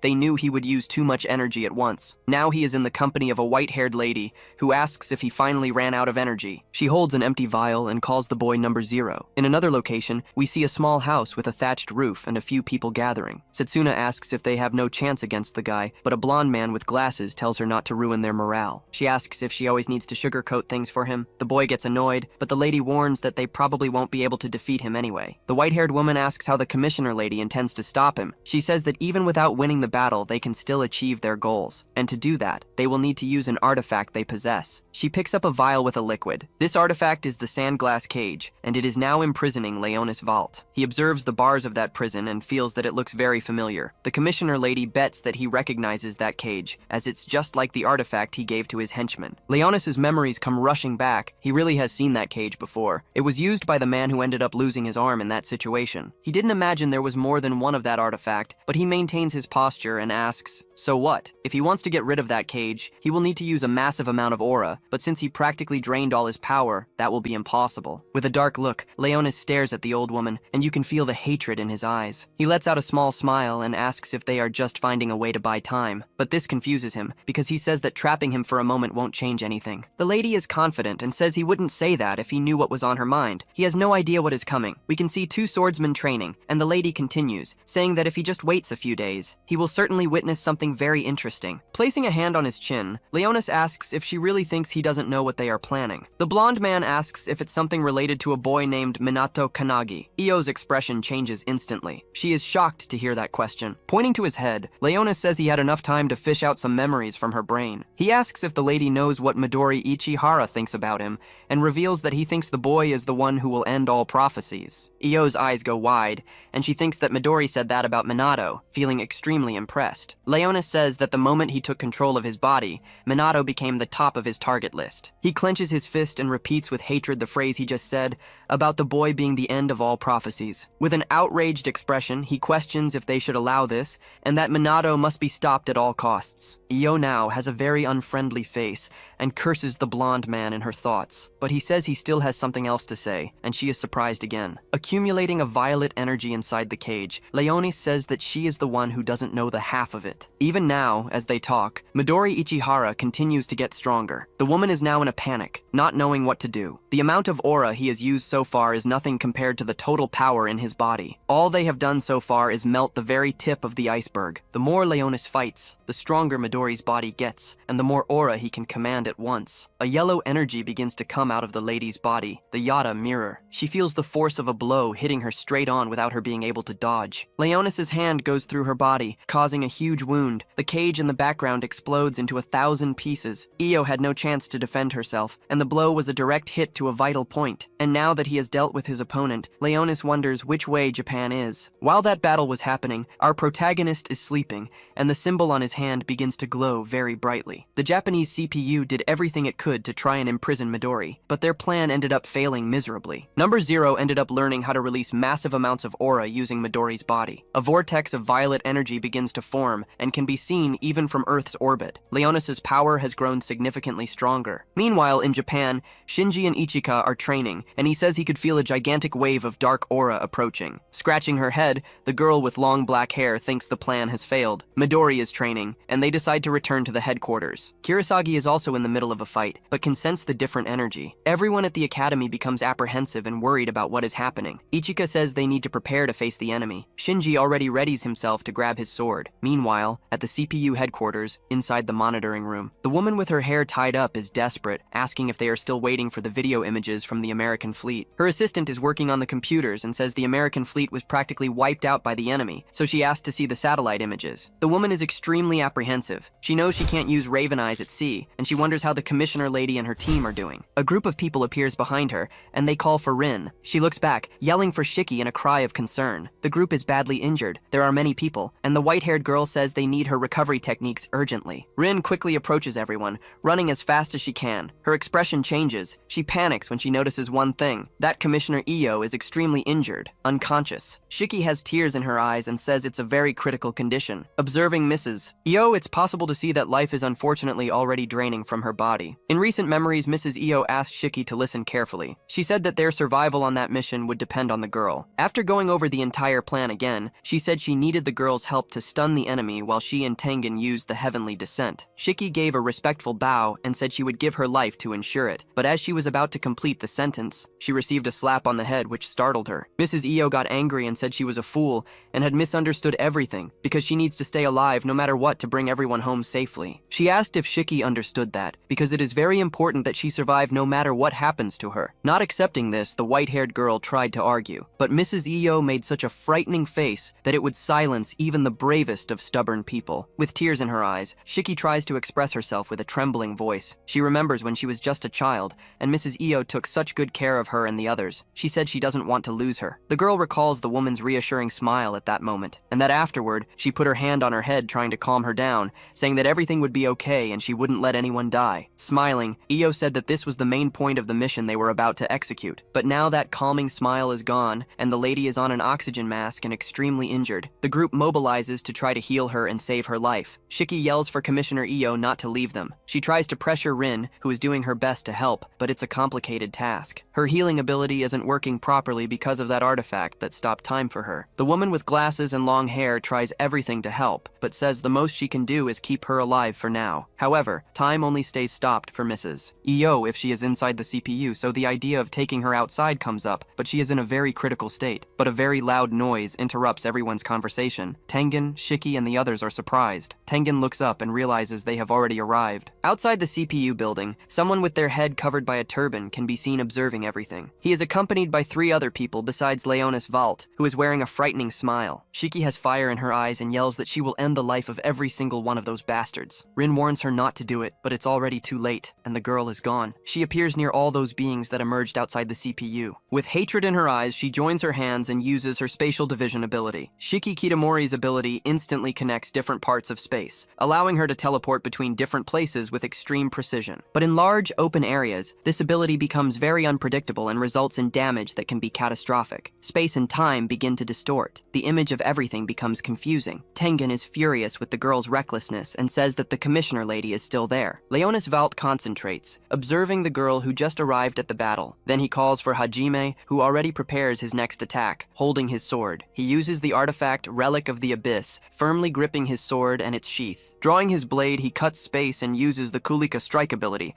causing a beam of light with his slash. This catches Shiki by surprise, and her eyes go wide. A part of the location is shattered like crystal, scattering various shards through the air. The girl's arm is severely injured by this blow. The girl in red lets out a little laugh and says that Hajime is truly relentless, making the villains almost feel sorry for the good guys. But while still holding his sword in a battle stance, Hajime tells them to stay alert. The swordsman looks out of the corner of his eye, suspicious. He realizes the good guys haven't been defeated yet, and he manages to locate Shiki. She is badly injured, but her friends have arrived to help her, and Shinji holds her in his arms, asking if she is okay. The white-haired girl doesn't let the injury shake her, and asks about the Kanagi unit. Leonis notices that more enemies have arrived for him, and he says he is getting really tired of swatting these little flies around him. Special Agent Ichika Hinoki holds her sword and already prepares to draw it from its sheath. All the enemies watch attentively at what she is preparing. An energy starts to come from the girl's body. She apologizes and says that her captain happens to be a sleepyhead and begins to approach. so until it's time for him to wake up, they will gladly be their opponents. The purple-eyed blonde man makes a disgusted face at the girl's statement. Leonis Valt is looking down on all the movement of the determined good guys, finding it very strange. He can understand why Makoto Suo's younger brother and Special Agent Ichika Hinoki are fighting him. His eyes scan over all his opponents, analyzing them one by one. He stares at Kaname and Eisuke and wonders why they are willing to fight him. There's nothing recorded about them in Midori's memories, so he believes they aren't a threat. So he questions why they would be risking their lives to this extent to save someone who is so far from their level. Kaname meets his gaze and gives a very suspicious little smile. This causes a peculiar unease in Leonis. He then begins to notice the boy's aura, shining strongly. The blonde man gets in front of all his fighting partners, and stretching his hand toward the two, he uses his turbulence ability, and in the blink of an eye, they disappear. Shiki, who is injured on the ground, yells to everyone about what just happened, but the teammates also disappeared along with the disciples. She wonders if this is some kind of teleportation ability, and who was responsible for it. Kaname is overjoyed and strikes a pose, asking how he is. But suddenly Eisuke reappears and says he sent them somewhere else. He is holding a first aid kit and says he did this teleportation with his ability. Shiki is surprised by the young man's technique and asks how he managed to do that. Eisuke and Kaname start arguing because he says he helped too.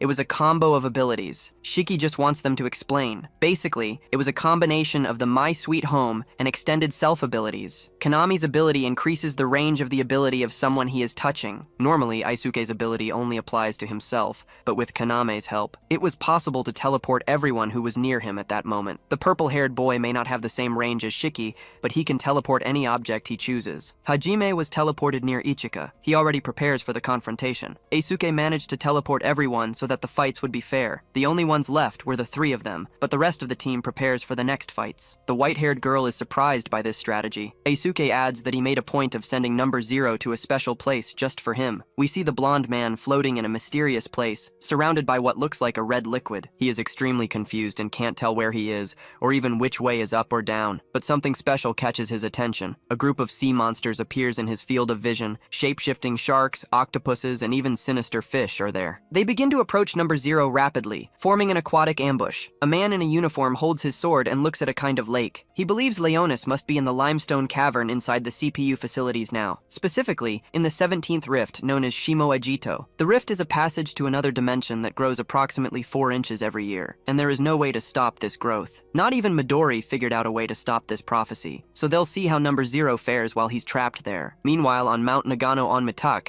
Hajime and Ichika are face to face. The white-haired swordsman looks up and wonders what this place is, questioning if someone teleported him there. Ichika can't hold back her laughter and starts to chuckle. As she approaches the young man, she says that apparently the divide and conquer operation worked. Hajime asks what they did to his boss, and she explains that they sent him to a place he will never be able to leave. While holding the sheath of his sword, the young man says that if that's the case, they should have sent everyone else to that place too. Ichika waves her hand and tells him not to be a fool, as one of them could have an escape artifact and ruin the whole plan. They needed to be sure there was no chance of him returning, since nothing can happen to the commissioner lady. The boss might even have an artifact, but anyway, she preferred the idea of dealing with as many of his minions as possible. Hajime starts to concentrate energy in his body, and asks if the girl thinks she is a match for him. Smiling, the woman says it will be like taking candy from a baby, because only their boss is a real threat. The rest would be nothing if they didn't have the artifacts. That remark from Ichika makes the young man extremely irritated. He furrows his brow, and with agility, he uses his Kulika strike attack, cutting the space between them with several beams of light. Some beams seem to have hit Ichika's body, but her eyes glow red, cherry blossoms appear in her gaze, and she uses the Dawn's Solitude ability. The woman's eyes shine with a neon light. Dawn's Solitude is one of Ichika's natural techniques, which she was born knowing. On the surface, this ability seems quite simple, and was considered useless for many years. But there is much more to it than meets the eye. The ability can block all internal and external influences, allowing Ichika to maximize her mind and body potential. She continues her movements, her eyes still glowing like a pink beacon. In short, the ability gives her 100% concentration in any circumstance, no matter where she is or who she is fighting. The girl can summon her full strength to deliver a lethal blow. She approaches her opponent and everything goes dark. Only the pink glow coming from Ichika's eyes can be seen. A single cut is made on Hajime, toward his chest, but this single cut is enough to throw him back forcefully, unbalancing and destabilizing the young man. She finishes her attack. Transcendents specialized in martial arts spend countless hours honing honing their physical skills, so they understand better than anyone the value of a perfectly trained body like hers. With a serious and superior look, the girl says he doesn't even compare to Makoto. Meanwhile,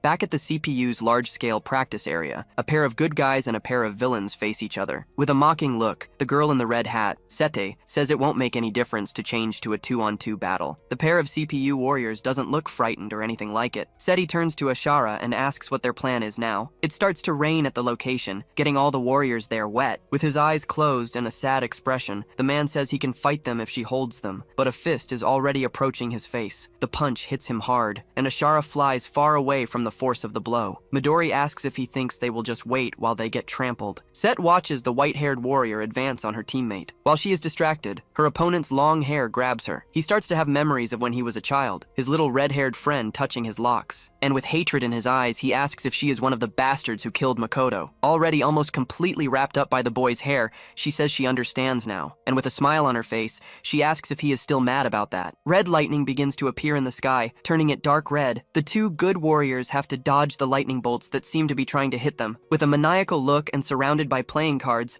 Seti starts to laugh while her eyes widen. She uses her Queen of Hearts ability, and her cards start to grow legs and arms. The long-haired man notices that this ability seems to be some kind of telekinesis. She orders her loyal minions to disperse. A gigantic army of cards begins to appear, and she asks them to find Minato Kanagi for her. But her opponent is not willing to let her go after Minato. He starts to charge energy, and again, a scarlet thunderbolt tries to hit him, but he manages to dodge quickly. The pair of CPU combatants is reunited side by side again. Ashara appears through the mist and smoke and says that his ability allows him to physically manifest emotions. He puts his hand in front of his face and uses the Mask of Thousand Faces ability. With a sinister voice and a frightening aura, he tells them to prepare to die. Now his eyes are black, his face is unrecognizable. That is the Face of Anger ability. Dozens of lightning bolts begin to fall on the battlefield, causing a deafening noise all around. Meanwhile, in Tokorozawa, Saitama Prefecture, loud noises can be heard. Kisaragi is using her Even Menace ability in a challenging battle. Her partner is fleeing from the unrestrained blows of the man with the bandaged head. With one of his arms much larger than the other,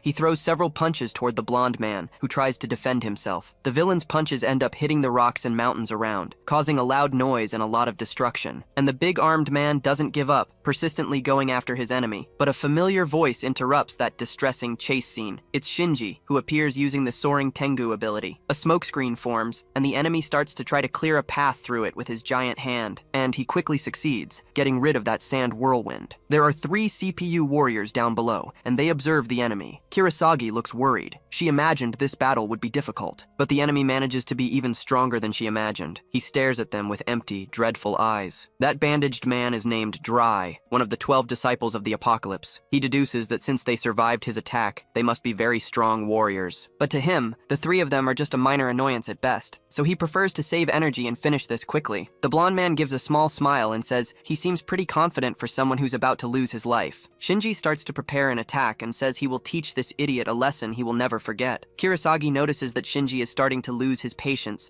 and fears he will act without thinking. Of course, she can understand why. She starts to remember the day of his brother's funeral, and that it was the 12 disciples who were responsible for Captain Makoto's death. Dry observes more carefully and says he noticed the red-haired boy might be related to the weakling Makoto Suo. With a provocative voice, he asks if he is that boy's younger brother. Shinji just widens his eyes, feeling a chill run through his entire body. While showing his disgusting tongue, he asks what it feels like to have a pathetic brother who couldn't defeat a loser like Doze. That infuriates the redhead, who really starts to lose his composure. Without thinking and consumed by mortal hatred, he charges toward the enemy, holding his sword. Dry's gigantic hand begins to transform into a strange, flesh-like cannon. He is preparing his La Traviata ability, and from the tip of his anomalous arm, a purple energy ball begins to charge. The 3 good guys are caught by surprise by that move. They all look surprised in the direction of the ability. Meanwhile, at the CPU headquarters, a tense situation is happening. The women are still trying to heal Mrs. Ayo with everything they have. They start to be able to feel a pulse. Rin takes the lady's hands and can feel her heart beating. She is relieved. Unable to contain her emotions, a tear of relief and happiness starts to run down her face. The other woman yells for the Ushima unit to give an update on their situation. The girls reply that they have almost finished healing the captain's wounds, so 4 other powerful warriors are ready to join the Kanagi unit. But the young man with the cap and sunglasses asks them to wait a bit. They will need to deal with one little thing first,